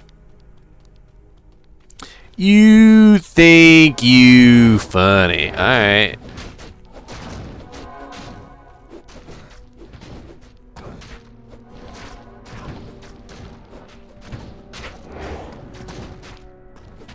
Other than auras? What do you mean?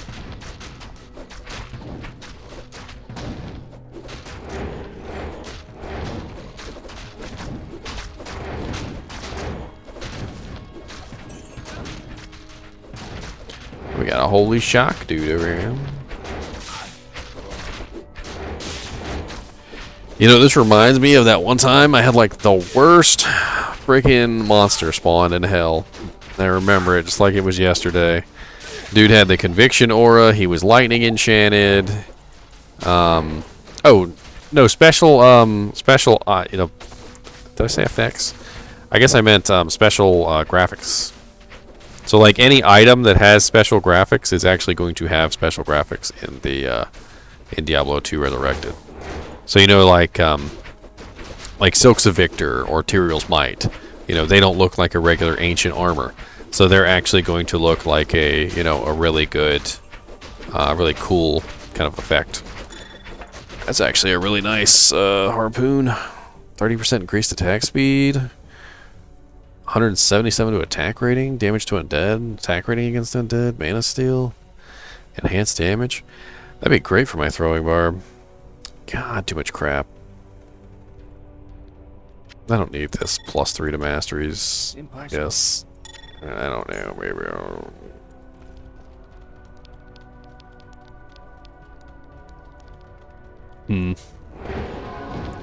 Another conviction. Conviction fire arrow, right? So what he's got. He also has teleportation.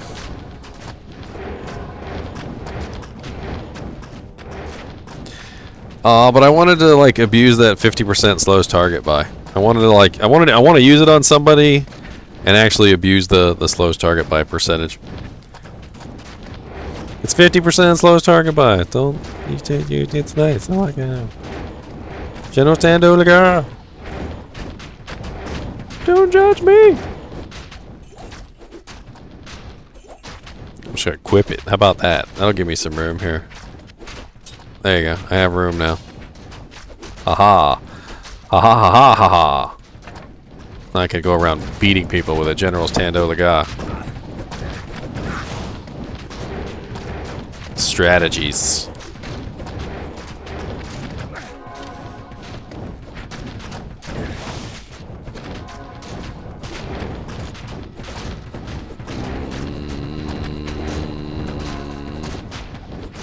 I feel like I'm doing worse now that I have might.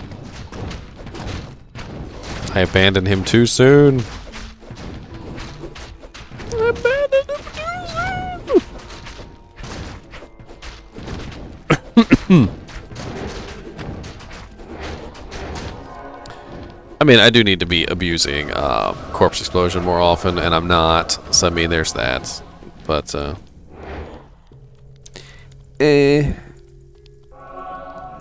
kill faster, minions. Kill faster. I'll help you with Corpse Explosion. Kill faster.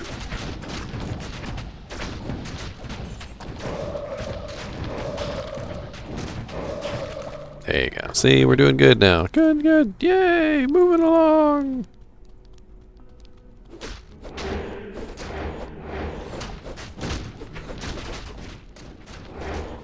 Come on, punks. Die. We ain't got time for you to be waiting around. Well, I'm level 63, he's level 61. He's catching up fast.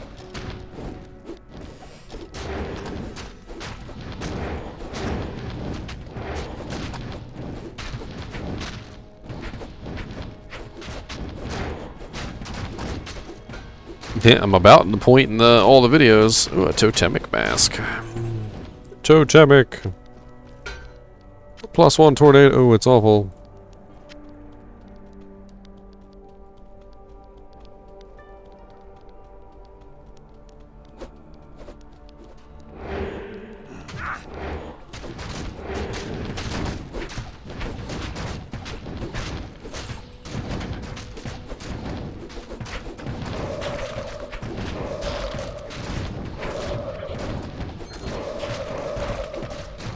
Hey, unique ring. Alright, what is it, guys and gals? Let's take bets.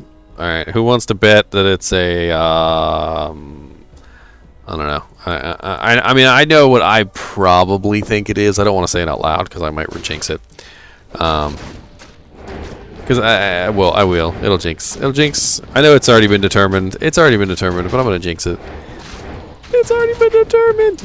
If you don't know that, by the way, items are determined at drop. They're not determined at identify. So, you know, it doesn't change. The item doesn't change, you know, depending on, you know, when you identify it or anything like that. It was determined when it dropped. Could be a Soj. It's not a Soj. It's not. It may be a Soj. I don't know. Could possibly be a Soj. There's always a possibility. There's always a hope, a glimmer, a faint glimmer, a glimmery faintness. The glimmery faintness. Do I dare identify it and find out the truth? Do I dare? Do I dare?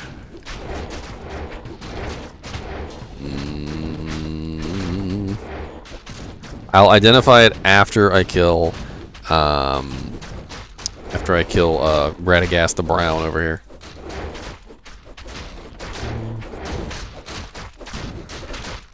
I mean, I guess they're not doing terrible. I'm not really sure.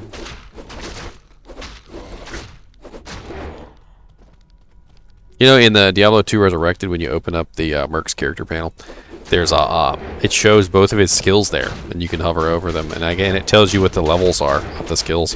I think that's really cool. It does not do that in Diablo 2, obviously.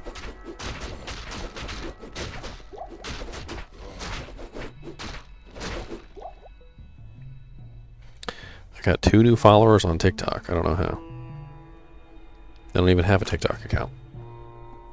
Not really. 2 people have followed you on a thing that you don't know. Grim, I got a unique ring. What is it? What is it? Take bets.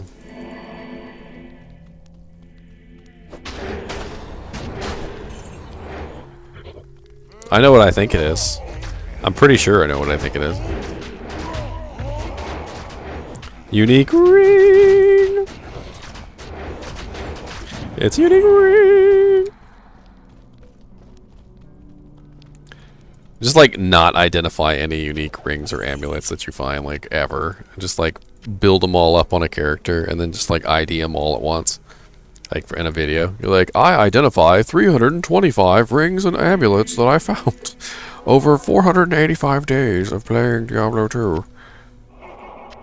Come join me as we discover what rings and amulets we obtained. Devil Maggot the Dead. I think this is the same one that I was fighting before that has teleportation, and I just didn't kill him because he kept teleporting around. You're not getting away a second time, Devil Maggot.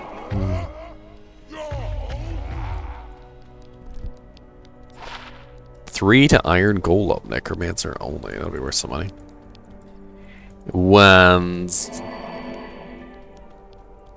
35k in the bank, bank, bank. 35k in the bank.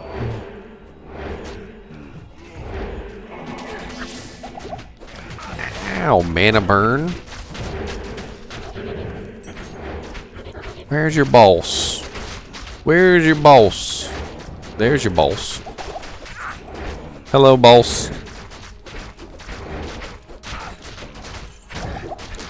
And I'm still in there, ain't I? A sparkling ball. +2 to fire mastery. That'll also be worth some money. Hang on to that. Money, money, money, money.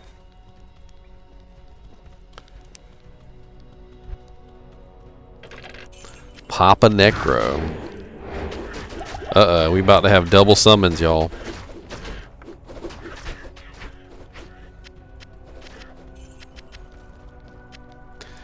Double summons, y'all. Come on down to South Park and meet some friends, man.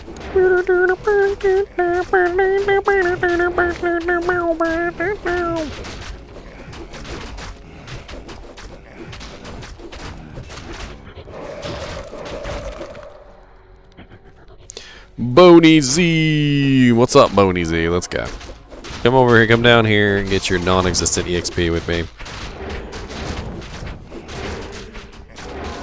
Undead or enchanted, cursed extra. I didn't mean to click on that portal.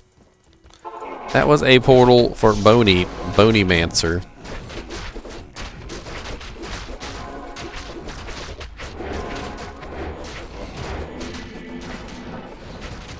I see you got your Enigma plate. Don't think I ain't noticed.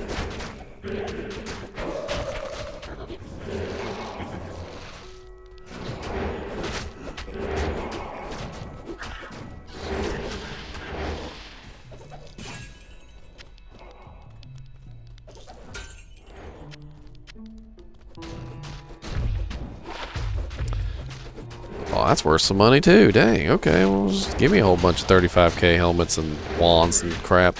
I'll take it. Ain't gonna tell me nothing.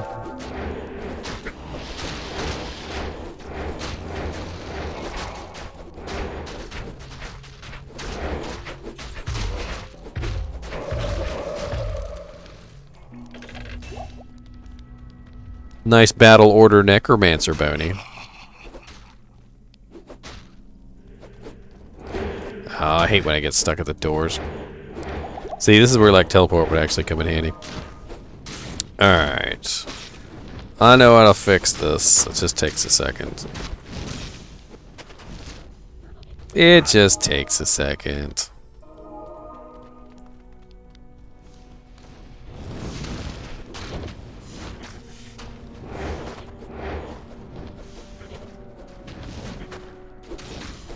Get in here, Merc. I need you in here working your spear. Not back, Jack. Slack John. Come on now.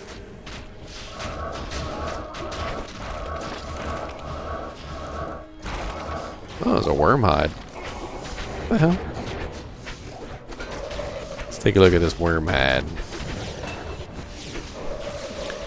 A 4-socketed worm hide. Okay.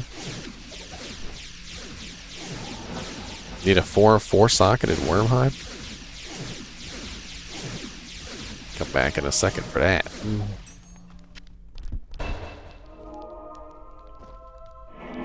I'm gonna go sell this junk in town. Junk. What a waste of undead flesh. Hello. They say Junk. Junk. Put 35k junk. Alright, we killed frickin' Radagast. Let's see what ring we got. Is it a mantled heel? Is it a Nagel ring? Is it a dwarf star? Is it a... I don't know. Ravenfrost. Ravenfrost! Yay! I actually could use the Ravenfrost, not gonna lie. You grabbed the worm hide? You grabbed it, you son of a gun, you. I don't know what 4-socket items I'd actually put in that thing though.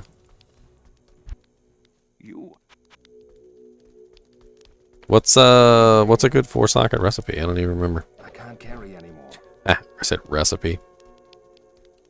Oh, that's right. You don't need the Horadric scroll because you have the Horadric cube. Already starts that part of the quest. I remember. Yeah, it's not the super amazingest. It's level 50 defense, so I mean, level 84 strength though, so it's really low. I don't know. I just saw 4 sockets and it's a worm hide. I wasn't really meh. All right, I guess I could put on one of this Ravenfrost. I mean, it'll give me cold absorb, which is better than my Nagel rings. I guess I can take off 1 Nagel ring.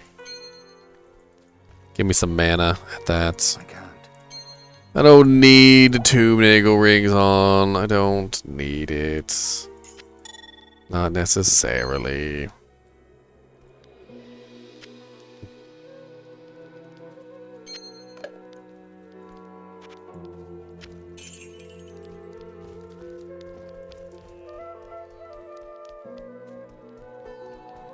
Lost City, huh?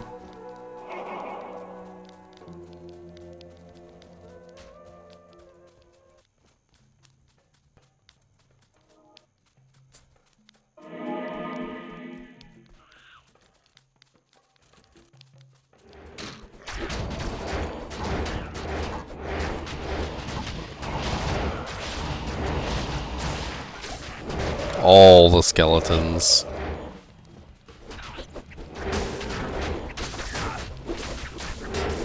So, what, 8-man skeleton necromancer crew come Diablo II Resurrected? How about that, man?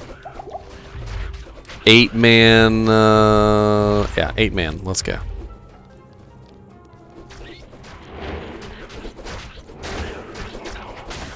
Just all summon necromancers all day long.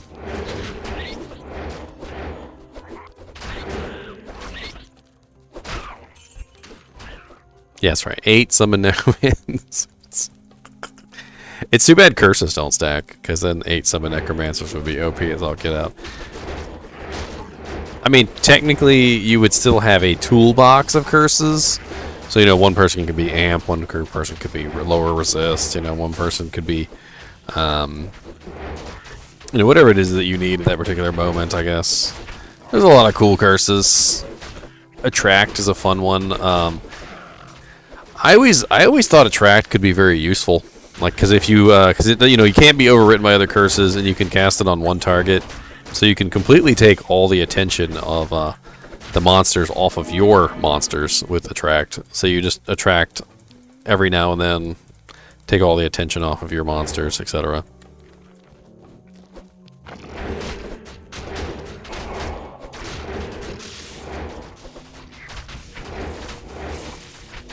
Of course the beetles are immune to lightning.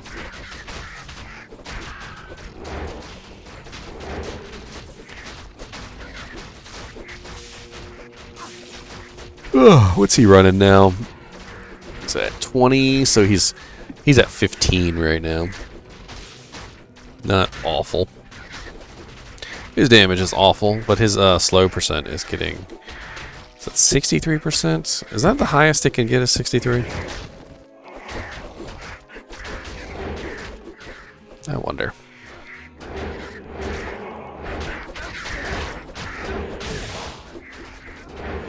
Ooh. He freaking killed my merc.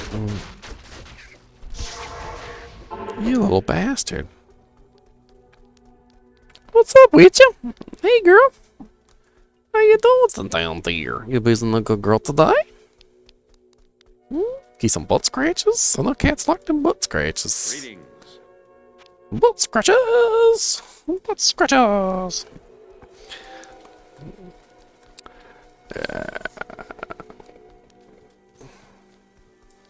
Okay, I don't know what that was about.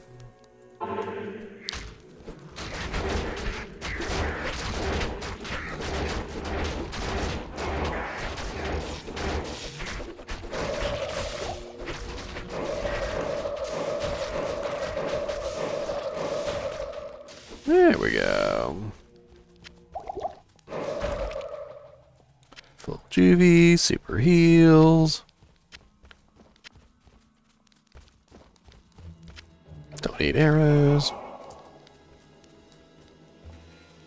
I wasn't gonna go into the maggot layer right now. I figure probably not the best idea for me. I mean, you got teleport, so you could just blaze through there if you want to.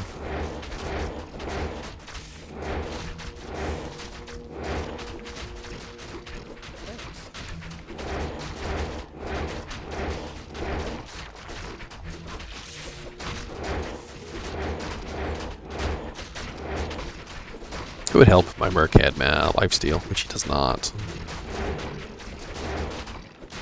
Well, in Nightmare you can get by it. It just takes a little while. It's just, I don't know, in Hell, I wasn't really sure I'd be able to get by it or not. Probably gonna take a while. Thanks. And down he goes again. Ooh, some trellis timer.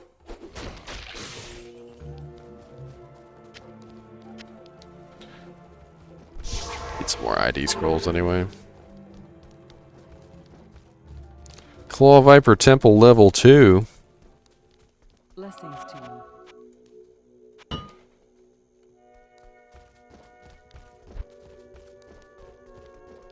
I've heard that. Allow me to advise you. Allow me to advise you. Oh, that's kind of awful. Still good. Still good money though.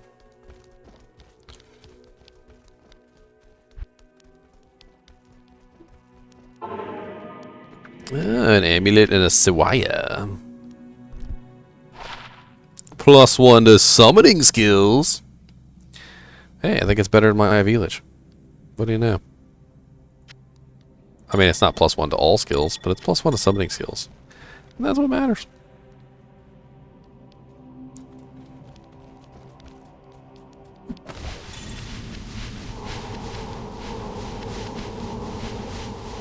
Because I am a summoned necromancer.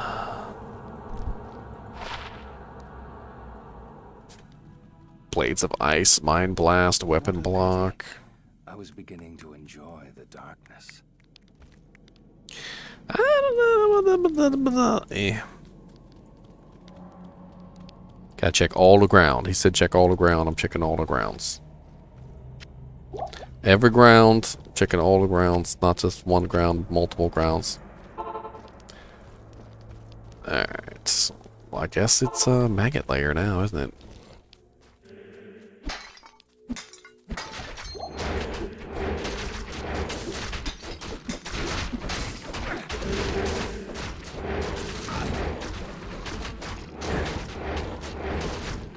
Oh, interesting. I've lost quite a few skeletons and I didn't even notice. I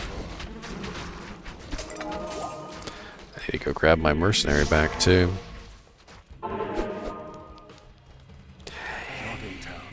Power leveling me. Without the amazing battle orders, I am but a weak and pathetic necromancer. So weak and pathetic. I should probably take a second and actually transmute some of these runes. Give myself some space. It would probably be helpful. Alright, let's see what I can do. Tal. Tal. I mean, granted, Tal is a useful rune, but I have too many of them on me at this particular moment. Too many of them on me at this particular moment.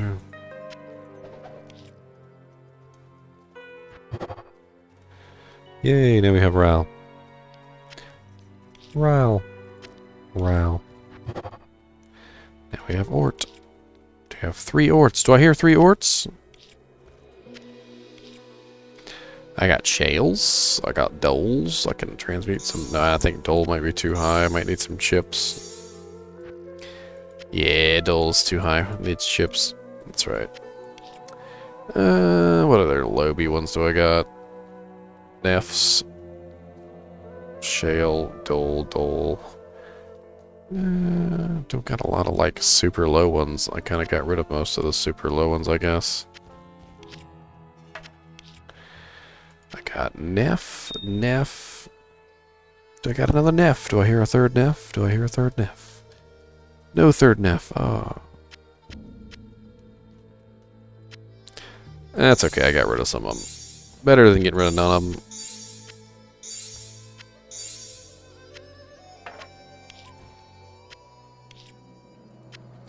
Freed up a little bit of room. Alright, let's go find this maggot lair. The maggot lair. The lair of maggots. Oh, I forgot to get my merc.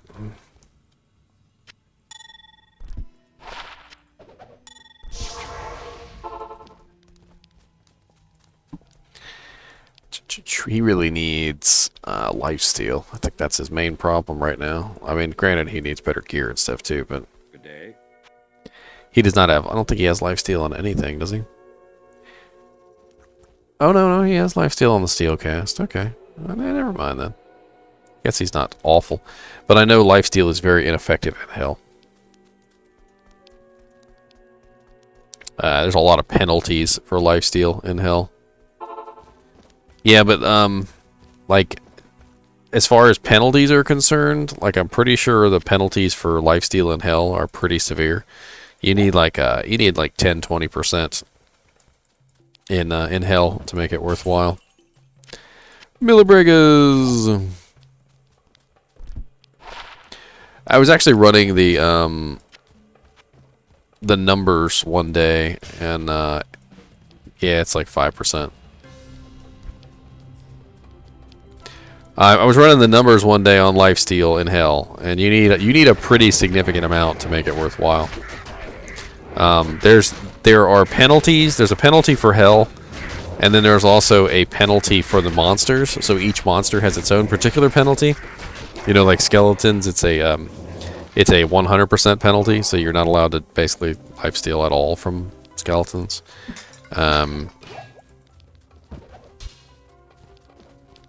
Yeah, it's pretty bad. It's even worse than that. Like it's because each monster has its own resistance to lifesteal as well. So it gets cut. It gets cut once for hell, and it gets cut again for every single monster. Some monsters have like 75% lifesteal resistance. It really depends on what you're fighting. But yeah, in hell already, you're down to like basically nothing.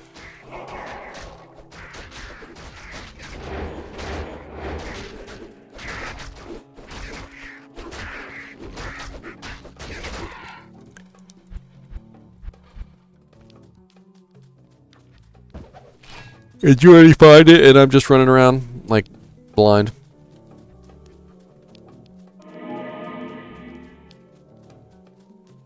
Look at you got prayer, you got meditation.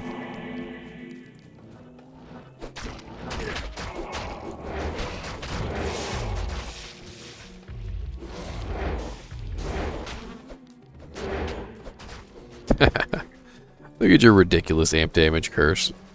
Takes up the whole screen. What do you got, like plus 18,000 to curses? Mine's like... bloop.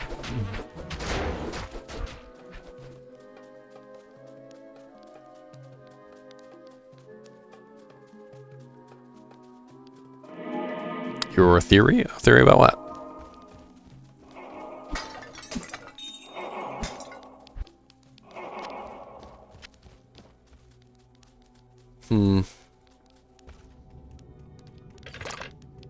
Well, I mean, it is a percentage. But wouldn't it be a percentage of the monster's life? Or actually, I always thought it was a percentage of the damage that you dealt, not a percentage of life. I mean, that was my theory, was that it was a percentage of the damage that you outputted. So if you did 100 damage, you stole 5% of 100. But the problem is that you don't always deal 100 damage, because there's resistances involved. And then on top of that, your targets have their own individual immunities. Percent of your life. That's actually kind of not as good, though, because you can deal a lot more damage than you have life.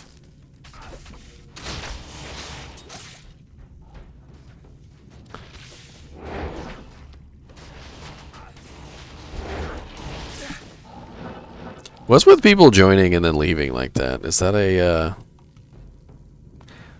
is it like a bot thing? Just join games for no reason and then leave? I see that a lot nowadays. Join, don't say anything, leave. Join, don't say anything, leave.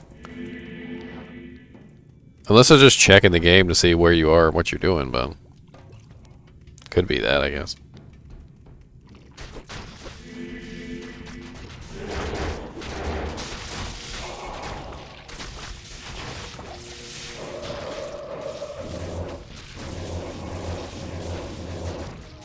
And playing with another bone necromancer is a trip. I can't tell when my skeletons are down, because all your skeletons look like my skeletons.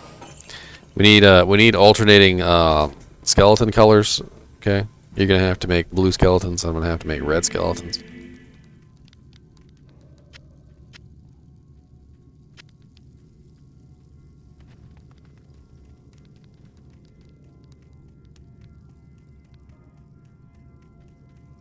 You like the Power Rangers?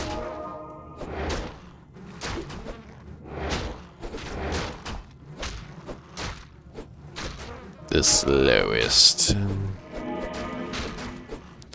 I can get one of them dead, though, it goes pretty quick with Corpse Explosion. One of the beautiful things about Corpse Explosion is it's good in close quarters. So you just, as soon as you can get one dead, you pretty much just murder them all. You just got to get that first one dead, and you're alright. Ow, I didn't know I was in front. That's a little rude. Dang, they just wailing on that skeleton. Y'all leave him alone. Yeah, he did.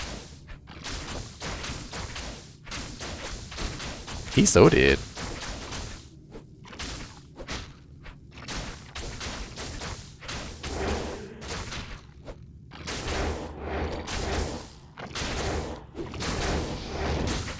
Yeah, you coming to help me out? I was just waiting for the first one to die. I mean, I was gonna get there eventually. One of these years, okay?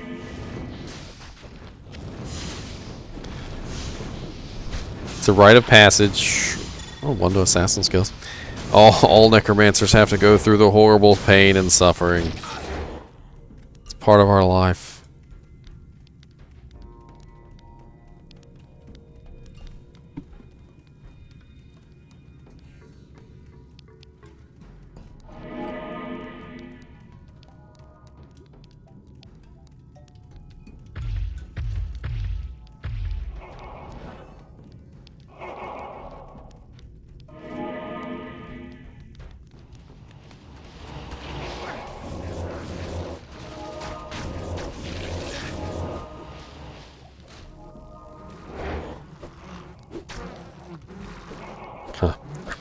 Well, that's really interesting.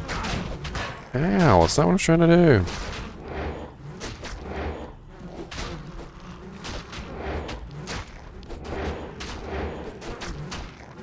And then it's not physical immune anymore. That's interesting. Huh. Well, that was a quick maggot layer.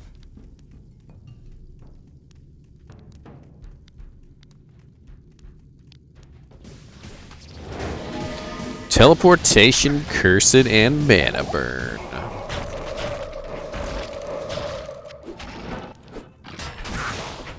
Jersey food.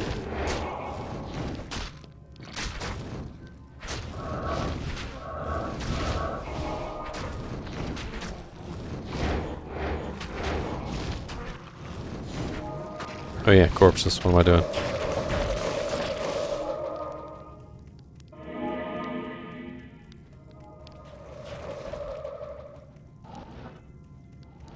His corpse explosion is probably so much higher than mine.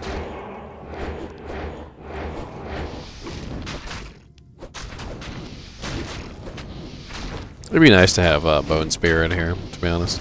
Didn't I have Bone Spear? And I got Bone Spirit on this thing. It's not going to be a very extremely helpful.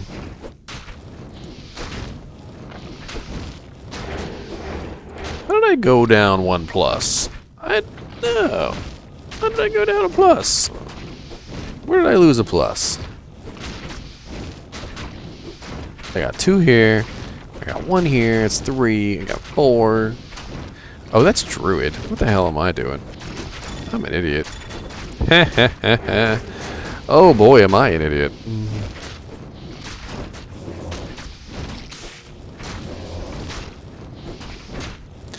I thought it was summoning skills Necromancer. It was summoning skills Druid. I was not paying attention at all. And I accidentally made a mage. No, see, it's summon Druid. I wasn't even paying attention. It's Druid, not Necromancer. Yeah. Yeah. Hold on, I almost got it. Oh no. My God. I almost had it. It was my guy got it. Grim Scythe. Terrible.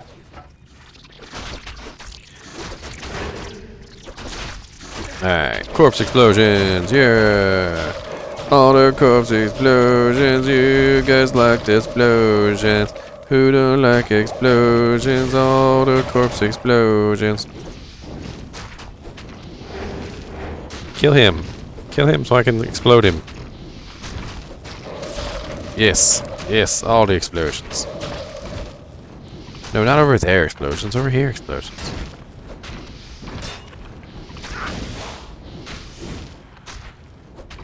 Where'd he go? He's probably over here, already found the thing, probably killed the guy, got the staff, moved on with his life, had children, you know, just in general, you know, the works.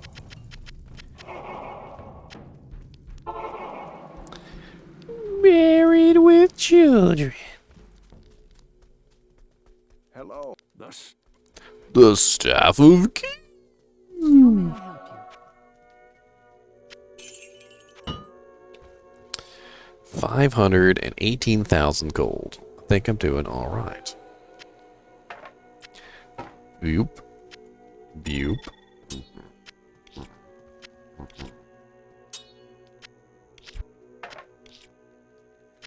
I like taking the scenic route. Who doesn't?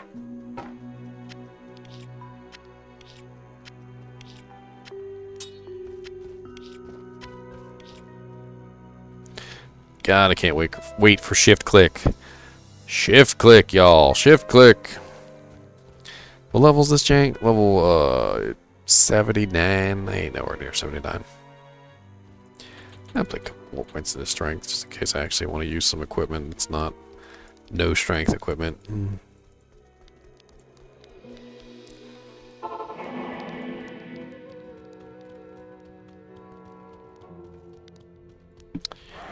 Alright.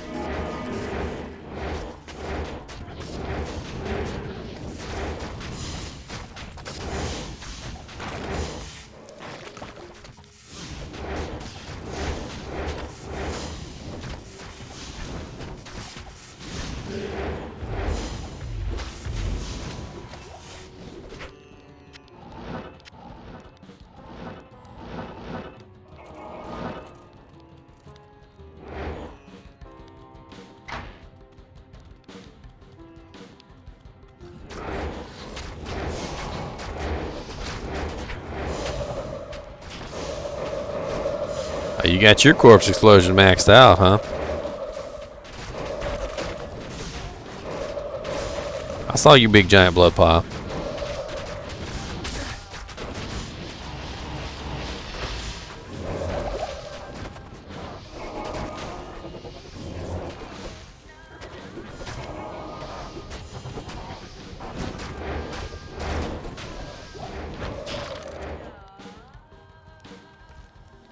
Blowing up all my corpses. I can't make any skeletons. Rude.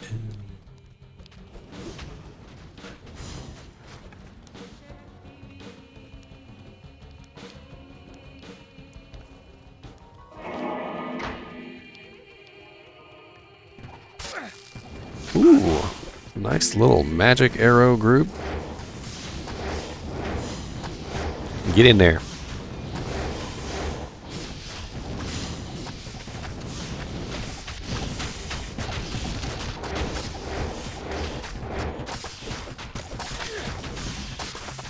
Freaking group of mages with the magic. I mean, skeleton archers with the magic arrow and the fanaticism. I just walked around the corner into a wall of magic arrows. That's that. Hello, buddy.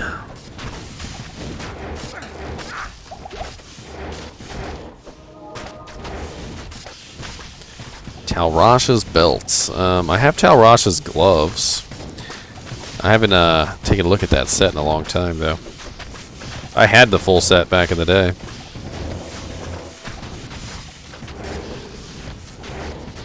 Turned you into a ghoul. I remember that. It was really cool. I mean, it's probably better than my gold wrap, which is, you know, I'm pretty much just using for Magic Find.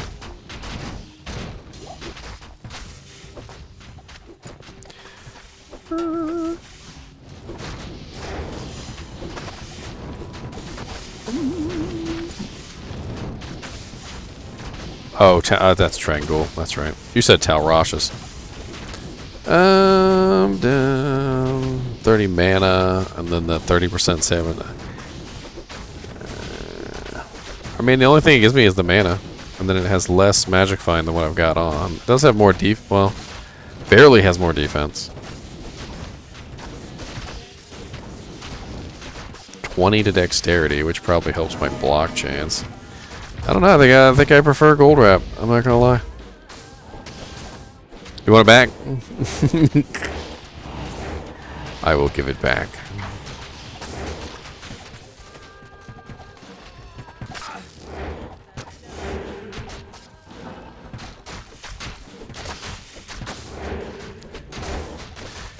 Come here, Gorebelly. Oh, we got some champions over here. Okay.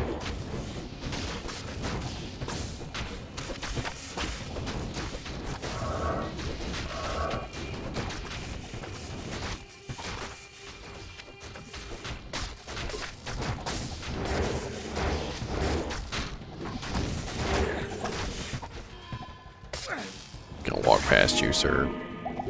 You and your little monsters.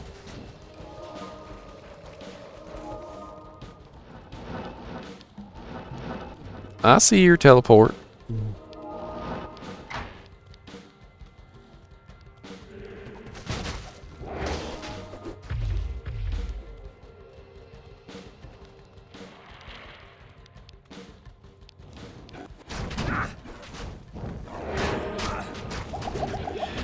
Woo! Alright, freaking extra fast.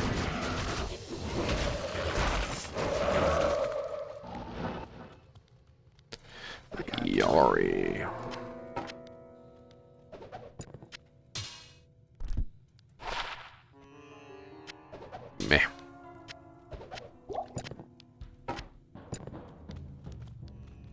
So grab some of these potions while I'm at it. I am overburdened.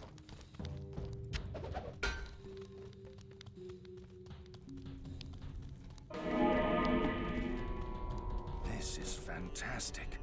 I wish I had time to study this bizarre dimension. This bizarre dimension. Oh, Boney, we're using the map hack. Why are you using the map hack, Boney?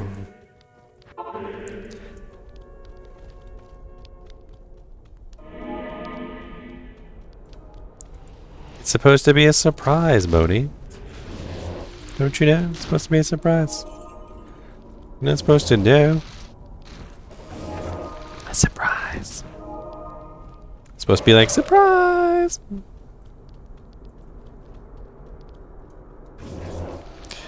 I always hated using the Necromancer in here, too. I mean, the Bone Necromancer was fine, but I usually do pretty fine in here. But not the Summon Necromancer. Everyone bottlenecks up on the stairs.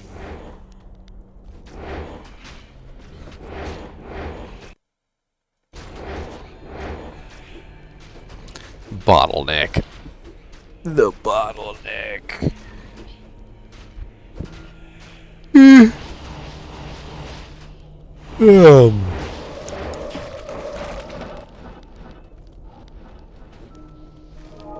It's a trick on the platform? What do you mean? There's some telltale sign on the platform that tells you which way to go? Because if that's the case, I never knew that. You'll have to show me.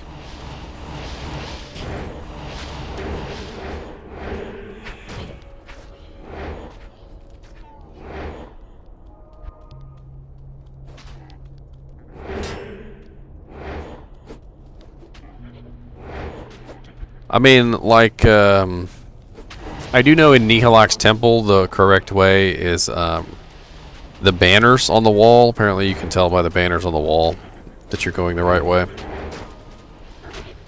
I mean, I always kind of assumed that there was a method of telling where the summoner was, but I guess I never really figured it out.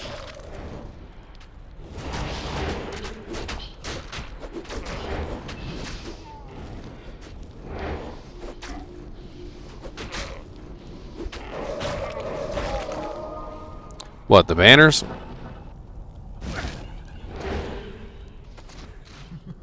Oh, frickin' summoner's gonna kill me.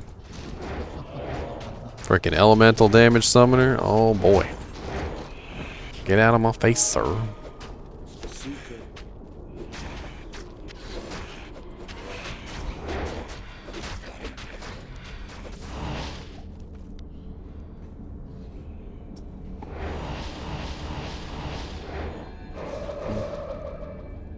What do you mean?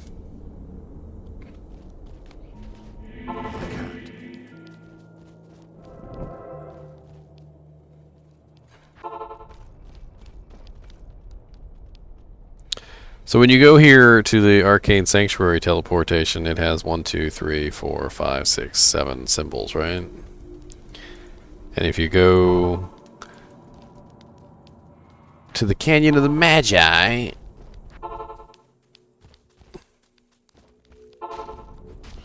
yeah, you have the symbols here. So the circle is missing. Impossible. So what you're saying is that when you go to Arcane Sanctuary, the circle is no, the circle's there. I don't get it. Which one is missing? The circle's not missing. And the circle's the correct tomb.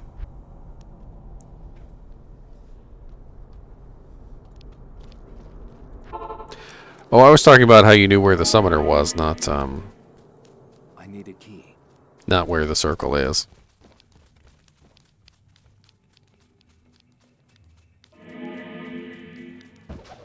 I was looking at the symbols on the portals. The waypoints.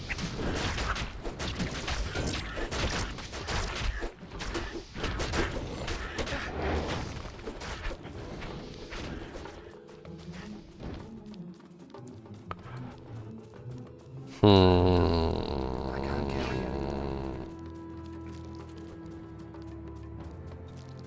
Squishing scorpions.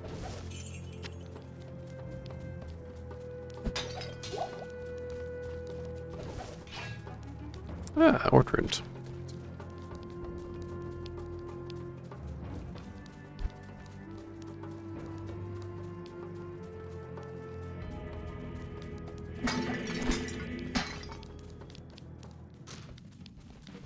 I am overburdened. Zombie.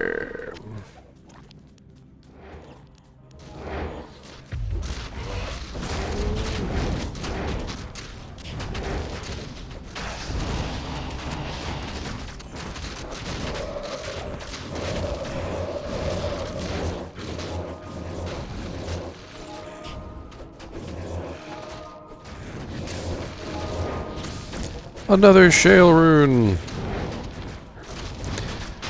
I'll put 4 shales in something. Shale, shale, shale, shale.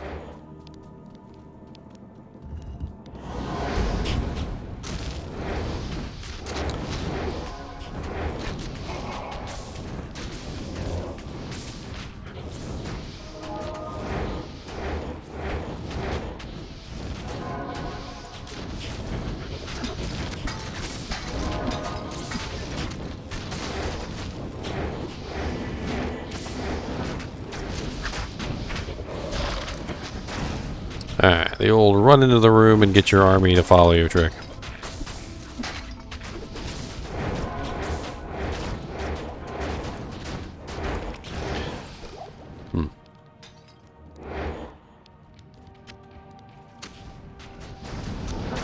Oh, hello there.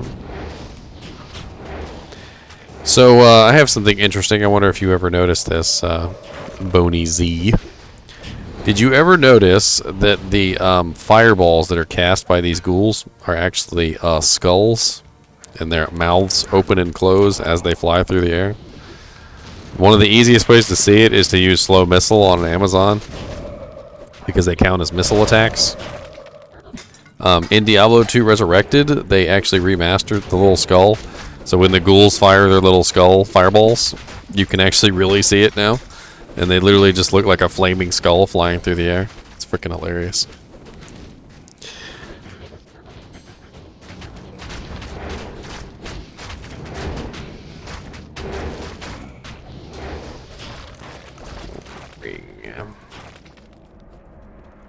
Come here, Gorebelly.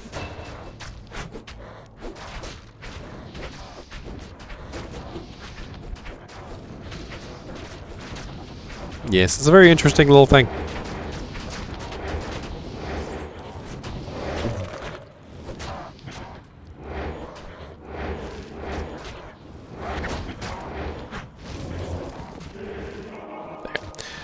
Level 22 Clay Golem. Dang, he's sitting at 64% slowest target time. Love it.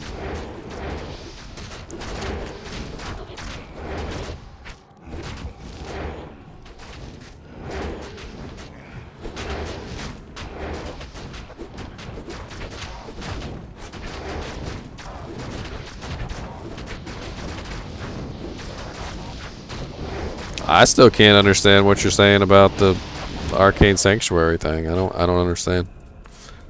Maybe you could explain it to me in a way. It's a very simple term. It's that my small brain can understand. I don't quite get it. There's 7 symbols on the teleports. There's 7 symbols on the the Canyon of the Magi waypoint. But I guess what I'm trying to figure out is how you know which one is the which way is the correct way for the sorceress, the sorcerer, the summoner. Sorry, summoner. I mean, he's maybe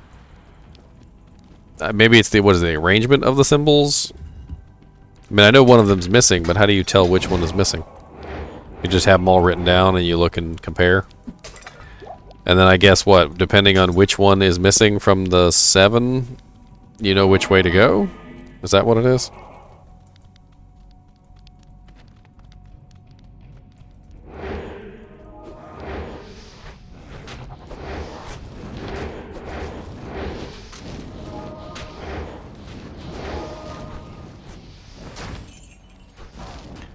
mean, you said you had them written down on your monitor, so I'm assuming that's so you can compare.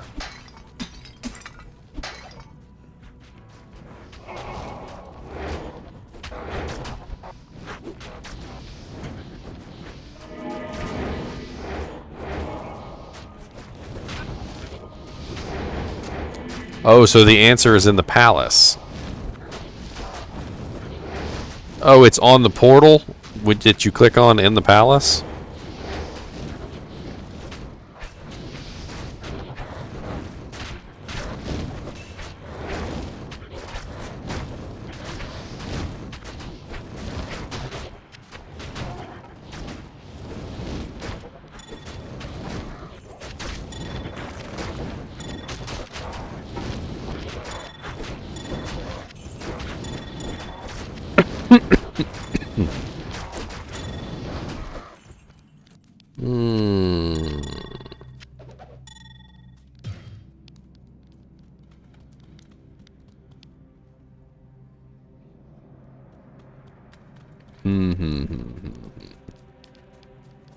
I still don't quite get it, but I'll look it up later.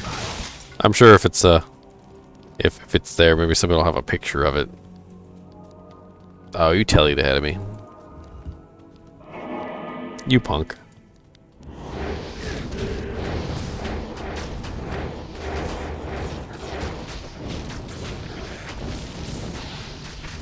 Immune to lightning, immune to poison, fire enchanted, lightning enchanted, and stone skin. It was always amusing to me, the modifiers that the monsters would get, because I always felt like... Oh yeah, and then the 6 symbols will tell you what the tomb is. I always know that. That's not really what I was wondering. I was wondering how you knew where the summoner was, not how you knew where the tomb was.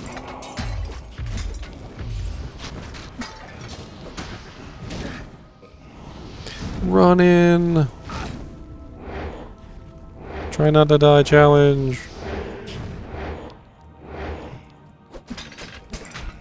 Kick all your orange. I mean, yeah, Boney Z, but you teleported straight to him, which, yeah, I guess you just got lucky, but... Lucky.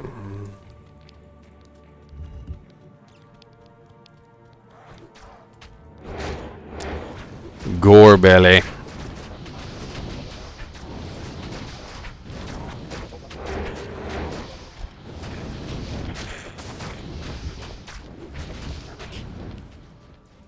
Zooming ahead. Just zooming ahead.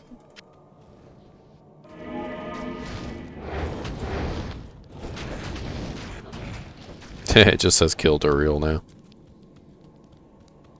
Because you touched the orifice. You know you're not supposed to touch random orifices, right, Bodhi? You're not supposed to, you don't just rub on random orifices. That's how you get STDs.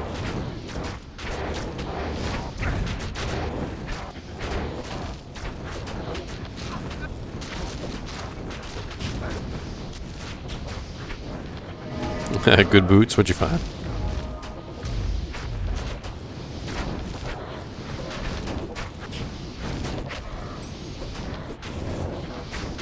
Dang it, I accidentally summoned an egg mage. I don't even want a mage.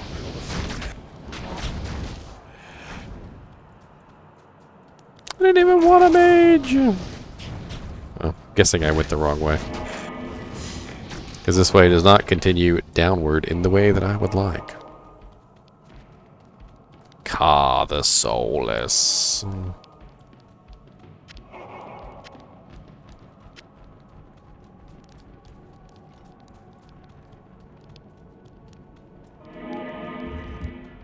I mean, I'm pretty sure I can kill Duriel. I only have negative 20 cold resist. I think I'll be alright. I just gotta stay away from him, right? Right?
Pretty sure the orifice is down here.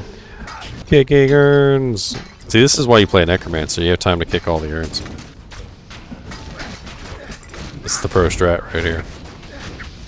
I will kick all your urns. All your urns belong to me.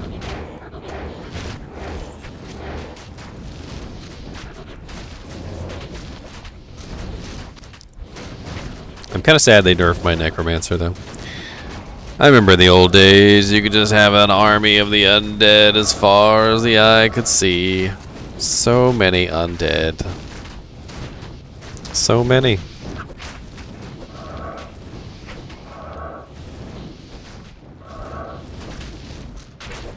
So very many. I mean, you could have like 22 freaking dropped poop. You could have like freaking 22 skeletons, 22 mages, like 22 revives. Your you know, obviously your golem, your mercenary. I always thought the best place to hit for runes was Travancore. Isn't that like the like undisputed best place? Pretty much just go to Travancore and just like kick, you know, kick boxes, kick, you know, open chests, basically run, you know, and do all the little baskets and everything. Go into the little, yeah, I didn't know he was in here either. Go into the like the little what are they called? Like the disused reliquaries and all those little things, and there's usually like a ton of little chests and stuff to kick in there, and those usually have pretty good rune drops as well, from what I understand. Like pretty much every single one of those. It has to do with the level. I think the level of those areas is very high, especially the like the disused reliquaries and whatnot.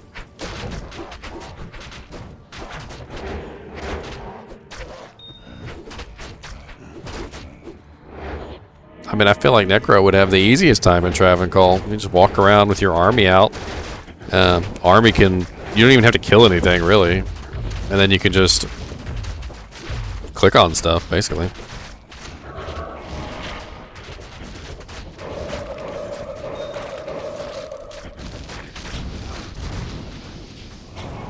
Oh, here I was, thought I was getting close to the orifice. The orifice. Probably this way, right? The orifice. Whoa, hello there, buddies. Army, come forth. Come forth, army. Come forth. Sally forth. Hey, so you probably know this, Mr. Big Shot Necromancer. What's the point on Corpse Explosion where it starts to have diminishing returns on the radius? Like, cause I don't plan on maxing it out. I want to do other things besides maxing out Corpse Explosion. While Corpse Explosion is amazing, I don't really want to max it.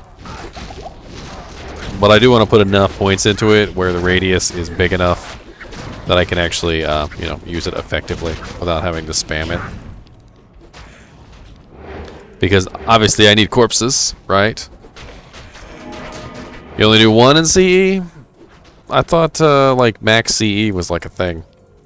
Because, you know, it has such a huge radius when it gets to max. Like, doesn't it have like a freaking like 15-yard radius at max or some crazy thing like that?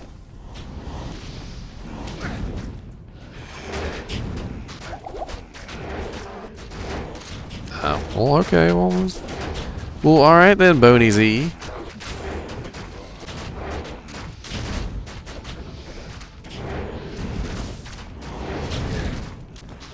I ain't got plus million to all skills. I only got plus 5.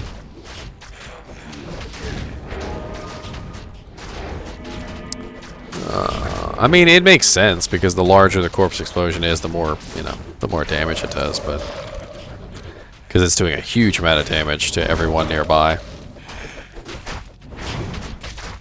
Alright. Let me see how I do against Duriel. I don't know how I'm gonna do. I kind of want to see like where I am at in my poopy gear here with this freaking massive holy freeze. This is probably gonna murder me. Oh yeah, let me get some revives while I'm at it. Might as well.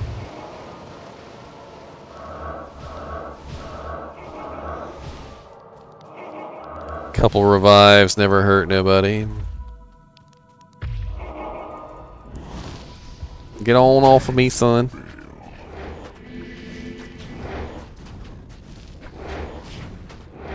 Ain't got no corpses here, so corpse explosion is useless anyway.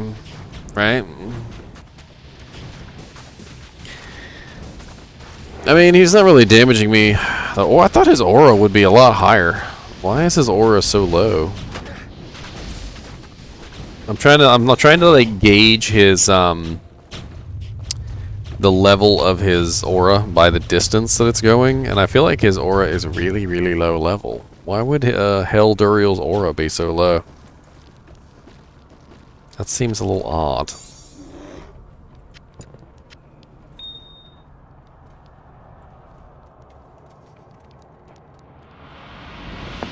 Like, if I had to guess, his aura was less than 10 meters. Yeah, his Holy Freeze aura. Holy Freeze aura goes up with levels. The radius goes up. I know because I've maxed it before. Faith is. This is. Let me go check real quick because I'm interested in that.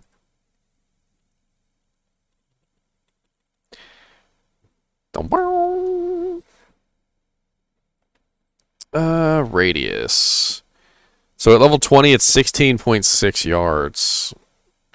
Like, I felt like if I'm trying to gauge how far his was, it was probably like 9, maybe 10 yards. Which means his Holy Freeze aura is only like level 9. Which seems rather low for a Hell Duriel. I thought Hell Duriel would have had a lot higher level Holy Freeze than that. I wonder if there's somewhere where it lists what level skill he has. It'd be interesting to find out real quick.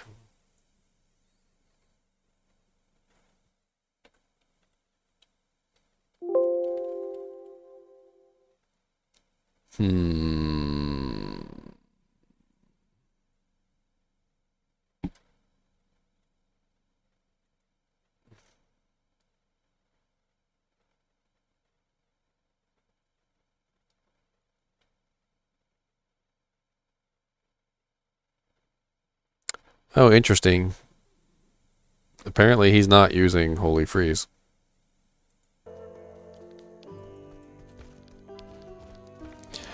Actually, I think I'm gonna hop off.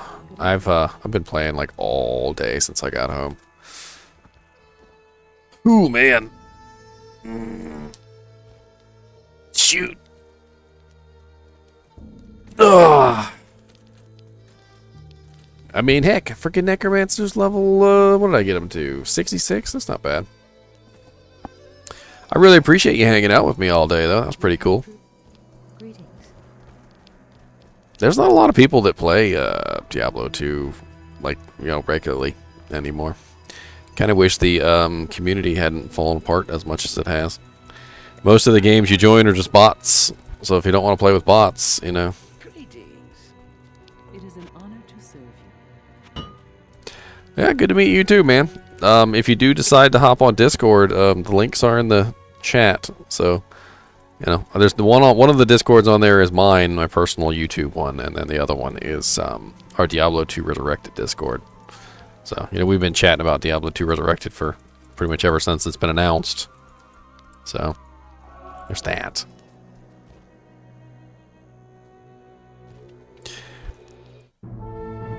Alright, I'll see you later.